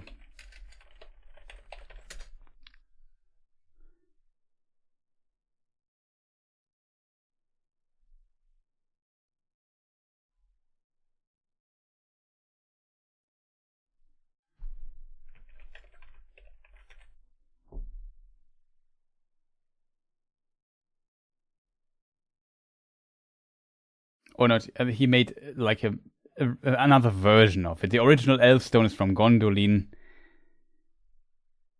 And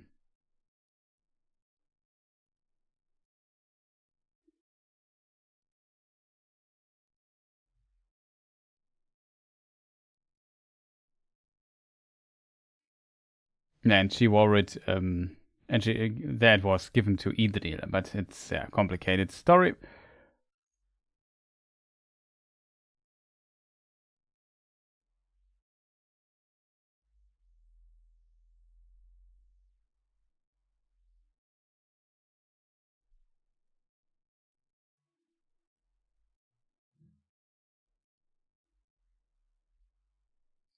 Is he a generation younger than Galadriel? Let me just think.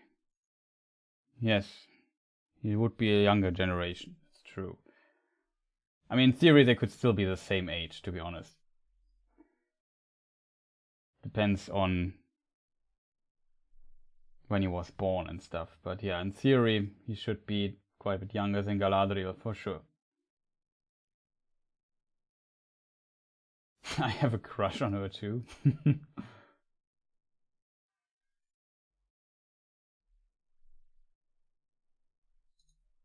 So maybe there's some scene here that references stuff. I'm not sure.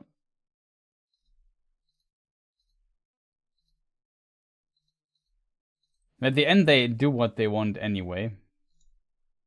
It seems like some orc is kind of, yeah, like they're bound to this place. Maybe this is, I don't know what this is.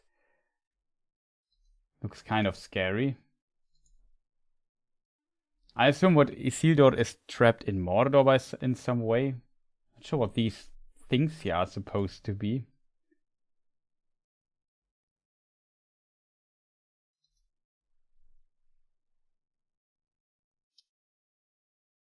Yeah, that is true. I mean, in theory, well, it's not that much age difference between Elrond and Celebrimbor, but she's also a bit younger than Elrond.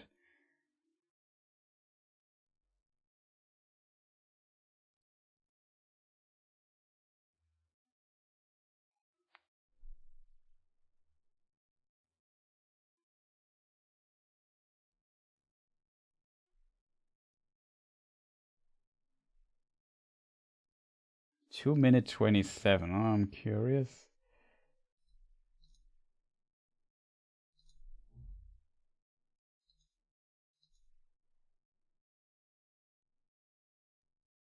Oh, that's an interesting point. Maybe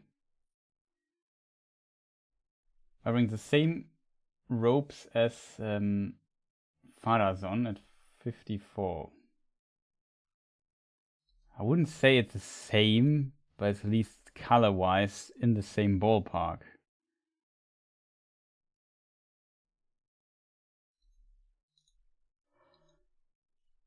Still have no idea who this woman here is.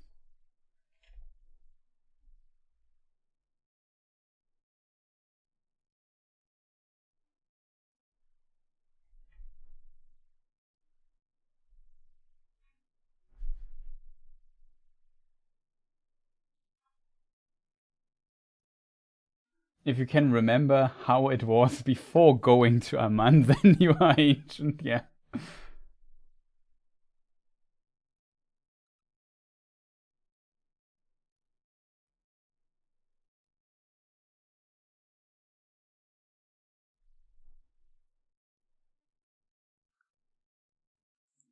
This one dead creature looks creepy. I'm not sure who it is. My theory, I would tip on a Nazgul or something, like how they slowly get transformed to be this race.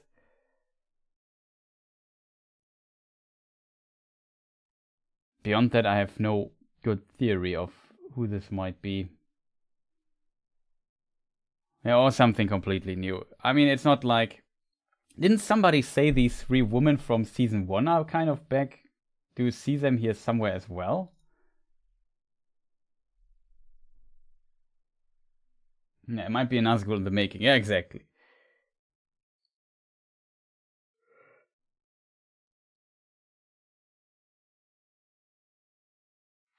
Yeah, maybe it's some kind of sacrifice, or I don't know what. Might be also the same vibe that this woman is eaten by a monster. Or is she commanding the monster? Maybe that as well.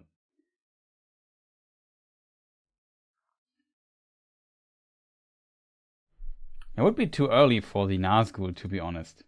Also, if he has a Nazgul, he needs a ring. Does he have a prominent ring on his hand?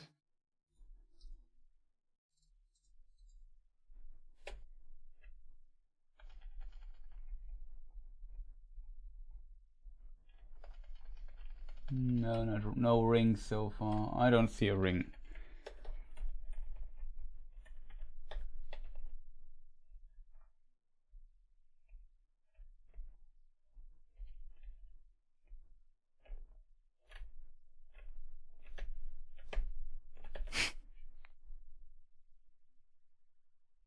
Yeah, like I said, the green glowing could be just that it is something for post-production.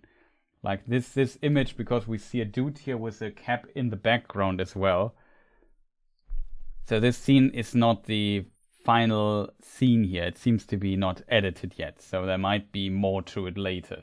Like behind the scene footage and not fully post-produced. So I wouldn't put too much theory on the green hand. It might just be some replacement to make it transparent or something. I don't know.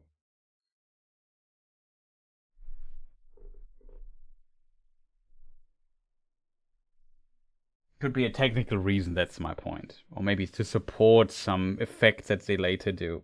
Hard to tell. The crown is a ring. Well, that's, I guess, possible.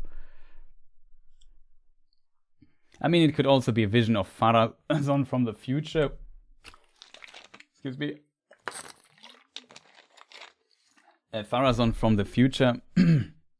That, you know, he has also stuff going on.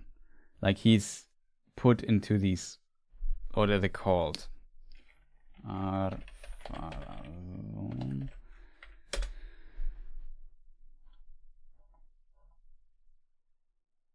Caves of the Forgotten.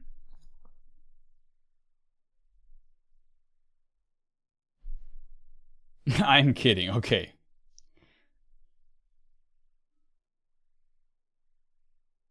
Well, if he starts dancing, that's... No, they could also add a ring post-production as well, that's true. Yeah, that's the best series so far. It looks like some extra from Michael Jackson's Thriller. Yeah, true.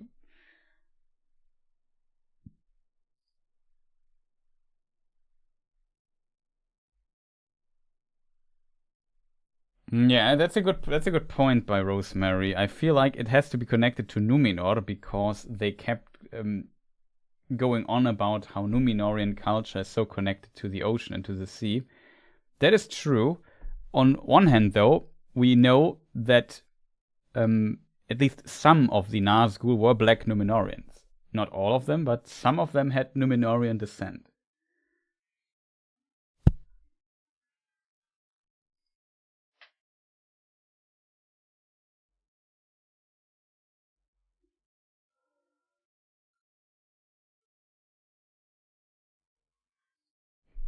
My biggest question so far, chat, though, is the following. Is there more? I'm looking forward to season 2, but yeah, chatting here is watching together.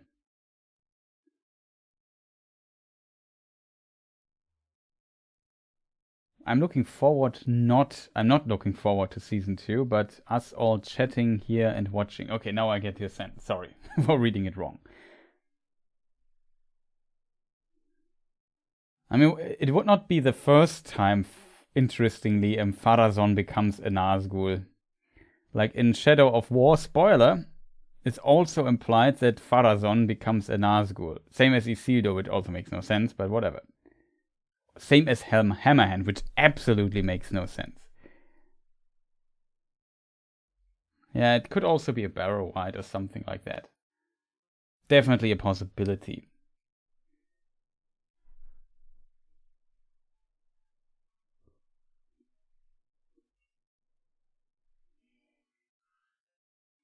We're back in Middle-earth, but are we though? Yeah, who knows. In some weird version of Middle-earth.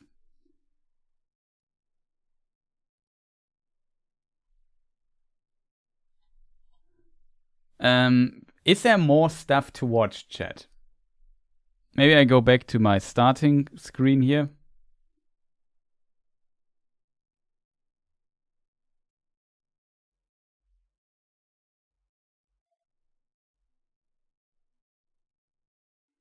It's more content. Peter Jackson did Isildur dirty. Yeah, that's true.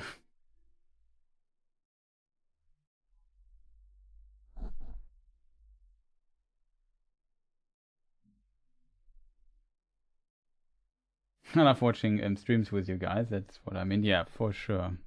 The most fun is always speculating and doing some stuff with the community. I agree on that.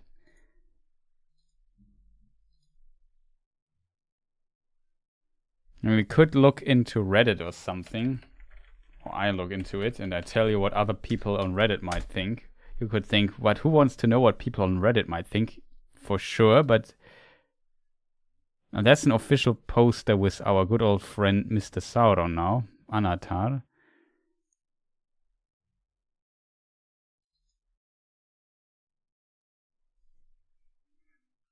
Okay, somebody also speculates that there's a flashback of Sauron creating this evil fortress in Forod Wyth. Yeah, I think then doesn't in chat in season 1 doesn't the name Forod Wyth also drop? Like that they have to go to the north, maybe to Forod Wyth or something. As for people wondering where this Forod Wyth is, we already had here my thing. Here it is.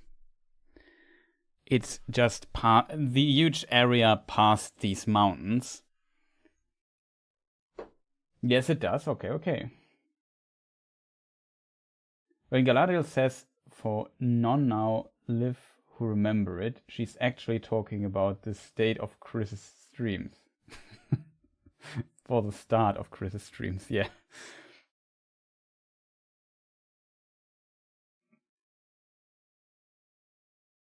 That is 100% true.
Okay, no good theories here as well.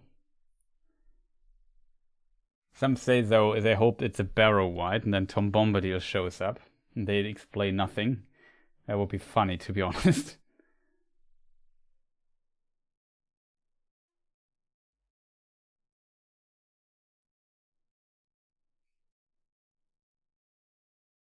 The Ice Bay of Forochel.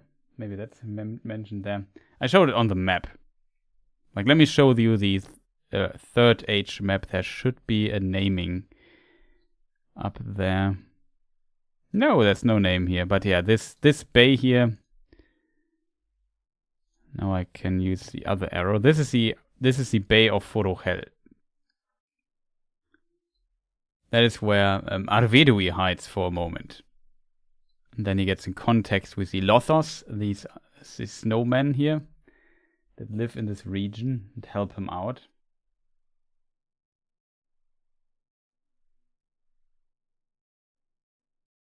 Were there dragons in Forod Wyth? Or only on the Withered Heath? It seems like in the... Yeah, there were potentially dragon in the north. Not sure if it's exclusive to the Withered Heath. .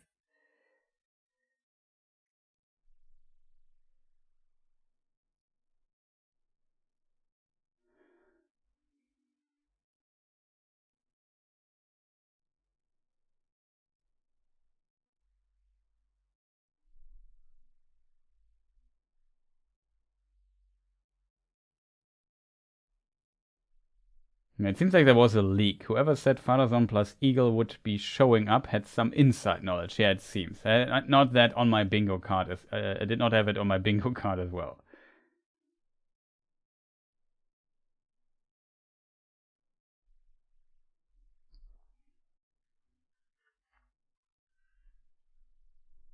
But I also think with the Farazon scene, it looks like the Eagle lands there and then Farazon moves forward to the crowd to hold a speech or some nonsense.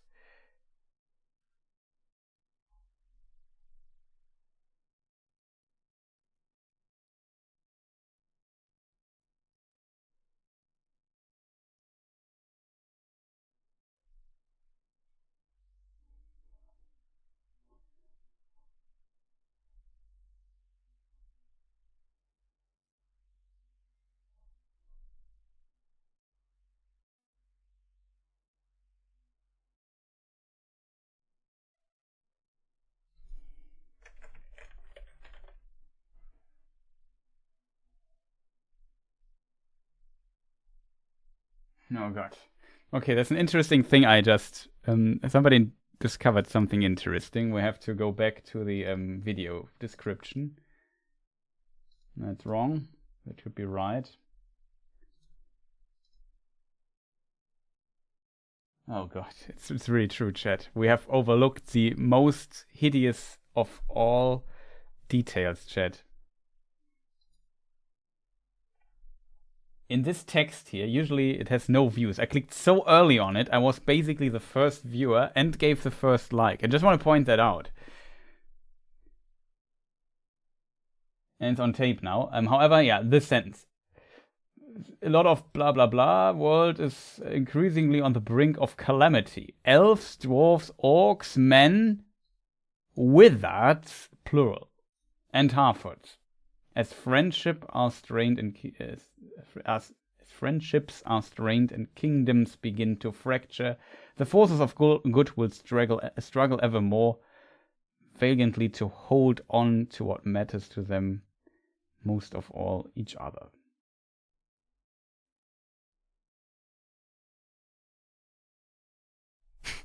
That's like the first comment. So the back from a short siesta, awesome.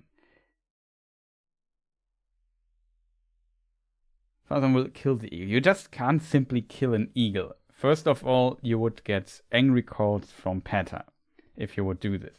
That can't be the case. Then it's also, in my opinion, not very law accurate that Farazon just kills an eagle with his sword. It's an eagle. If any men could just kill an eagle, they would be long dead. They are powerful entities. They are not easy to be killed. They're also messengers of Manwe. Manwe would not be happy.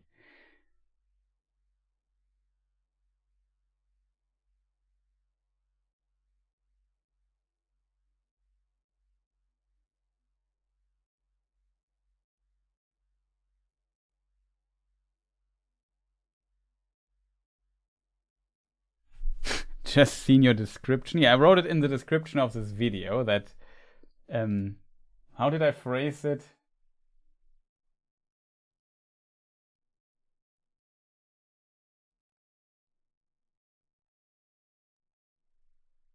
Yeah. Though I'm not happy with Rings of Power Season 1 and would hope the big Season 2 reveal is that Celebrimbor's dog dreamed it all, I try to give Season 2 a fair chance.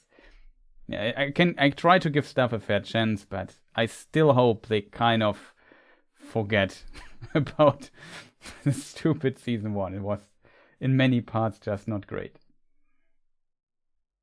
It's just a series, yeah, for sure. Maybe you are right. Who knows what these... Maybe you have figured out the writers better than I have. But you could be right, Adam. Don't get me wrong. I just hope you... I hope you are wrong. But of course, you could be completely right.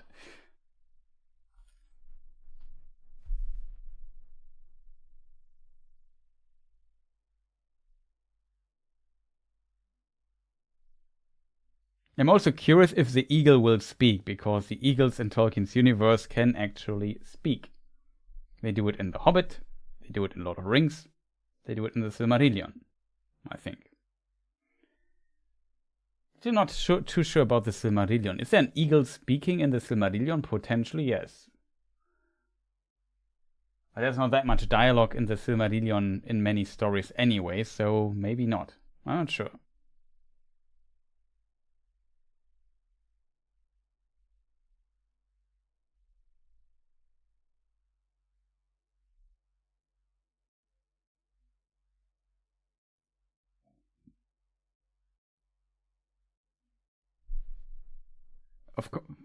Could Isildur become a ring wraith? I would say no, he can't, because there are only 9 ring wraiths.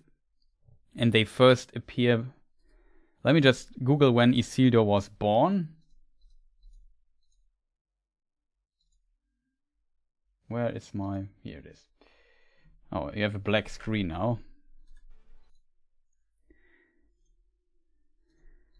Isildur's birth date.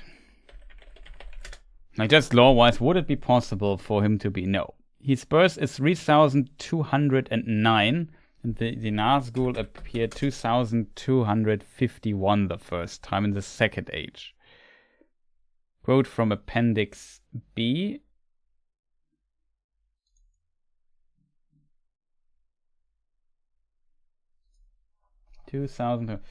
Death of Tar Atamir. Atamir? Atanamir. Oh, I just read it wrong. Atanamir should be pronunciation. Death of Tar Atanamir. Tar Ankalimon takes the scepter. Rebellion and division of the Númenóreans begins. About this time, the Nazgul or ring wraiths, slaves of the 9 rings, first appear. Quote from Appendix B. So, the first time the Nazgul appear was before Isildur was even born. So, in my opinion, if it's the same Nazgul as always, and we never heard about them being defeated or replaced, then I would say it's very unlikely that Isildur, or it's impossible that Isildur is a Nazgul.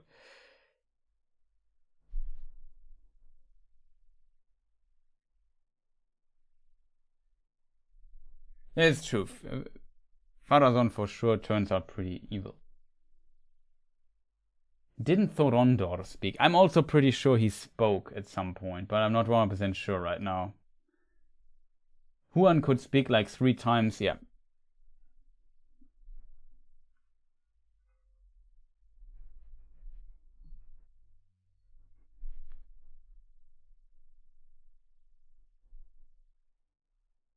Yeah, they speak in the book version of The Hobbit, yeah.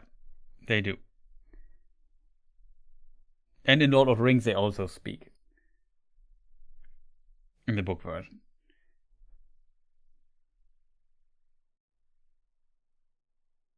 It looks better in this version. Yeah, maybe.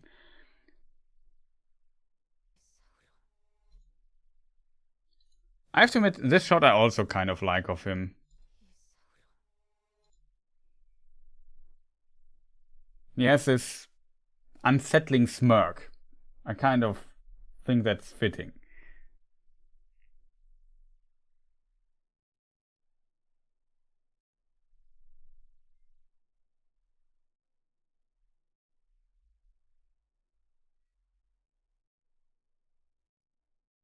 Vickers looks better as an elf. Yeah, it could be with the time compression and stuff. Of course, you could be right that I hope they don't go for. I mean, even with time compression, they still have the beginning of Lord of the Rings, the story of the Last Alliance, the beginning of the Third Age, and so on. And it would be very strange if Isildur survives. Like, the reason why he can't be, like, there's a specific reason why is you can make a lot of arguments against this. But you know that the body of Isildur was potentially found by Saruman at some point, and if he's a Nazgul, his body can't be found because it's moved to the unseen and walks around as a Nazgul.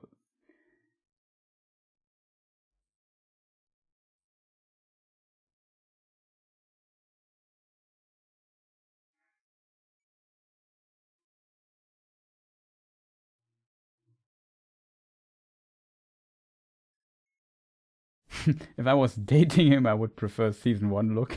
That's funny.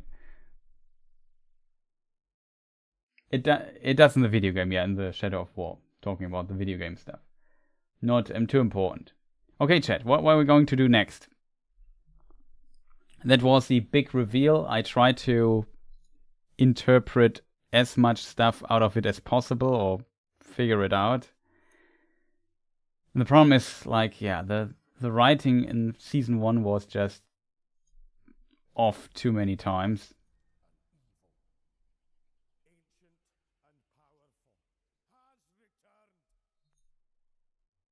Yeah, we are pretty much done, I think. We watched the other thing. It was not giving us too many new information. Like, there was some interesting information, like this dude here. No idea what's going on. My guess could be like King of Men or something like that, turning into a Nazgul. Could be a barrel ride or something like that. I'm not sure.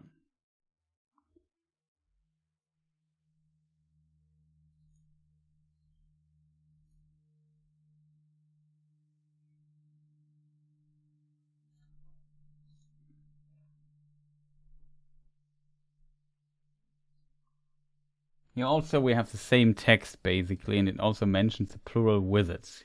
Here in this shot, this guy looks pretty much like Gandalf. We have this dude, I have no idea who he is. Could be Círdan, because he has a pointy ear, so it must be some kind of elf.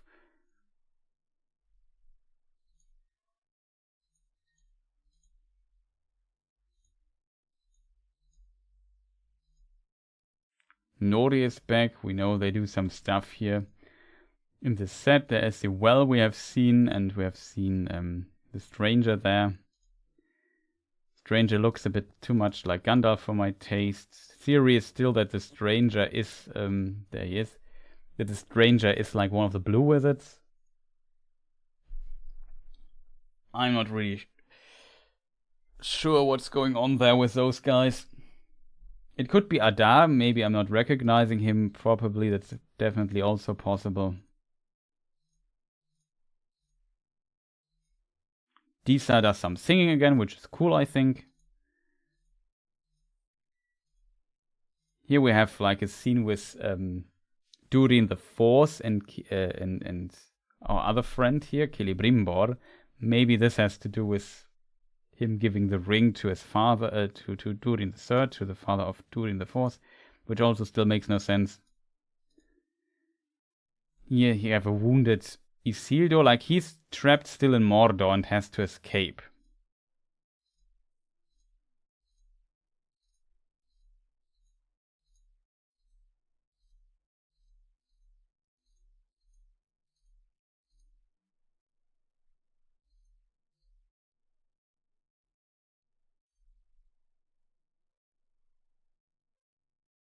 Always follow your nose, 99% Gandalf, I think. Yeah, the reference was unfortunate, a bit too strong. Cat is screaming. Is screaming at me. She's having issues in season. Oh. How can we be done? 4.5 hours for 2 trailers? That's not enough.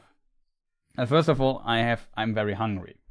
And with this I mean I want to eat something, not that I'm from this country in Eastern Europe. Then I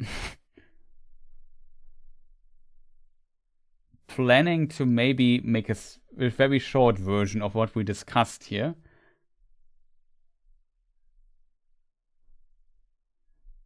I mean, they could also still leave the identity of the stranger open and never reveal who he really is, just to not anger our fans or whatever, but that's too late for that. There is a 3-episode premiere they just announced. What does this mean?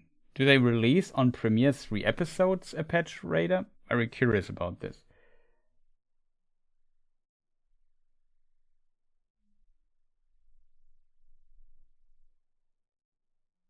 Gandalf watching one of Chris' streams.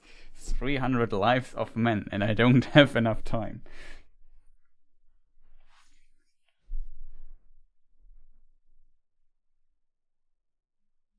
Yes, the blue wizards that arrived separately in a in a daze by meteor.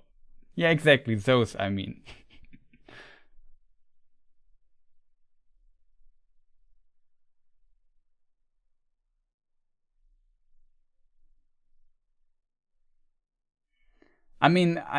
Joe, don't get me wrong. I also, 3 episodes available on August 29th. Do they have an idea how much work this means for me? I have to watch 3 episodes on one day and cover those. How am I supposed to do that, chat?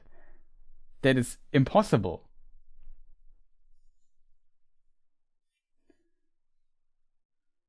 That will be fun.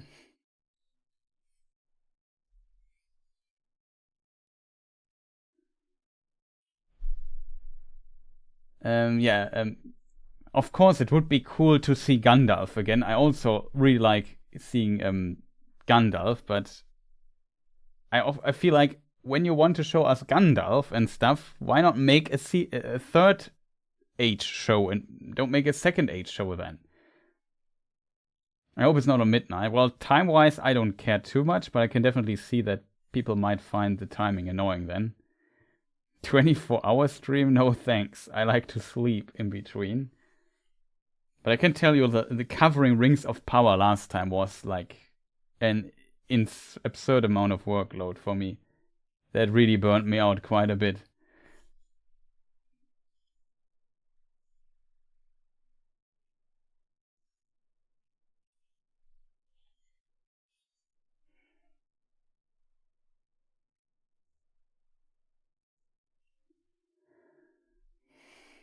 No, just do 1 episode at a time.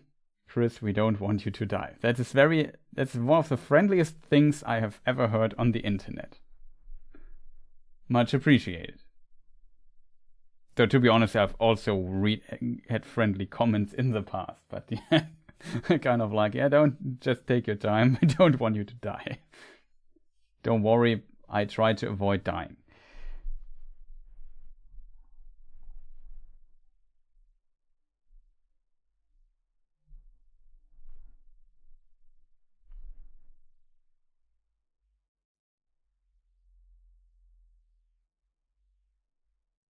I mean, in theory, Gandalf could come to Middle-earth more than once, but I think he should not come to Middle-earth more than only once as a wizard, as an Istar. Because the Istar mission is a very specific mission he has to do, and he could just come as Olorin to Middle-earth whenever he wants, I feel. But it feels not like they are going for this, and that seems very strange.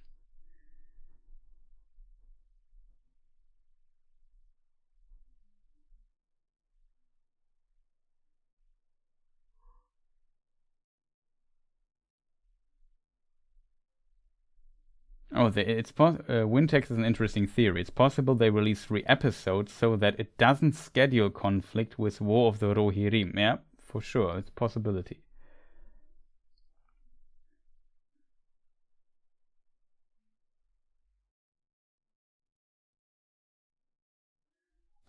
Kill switch is on point. I mean, he means me. Clearly avoids it. He is doing a no death challenge at the moment. Yeah, in Elden Ring, we still have to complete the game 1 time without dying. My personal PB is dying only 2 times, and I only died at the second last and last boss once. Because I'm an idiot.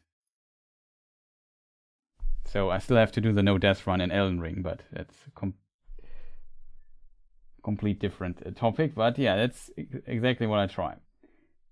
Also, I can't die before before the Elden Ring DLC comes out.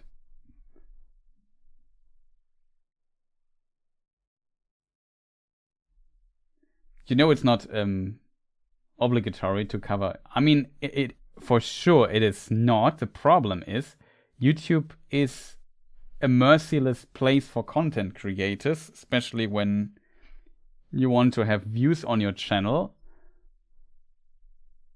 And then you have to be fast. That's the problem, as always. Like, if this would not be the case and people would just don't care when I release my video, whatever. But I feel like as a channel that still looks for growth and so on and so forth, and good views, and I feel I have to put in some work this day. But usually I will watch the episode, get my thoughts together, make a live stream, and then maybe, I don't know, a video. I'm not sure how I will cover the show, to be honest. Will be difficult to do. Has anyone read The Nature of Middle-earth yet? Yes, today even we looked a few times in it as well.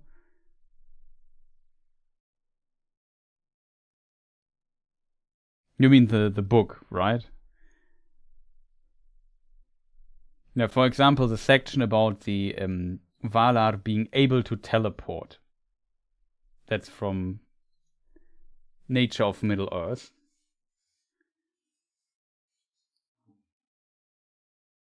I watch your channel a bazillion times. That could boost your views. Thank you. That's very polite. Of course, most people still here listening to my rambling are, of course, also often in the comments and other streams, which I appreciate a lot.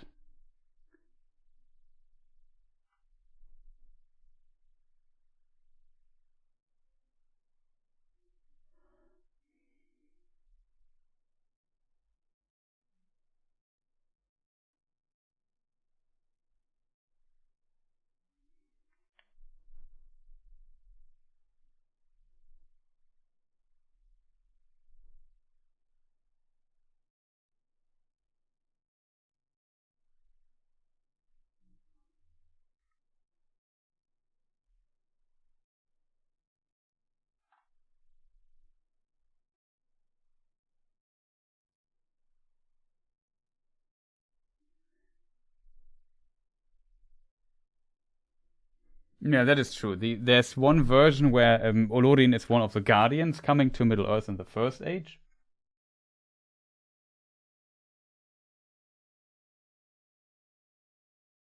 And there is one in the Silmarillion. There's an interesting line about Olorin.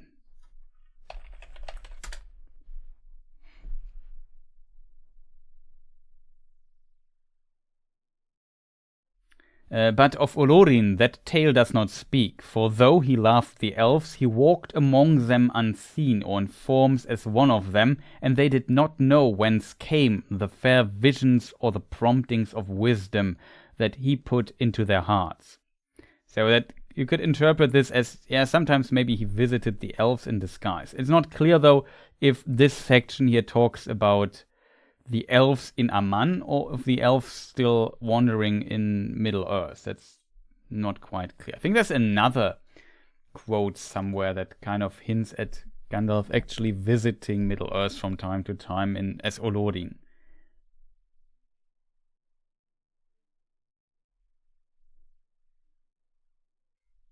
The Years of the Trees are part of the First Age. There is a First Age part of the Years of the Trees. So it was during the Years of the Trees with the Guardians, but it was during the Great Journey.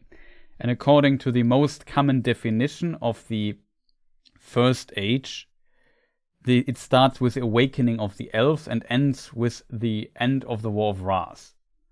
That's the First Age. So it includes the Years of the Trees and also the 590 Years of the Sun. But of course, you're also right that it was during the Years of the Trees. I also thought when I said this sentence, was it even First Age yet? But then I thought, yeah, well, the elves were around. Though to be fair, if you just read the Silmarillion, it's not 100% clear when the First Age actually starts. It's only mentioned in, I think, War of the Jewels or something. There's a mention of Tolkien for it that didn't make it into the other books. But Tolkien made this definition. There was also, I think, a definition when the First Age ends earlier, like before the War of Wrath. But Tolkien retconned that. I think there are some different versions. There's also another thing where it's not the awakening of the elves, but the creation of the two trees that starts the First Age. But Tolkien, I think, also retconned that one very early on.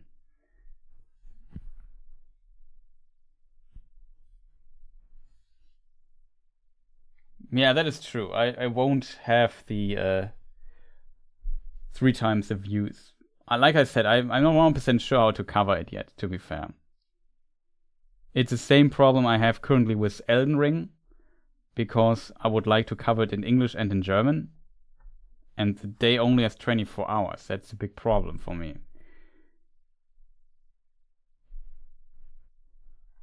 I'm not sure if I will cover it in German as well. I also might get invited again to the German Tolkien Society to talk about it. I'm not sure yet what their plans on the show is. They might even do a trailer analysis and ask me if I come by. Maybe not. I'm not sure. I would be up for it, to be honest, but who knows? I always like doing also content in German here.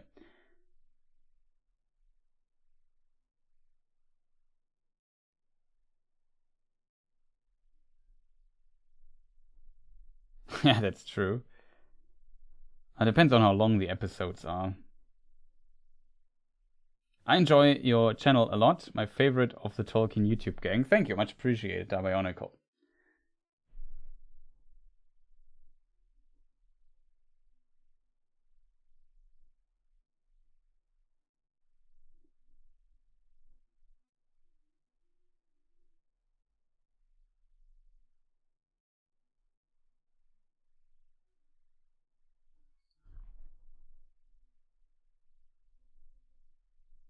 I mean, it's also not helping. Like in the Second Age, you can say in Second Age, year 1200. That is not possible in the First Age because you have 2 different time formats, so to say.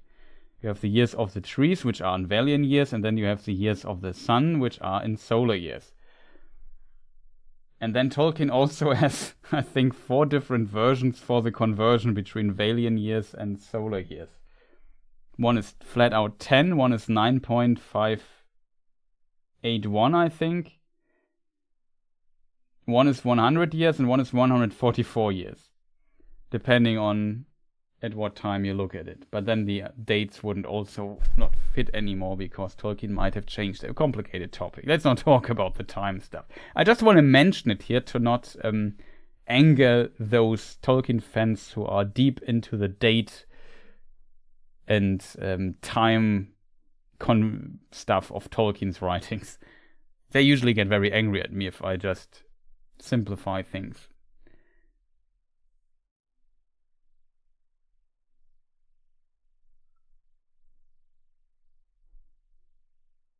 Tolkien had trouble deciding whether Ada was round or flat before the drowning of Numenor. Yeah, it's true as well.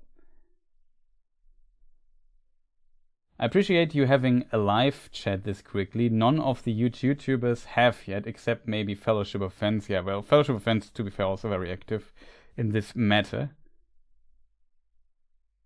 144 years, why so gross? I don't know. Tolkien wanted simply to have the time spans in the past being much longer. So instead of a couple of thousand years, he wants tens of thousands of years, and then he needed a big factor, and then it ended up with 144. Which is also the square of 12.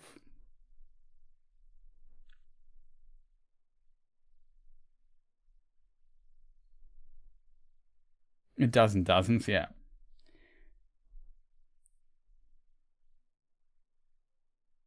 I think you should limit your watch party streams to 5 hours each. Well, looking at my current watch party here, 4 hours 50, oh god. Why is it so late already, chat?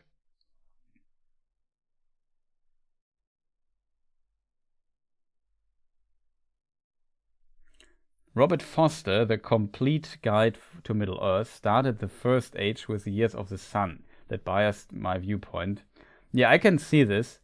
The reason why you would do this is you can then use the First Age time easier. You can say First Age, I don't know, 480, and then everybody knows what you mean. But since it's so complicated, the First Age plus year date format is completely unusable. You would have to say first age during the years of the sun 500. It's very far too complicated. Or you just say here, Tolkien in his notes often just writes it y dot s dot years of the sun and then a date, and it's clear what he means. And I also, and for the before stuff, he uses y dot t dot for years of the trees. Okay, that is also very important. 1971. That's actually a very good information. I didn't know that this book was already so old. So this was before the Silmarillion came out and before Tolkien died. As a result, that makes things, of course, very difficult. I think the Silmarillion came out 77?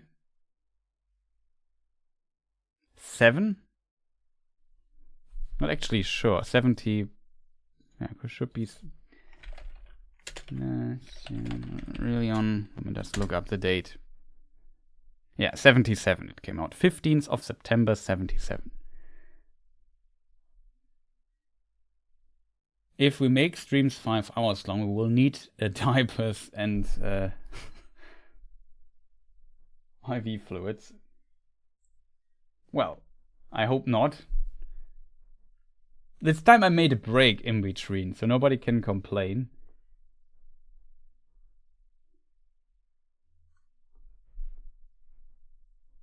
I remember I made this one stream where I streamed 8 hours without a break. That was tough.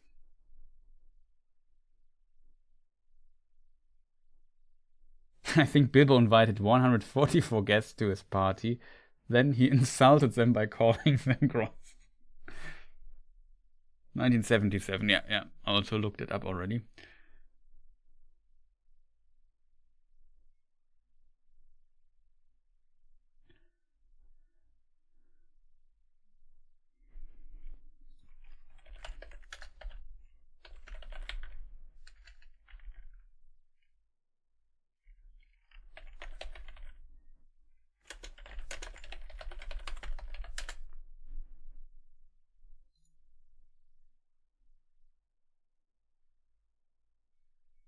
Okay, the book was after the Silmarillion, 78, The Complete Guide to Middle-earth by Robert Foster. 78 it came out.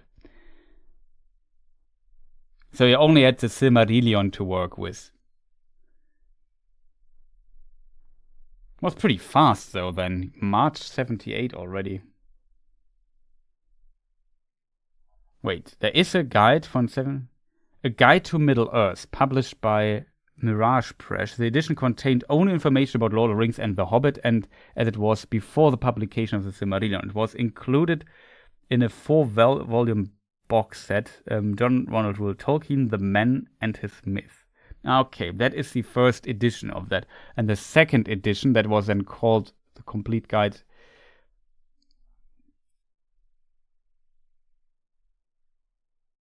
And from A Guide to Middle-earth, The Complete Guide to Middle-earth. And The Complete Guide was published 78. Okay, now we understand it.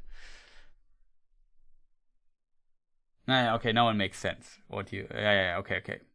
Thanks for the clarification.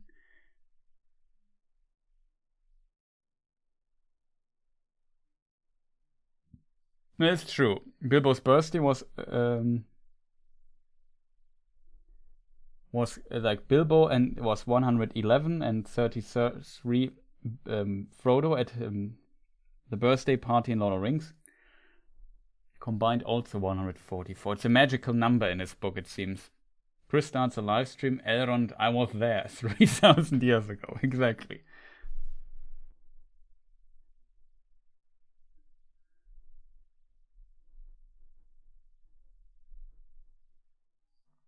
Okay, chat. If you don't have any like nitpick, but detail that you want to add here to the stream, for now, you can later then, if you notice something, write it in the comments of the stream. Never forget that this stream here once existed, and it is available as a VOD on my channel, so you can rewatch it as many times as you want.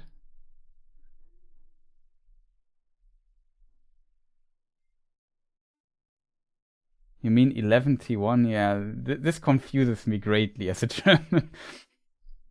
I mean, numbers for me as a German are always confusing when I switch over to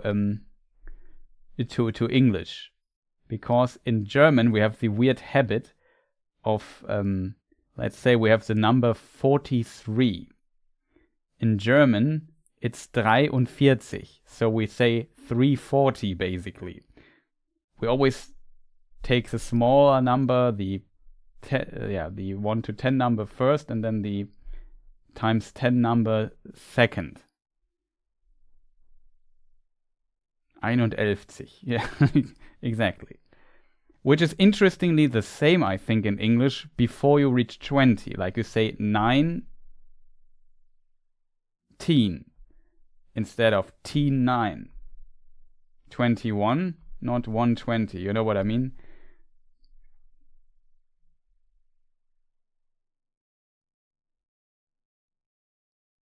Yeah, reverse the 10th digit and the 1st digit. Exactly.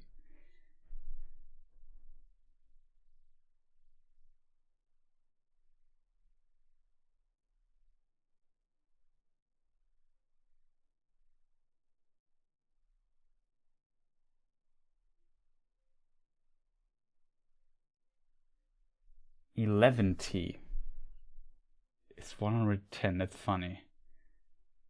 $11. Wow. I have a headache now. It's hurting my brain.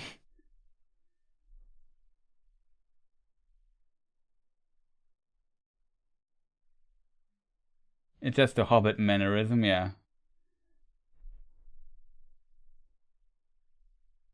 Bilbo invented more, but 144 was his special guest seated in the tent. Okay. Invited, not invented.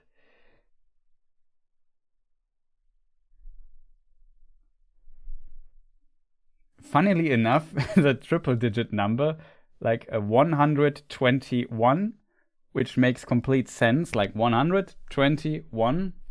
In German we would say 100, 120. So it's only from the numbers, like in German, in English we have 11, in German it's 11, it's shorter. 12 in German, it's also pretty similar, and then with 13 the mess starts. No recent sound. Oh, that sound should be there, Joe.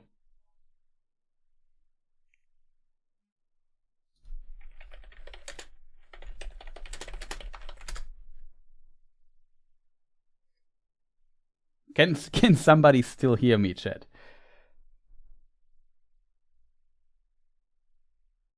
I still hear Chris. Awesome.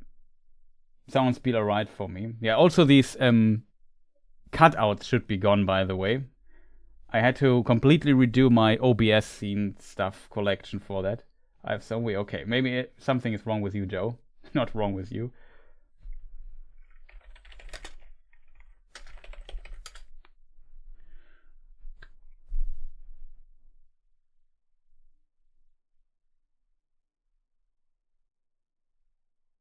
Half the show was invited and the other half showed up anyway.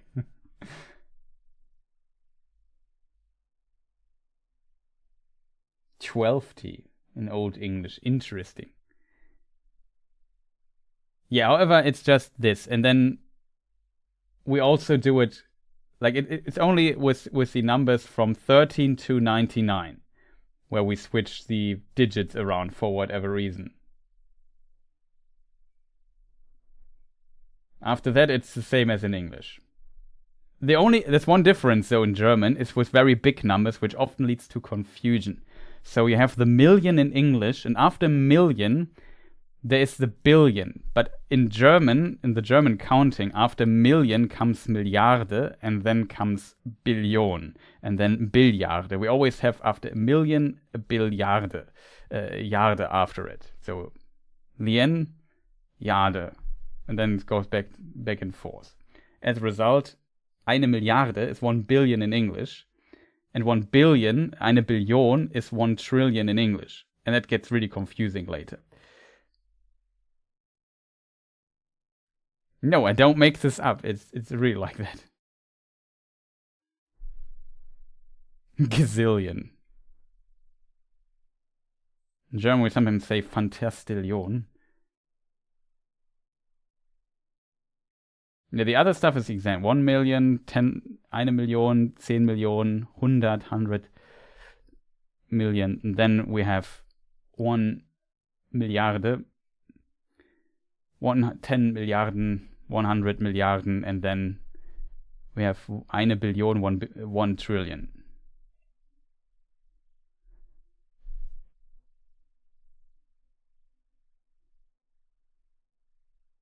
Or you have stuff like 4 times 20 plus 10 for the number 9. Yeah, well...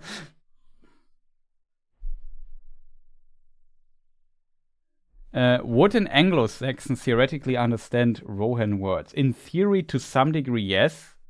But only the words in the book, because inside the world, they didn't speak Anglo-Saxon or Old English. They spoke a different language. But Tolkien used Old English to represent that language, if that makes sense. First of all, as some kind of translation for it. Second of all, to not make up another language, because that takes a lot of effort. I think I need more coffee to survive this numbers assault. Yeah, well, I always say this, it's complicated, chat. However, in the US, people have the weirdest thing going on for the date. Like, while we are too stupid to count numbers in German, the United States people think it's a good idea. And it's only they're the only people. I think there are 4 nations on this planet doing this. They call the month, then the day, and then the year. And it's always confusing. Like, if I read a date, I always think, is it the US date or is it the European version of it? And not the freedom units aside. But the date stuff is really, really confusing. Like, I know what you mean if you say he is, I don't know, 8 inches 3 tall or whatever it is. I have kind of an idea how tall that could be. I could even look it up. But if the date is, I don't know. Let's say it's the 5th, 7/2024. I can't tell you what day it is. Because, well, it could be... In my land, it's the 5th of July, but it could be the 7th of May in the United States. And it's really confusing. That's right. It's so stupid. When I moved to the US, I hated that, and still the whole world is doing something, and it's the opposite. Yeah, exactly.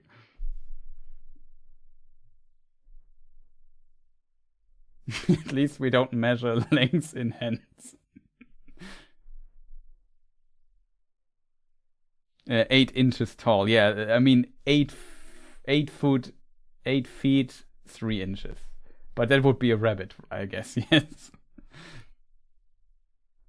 I mean, if you say I'm I don't know, what is the normal height for a person? 5 feet something or so. I would still have no idea how tall you are, to be honest, but I would have to look it up.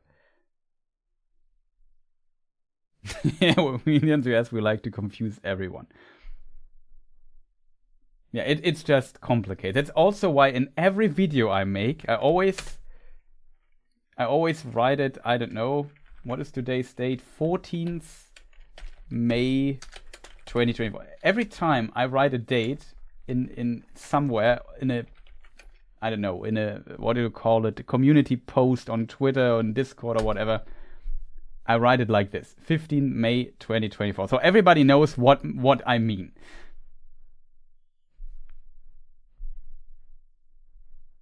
Looking forward to tender Sauerbraten for dinner this evening. That sounds good.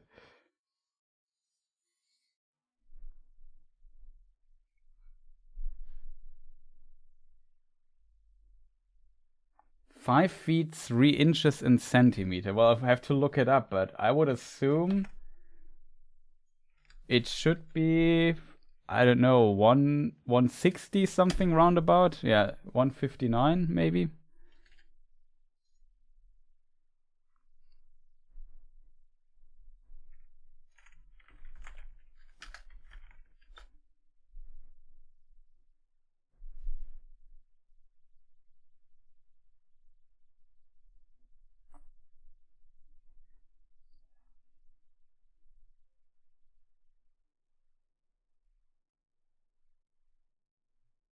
Yeah, that is true. They got it from the English, though. And then they conformed with the rest of the world.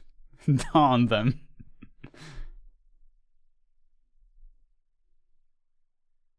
I'm 5 feet 3 inches. That's how I know. Okay.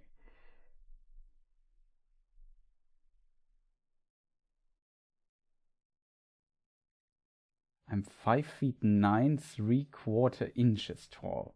It's like Harry Potter platform 9 and 3/4. That's funny. That's tall for a Hobbit.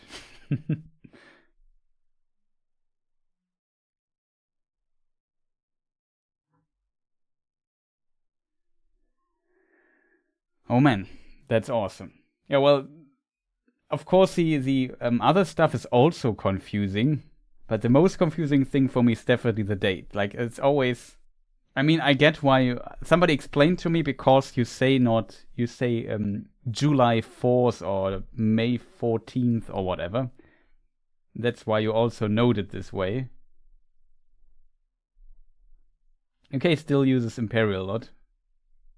I think there might be some specific things. In German, for example, when it comes to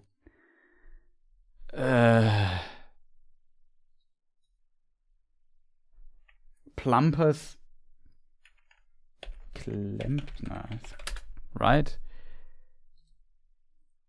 Plumber, the person who does the stuff with the water pipes and the pipes where water and stuff goes through. They also, I think, in this profession, there's also still, we use Zoll, and that should be inches, I think. Plumbers, okay, the B is silent. Thank you.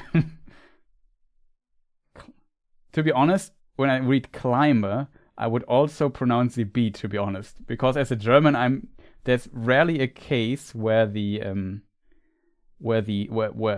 a consonant is silent in German, except for the H. There's a very specific case where an E can be silent in German, but only in some regions.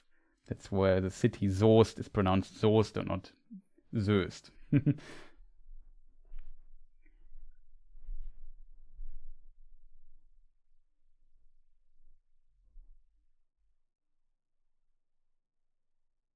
I would be willing to adopt the Shire reckoning.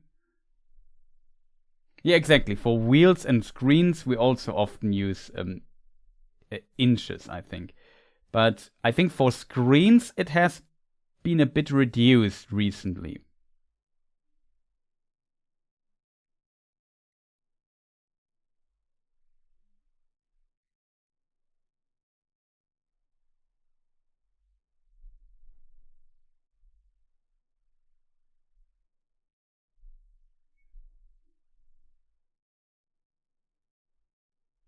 What is different from High Dutch, Low Dutch to Low Dutch? I don't fully understand. I'm not sure if we have Dutch speakers here in chat.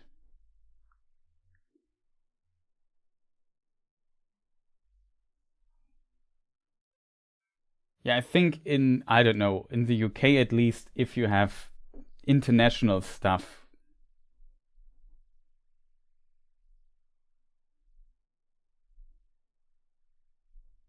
Yeah, Dutch is Netherlands, Deutsch is German.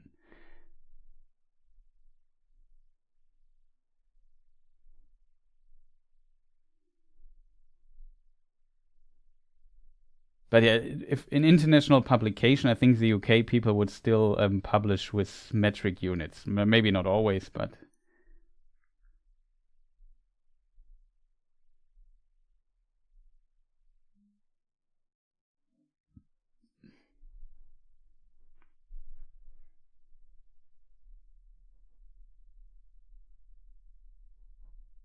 plumber, climber.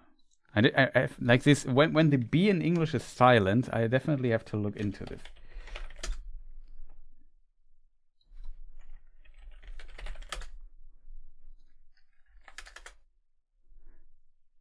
Yeah, in climber it's also silent. I think I said it wrong all my life. I always pronounce the B there, climber.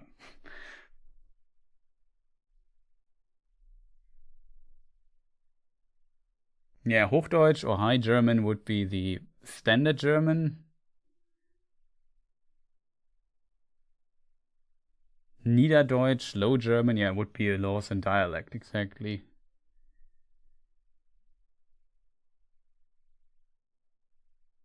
In the UK, people use stones for weight. It confuses me. So I'm being called for it. Have a good one, Sushan. Nice to see you here. Enjoy your dinner. And we also will...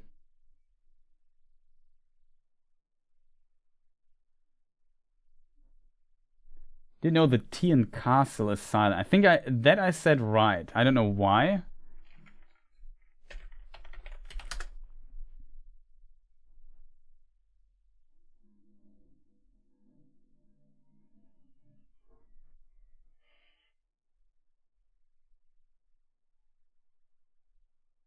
Yeah, coom, honeycomb or something like this rhymes with loam.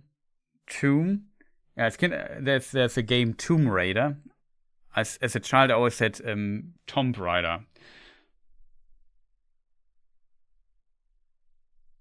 Because English is confusing, the pronunciation.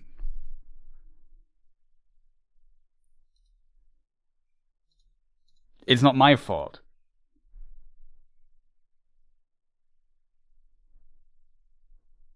Tomb Raider.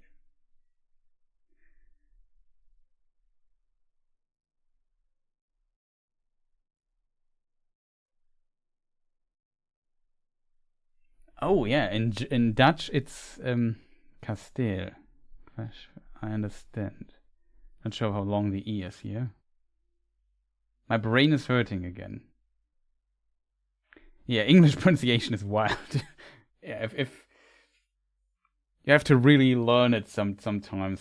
It never makes sense though. We talked often about that. I still love the sound of English though. I think it's a pretty cool sounding language. And German sounds not that cool, to be honest, but at least depends on what you do with it, with the language, I guess.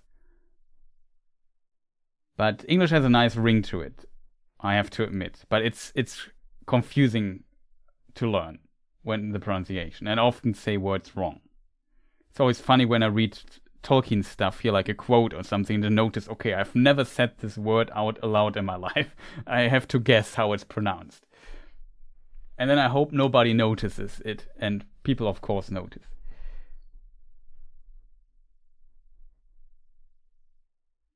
I had enough of super lightweight coins with the Japanese yen. Well, I can imagine that.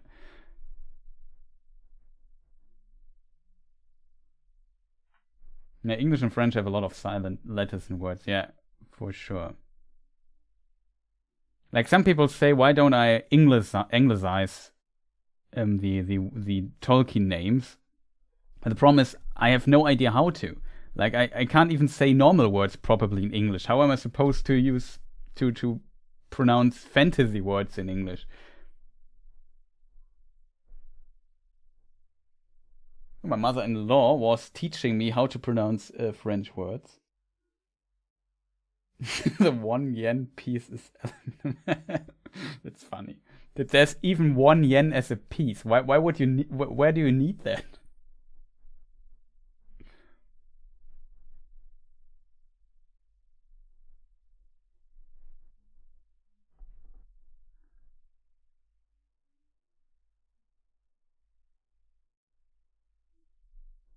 Yeah, for sure. That is also interesting. Yeah, the difference between US and UK. Like I often try to use the UK spelling and pronunciation because I learned that at school. But I listen so much to American stuff that for sure some American pronunciations also went into my head without noticing.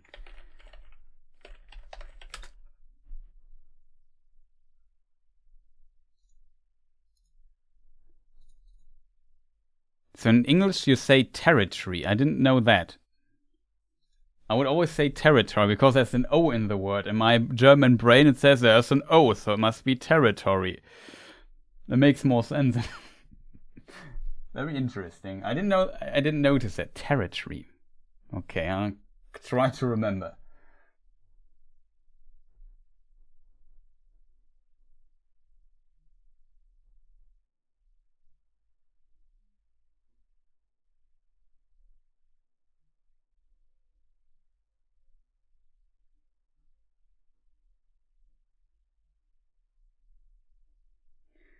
As I say, when someone mispronounces a word, that just means they learned it from reading, and that's beautiful. That is true.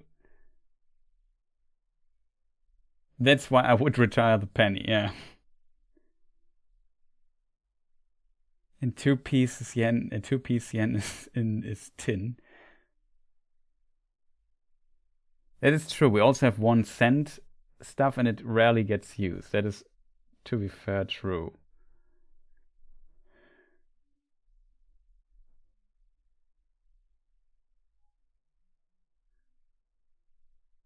Yeah, in German we have also a 2 cent piece. I'm not sure how the New Zealand currency compares to the euro though. Inventory. I also say inventory. Yeah, okay, that's interesting. I didn't notice that. Inventory. Wow. So the O is basically silent. Why do English people don't like the O though?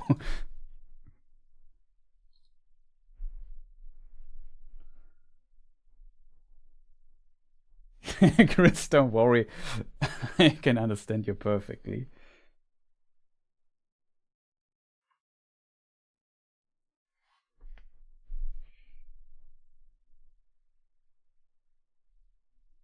We elide the O in the UK. Silent. Interesting.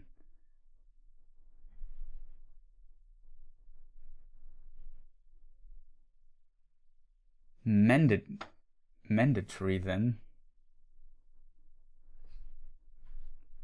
Wow. That makes me sad. I kind of like the O though.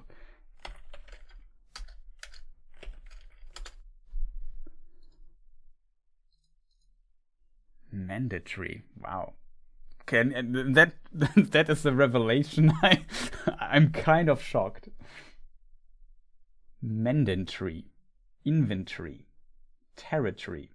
Wow. I try to keep this in mind, but I can't promise I will put this into to use all the time.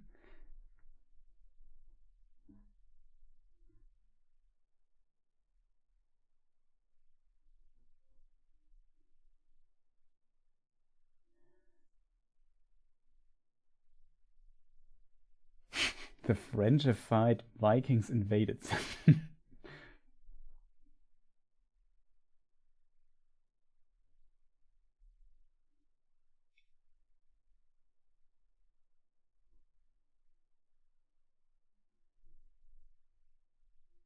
No, even the Cambridge Dictionary removes the O completely. Like there's this letter as a small thing here in the IPA in mandatory.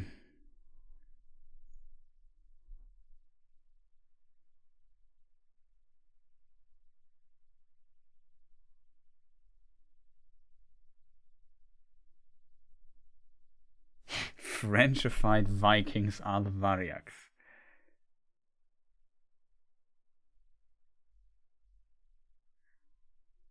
Yeah, it really seems completely removed. Like the IPA on the Cambridge Dictionary that I'm currently have open would look like this, though the E here is an uppercase E. The problem I can't.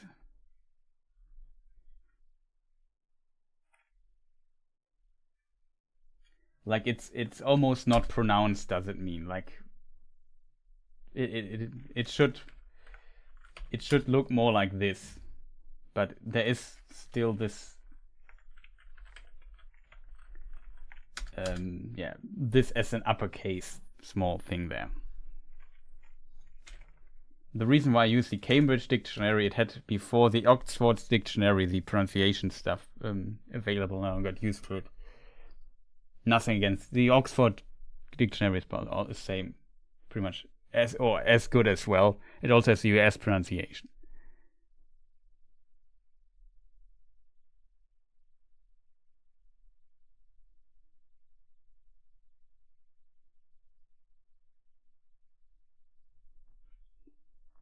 Yeah, that is of course true. I guess in some regions they might pronounce the O and so on and so forth. But usually if I learn a different language, I use the standard version, and I think in the standard version the O is not pronounced.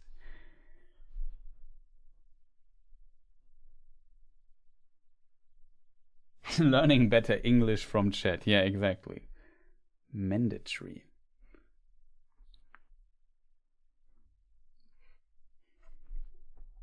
I'm already happy that I rarely say realm anymore and say always realm. That's at least something, I guess. And I think I also say chemistry instead of chemistry. That's also helpful, I think.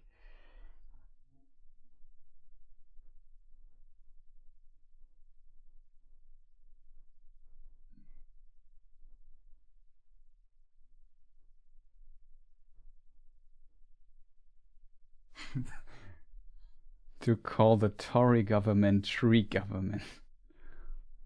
Tree government. Funny.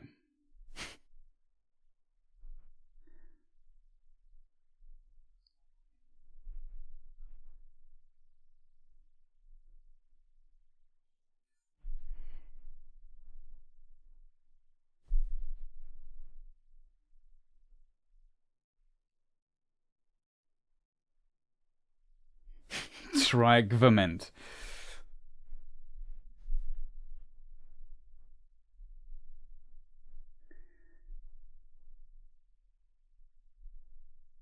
Yeah, it's kind of, in this context, really funny.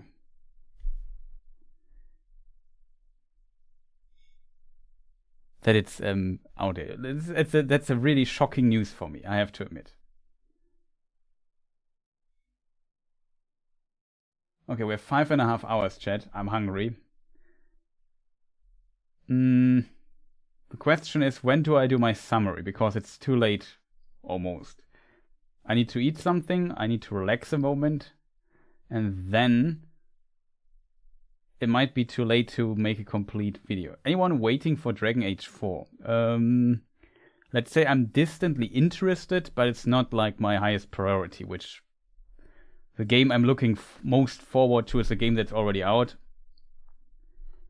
Food is mandatory. It's the Elden Ring DLC it's called Shadow of the Erdtree. It's an expansion for the game. And yeah, that I'm looking forward to a lot.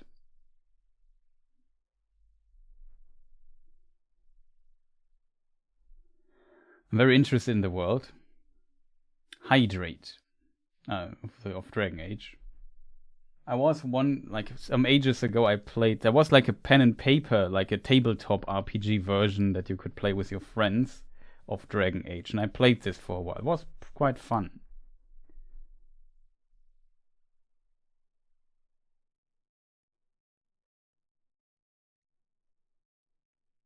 Oh, burglar, derived from the German Burg, house, or Burg could also mean like Berg, of course. And La from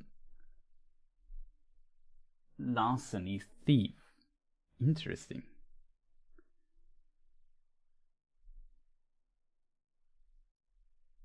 Yeah, the game's production hasn't been smooth, that's true. I'm crazy about Dragon Age lore. And I can see this. I'm not too deep into Elden Ring lore, to be honest, though I know a little bit. I just mainly play it to get angry at the game while doing far too tough challenges for me, but what's the best Middle-earth single-player game? Never played any, though I should try one. Depends on what your standards are. I would, of course, say Battle... the classic, of course, is Battle for Middle-earth 1 and 2, depending on your preference. you might like Battle for Middle-earth 1 more than 2, or vice versa. I think though both are pretty good. The problem is they are ages old. Oh, Solo 50IO. I assume it's Solo, just with letters. Whatever. Welcome, nice to see you. So Battle for Middle-earth. But Battle for Middle-earth is old, and it's made by Electronic Arts. Electronic Arts does not have the license for Middle-earth anymore. As a result, it's not. You can't buy it simply. You can buy it as what you call it, a used game, but it might be very expensive. I think there are some means to get it, or you have to pirate it or whatever, which of course don't encourage anybody, but it's just due to the game being very tough to get. I think there's some way to play it online without breaking the laws because of some free version that was somehow released. I don't know the law behind it though. That was one recommendation. Then another older game, and here's again, sometimes if you don't mind older games, because as Davionicle says, old is gold. I would say not always, but often, of course, there are pretty good old games. Besides that, there is Lord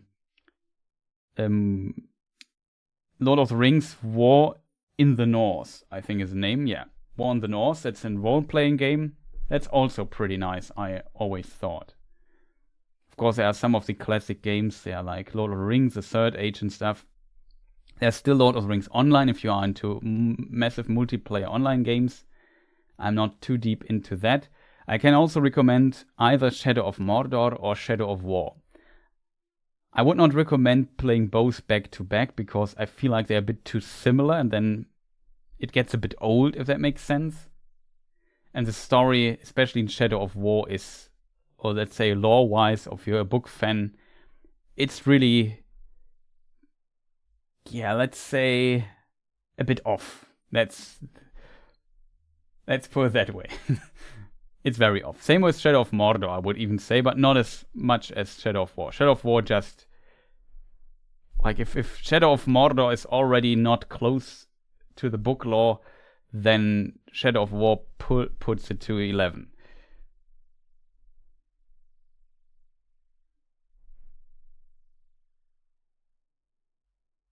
Yeah, there's also the Return of the King game. That's really tough. Also, an older one.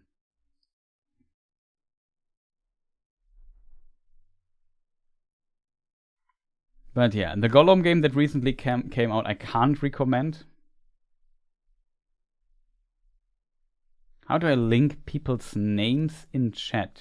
What do you mean with linking? You mean you have to just write @ and then the name you want to, and then only the person with the name sees it marked.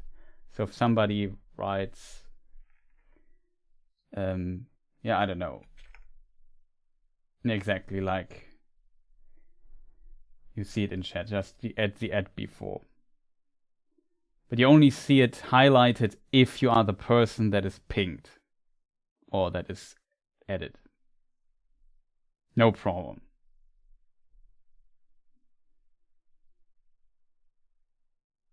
And there's also the One Ring. That is also a pen and paper / tabletop RPG. But that is not a computer game, not a video game. It's kind of surprising that there are not that many. There's also a game that came out recently called Return to Moria. It's a survival crafting co-op game that you can also play with friends. If you have friends to play it with, then maybe give Return to Moria maybe a chance. Except you are like a huge fan of the genre. Because I feel like it's a decent game, Return to Moria. But there are, in the genre itself, there are better options. There are just better crafting survival games out there. Like if you think of, I don't know, what are the famous survival crafting games? Like Minecraft would come to mind.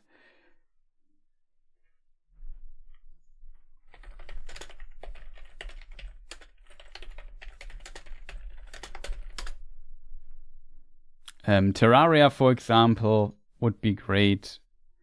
Don't Starve is pretty awesome. 7 Days to Die, Valheim. Raft I liked quite a lot. No Man's Sky I also quite liked, feel like star stuff, space stuff. I mean, RimWorld is kind of different, but it's also pretty good. Project Zomboid, stuff like this.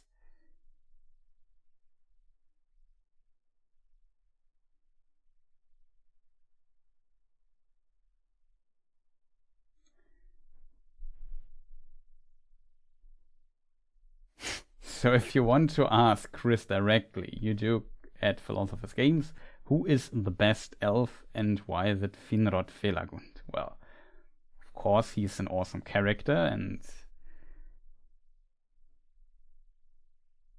he is at the right spots in history and does cool things there. He seems a very nice character. He seems very wise and he's also like he's driven by, how you say it, like you can trust in him, like he will keep his word. If he says something, he's doing this and it's pulling through, even if it costs his own life. He's just a pretty awesome dude as a result. You can count on him.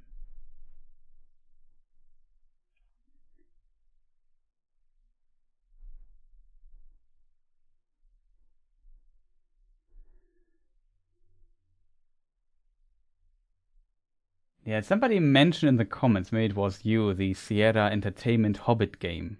I've not looked into that though. Yeah, then there's an upcoming game, Tales of the Shire. I have not played it, we have just seen some trailer footage. Visually looks a bit, at times okay, I would say, and at other times it could be made some improvements, I think.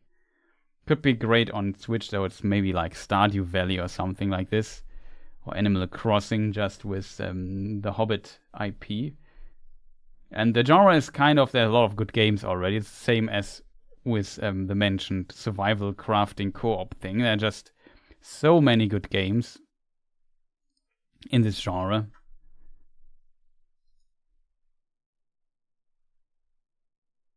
Yeah, for example, Grounded is pretty good. What's the other game? There's one game from Germany that recently came out. It was also pretty decent.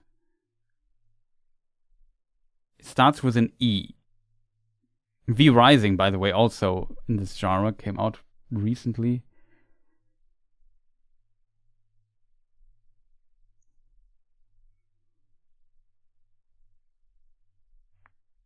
Screw me, what was the name of it? Something with E and N, not enclosed, something like that.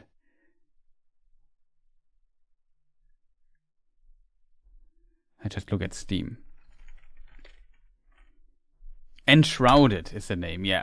I think that's also co-op survival crafting. Also very positive reviews on Steam. It's from Germany, which is kind of unusual that a good game comes from Germany. It's rarely happening. But that's what just happened. It's still early access though.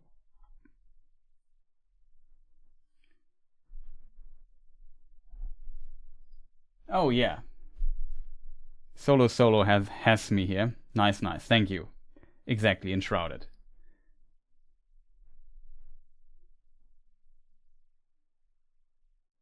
Tales of the Shire looks like a game for kids. Yeah, it could be have a smaller audience in mind for sure, but I also know a lot of people who like these cozy games where you just, relax a little bit, plant a few taters in your garden, stuff like that. Thanks for the nice Finrod summary. Yeah, no problem.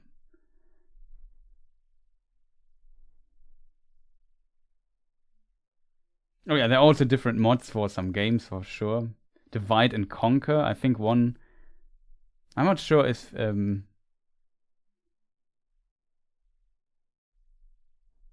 YouTube creator here that also is working on this, right?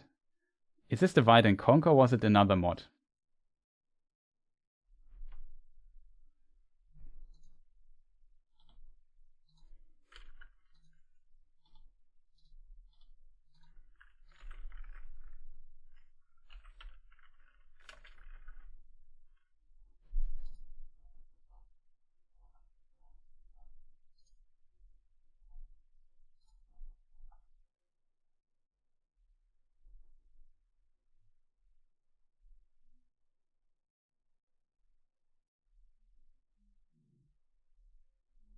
Just trying to find him in my list.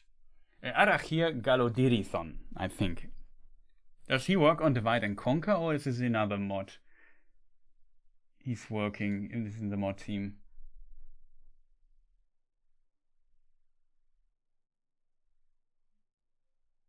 Oh, he stopped doing stuff. That's unfortunate. Yeah, he does Divide and Conquer. I remember correctly. Shoutouts to him. Seems like he doesn't do videos anymore. That's kind of sad.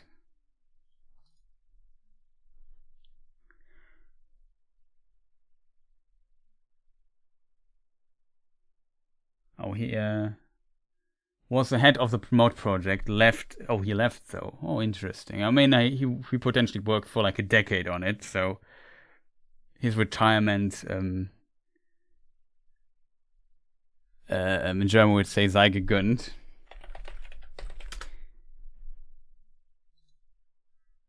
Be granted. I don't know how to phrase it, but you know what I mean. He deserves it.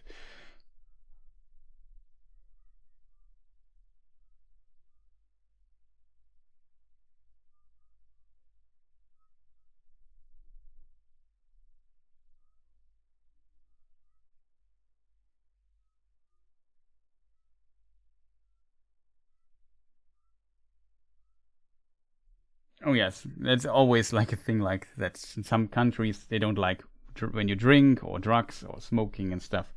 Depends on it. Some countries, like in the United States, for example, you could take a chaw seine and cut a hobbit into half, and it would still be rated for teens. And in other countries, it would be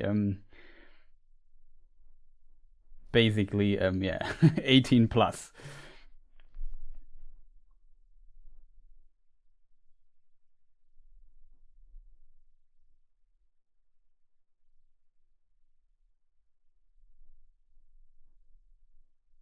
Now, to be fair, even like Germany was particularly strict to a lot of violent stuff in the past, but they got a lot more relaxed in recent years, which I think is not bad. Therefore, nudity, for example, in the United States is a huge no-go, I think, when it comes to video games. It's not that big a deal here in Germany, for example. I'm surprised you are still here. I'm surprised as well, because I said I would stop the stream like 40 minutes ago or something. But now we're talking about all kinds of things. But to be fair, I haven't streamed here. My streams here became a bit infrequent, to say the least. As a result, we potentially have the need to talk a bit longer.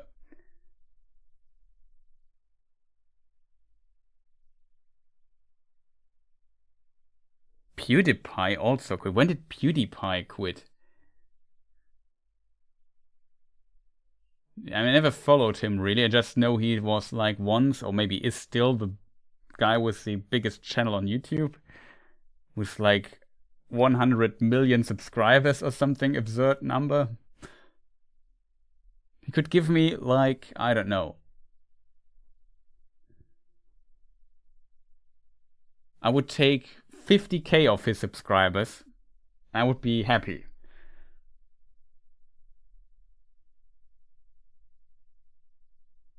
Oh, this is the first live stream I actually see live. Usually I miss them and catch later. Oh, that's awesome. Nice that you could make it this time. To be fair, my announcement is like, I start in an hour or in 10 minutes or something like this, and nobody... I usually also try to find a time that fits for me best. And due to time zones, we have often the problem that a lot of people can attend there and so on. But I'm glad that so many people checked the stream today. Oh, yes, family and stuff. I mean, he should have made enough bank for a lifetime. That should work out for him, I think. Oh, Dupe, welcome. Only caught the last few minutes. Well, we are done with the important video stuff. We're just sitting here and rambling around about nonsense.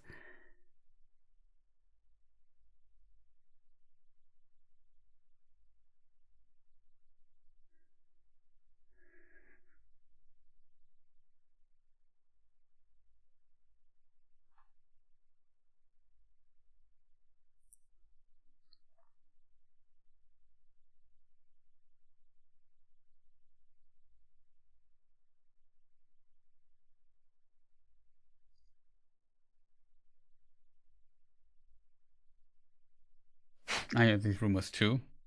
Yeah, we just slowly in the state of wrapping things up very slowly. But I'm really hungry, I have to admit, so I really would like to end the stream rather soon. And then maybe I play a bit more Elden Ring or something later. Maybe not, I'm not sure yet. So my plan would usually be to make a summary video right now. And then try to complete it in a few hours. But I think that's a stupid idea. So I might start tomorrow with it. And you have seen the stream potentially. So I make another video with what we learned here today in the stream in a small summary. Go through the trailer, maybe add a bit of the extra behind the scene trailer stuff. Especially this one specific dude that I have no idea who he might be. But looks interesting. Where's my...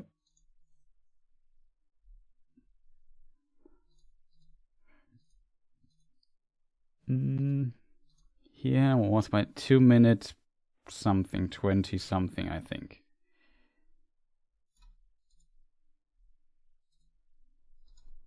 There he was. Too far. This guy here.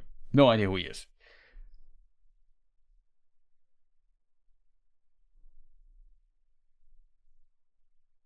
Yeah, I will definitely eat something. Don't worry about that. I originally planned to eat lunch before this lunch before the stream starts,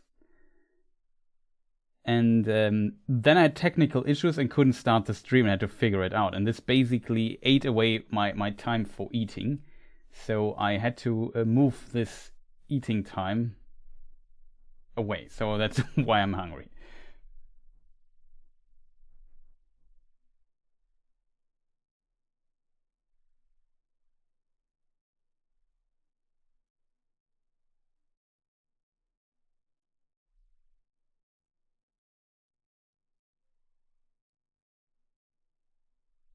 Yeah, I think Nerd of the Ring made a video like this. Also, Fellowship of Fans made a video. There was also the rumor of Farazon and the Eagle, and now we see Farazon and the Eagle, which is kind of strange.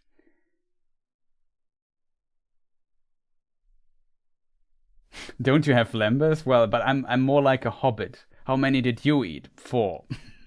Something like that.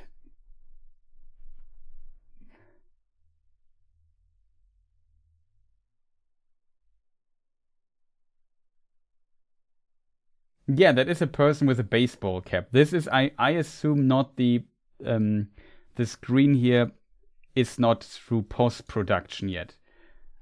Maybe this is it's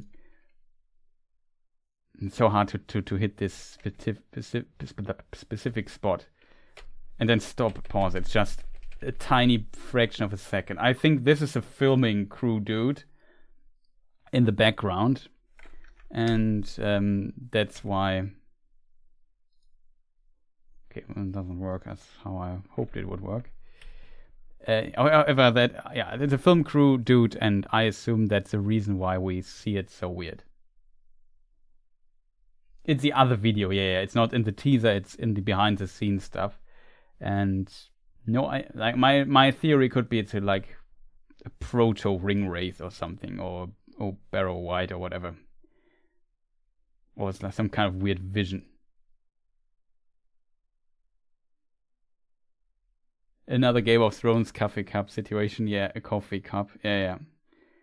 That's true. I'm not even sure if this is the actual angle, because here at the top at the top right you also see, I assume, the microphone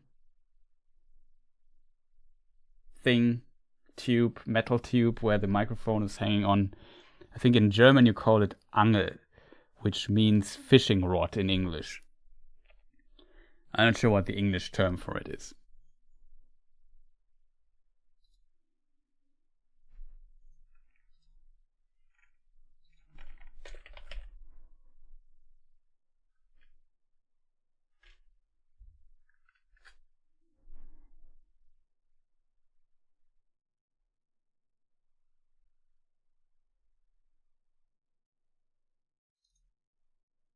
Tonangel is a German word. I'm not sure what the English word for it is.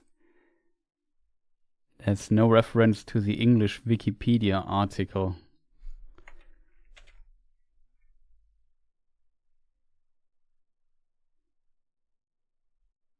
Boom arm or boom mic. Could be.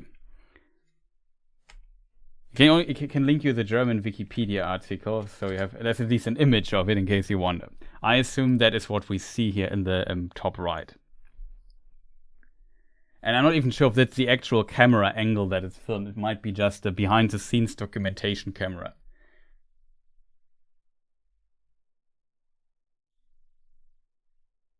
Dates of the time might be limited to Bywater and maybe Hobbiton, at least at first. Not exploring Sarenford or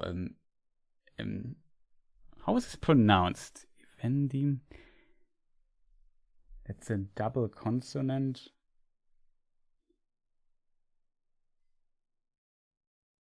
Evendim, I think.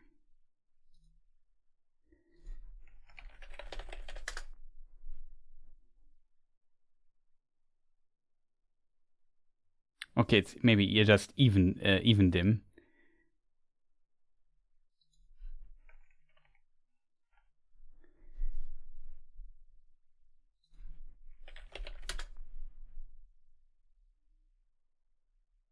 What's the other lake name though?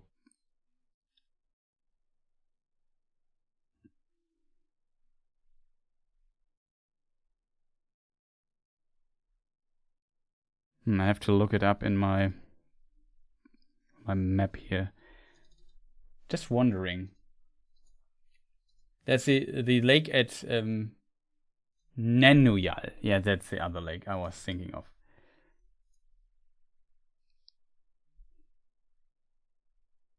I missed the whole stream, so we'll have to catch the video when it goes out. Yeah, well, yeah, there's a summary video, or you can, of course, the VOD of this stream here will also be live the whole time. Or will be available right after the stream ends, just in case people want to watch the live. We watch the live stream. Mike, yeah, okay. I always, sometimes my German brain just wants to pronounce things very straightforward. But it's microphone, and the short is also mic. Did they give a date? Yes. Look, that's the actual trailer. And for me personally, some people might be excited and want to watch it right now. The date is the 29th of August 2024. So much earlier than we expected. Because, the first trailers for the season 1 dropped much earlier, and it started in September. Now they drop it much later and started already in August. That's kind of a surprise, I think. I would have preferred, like, I don't know, October, November or something like that. Like, much, much later.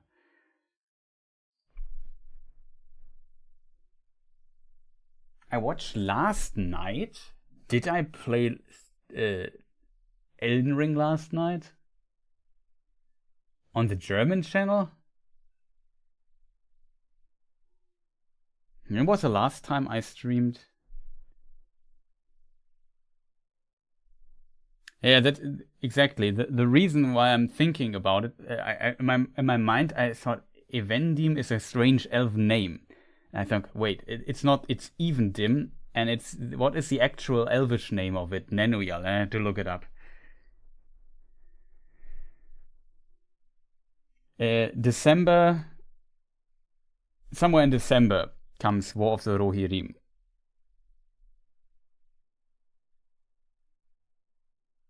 Okay, it could be an old recording. That makes sense.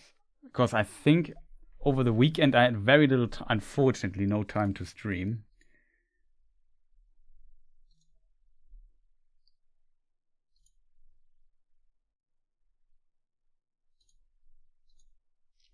On the German channel, 5 days ago was my last stream. Then we started a new level 1 run. On the main channel, on the other channel, I'm actually not sure.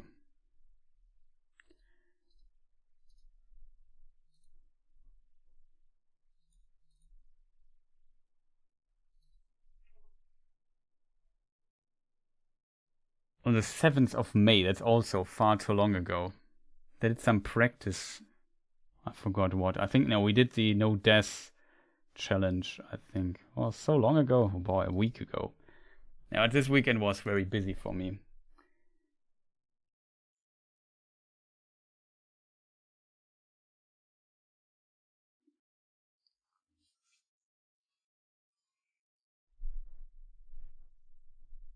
Will be 35. Oh no.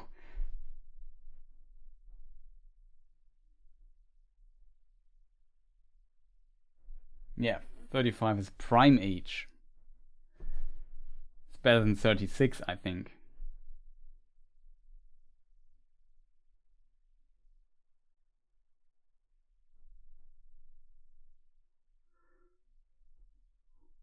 Yeah, the problem when I play Elden Ring, though, is that I often get angry because it's a very difficult game and I also make it even more difficult for me.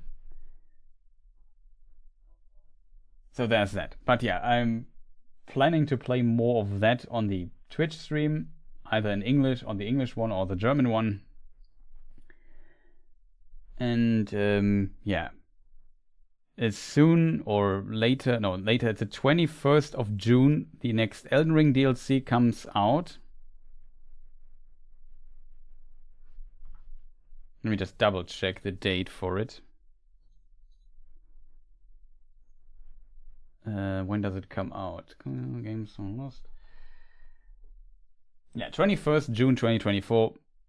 That is definitely a time where I will play a lot of Elden Ring content. You might see me not that often here on the LotR channel in that time. And yeah, I plan to cover it quite a bit, at least when it's good and I like it a lot, which I think because I liked so far, I liked all the FromSoft expansions. Elden Ring looks too spooky for me. Oh, that's interesting. Well,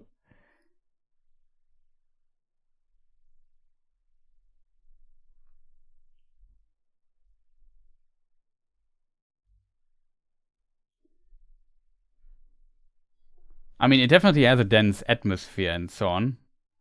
But for me now, because I have played it so much, it has lost everything spooky about it. It's more like, oh no, not that guy again.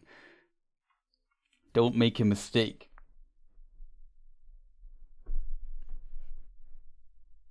I was terrified. Well, Dark Souls, I would say, from its atmosphere, is also, like the name suggests, darker. So I can see that somebody might be terrified playing it, especially if you're on your own. Everything in the world wants to kill you, and the game can be pretty frustrating. And I don't know, something jumps at you, and so on, and you just panic and die. That's definitely a feeling you can have in Souls. Same, I guess, in Elden Ring, but I feel like Elden Ring gives you so many tools, and because its style is more colorful, I feel like it's less spooky. But I can see it with Elden Ring and with Dark Souls and Demon Souls. Like, especially Dark Souls had some very unsettling places at times.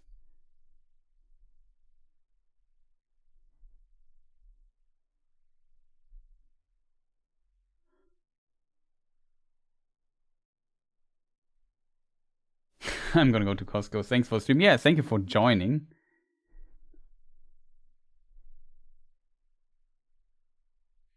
Yeah, the enemies just came out of nowhere and jump scared. Yeah, exactly. It can easily happen. Like some undead dog, and dogs are very terrifying in Souls games. It just jumps at you from a corner or something like that. Can be very terrifying indeed. No, not sure if you're more anxious or so as a woman, but I definitely know the stressful feeling of having like several level ups of souls on you. Costco is scary. If you have several level ups on souls on you, and you know, oh no, something jumps at you, and right of, I don't know, left of you, you can fall to the abyss and die, and then you have to kind of not roll into that, and then you get attacked, and then another enemy jumps at you, and this kind of is very stressful, and you can panic easily or be anxious of the situation. And then on the way, if you die a second time, basically when you die, you drop your soul. So it's the currency and your experience points in this game that you need to level up or buy stuff. And yeah, if you die, you drop it where you died. And then you have one chance to pick it up again, and then you don't lose it. But if you die on the way to pick it up again, it's gone. And then it gets really stressful suddenly. Okay, back to work. Hope to see more of your videos, TPG. Yeah, like I said, I might be a short summary tomorrow or something of what we discussed here today. Maybe later, I'm not sure yet when I will work on that, because it's already so late here. And yeah, thank you for watching to all the people who are just slowly jumping out and say, yeah, now he's talking about Elden Ring again, this guy.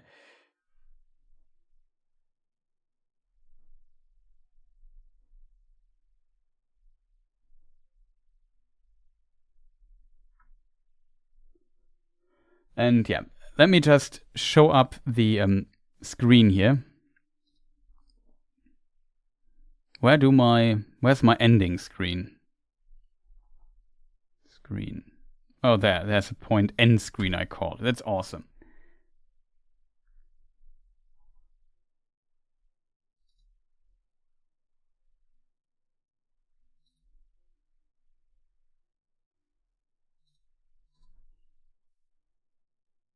Not sure if this is up to date, this credit scene here I have.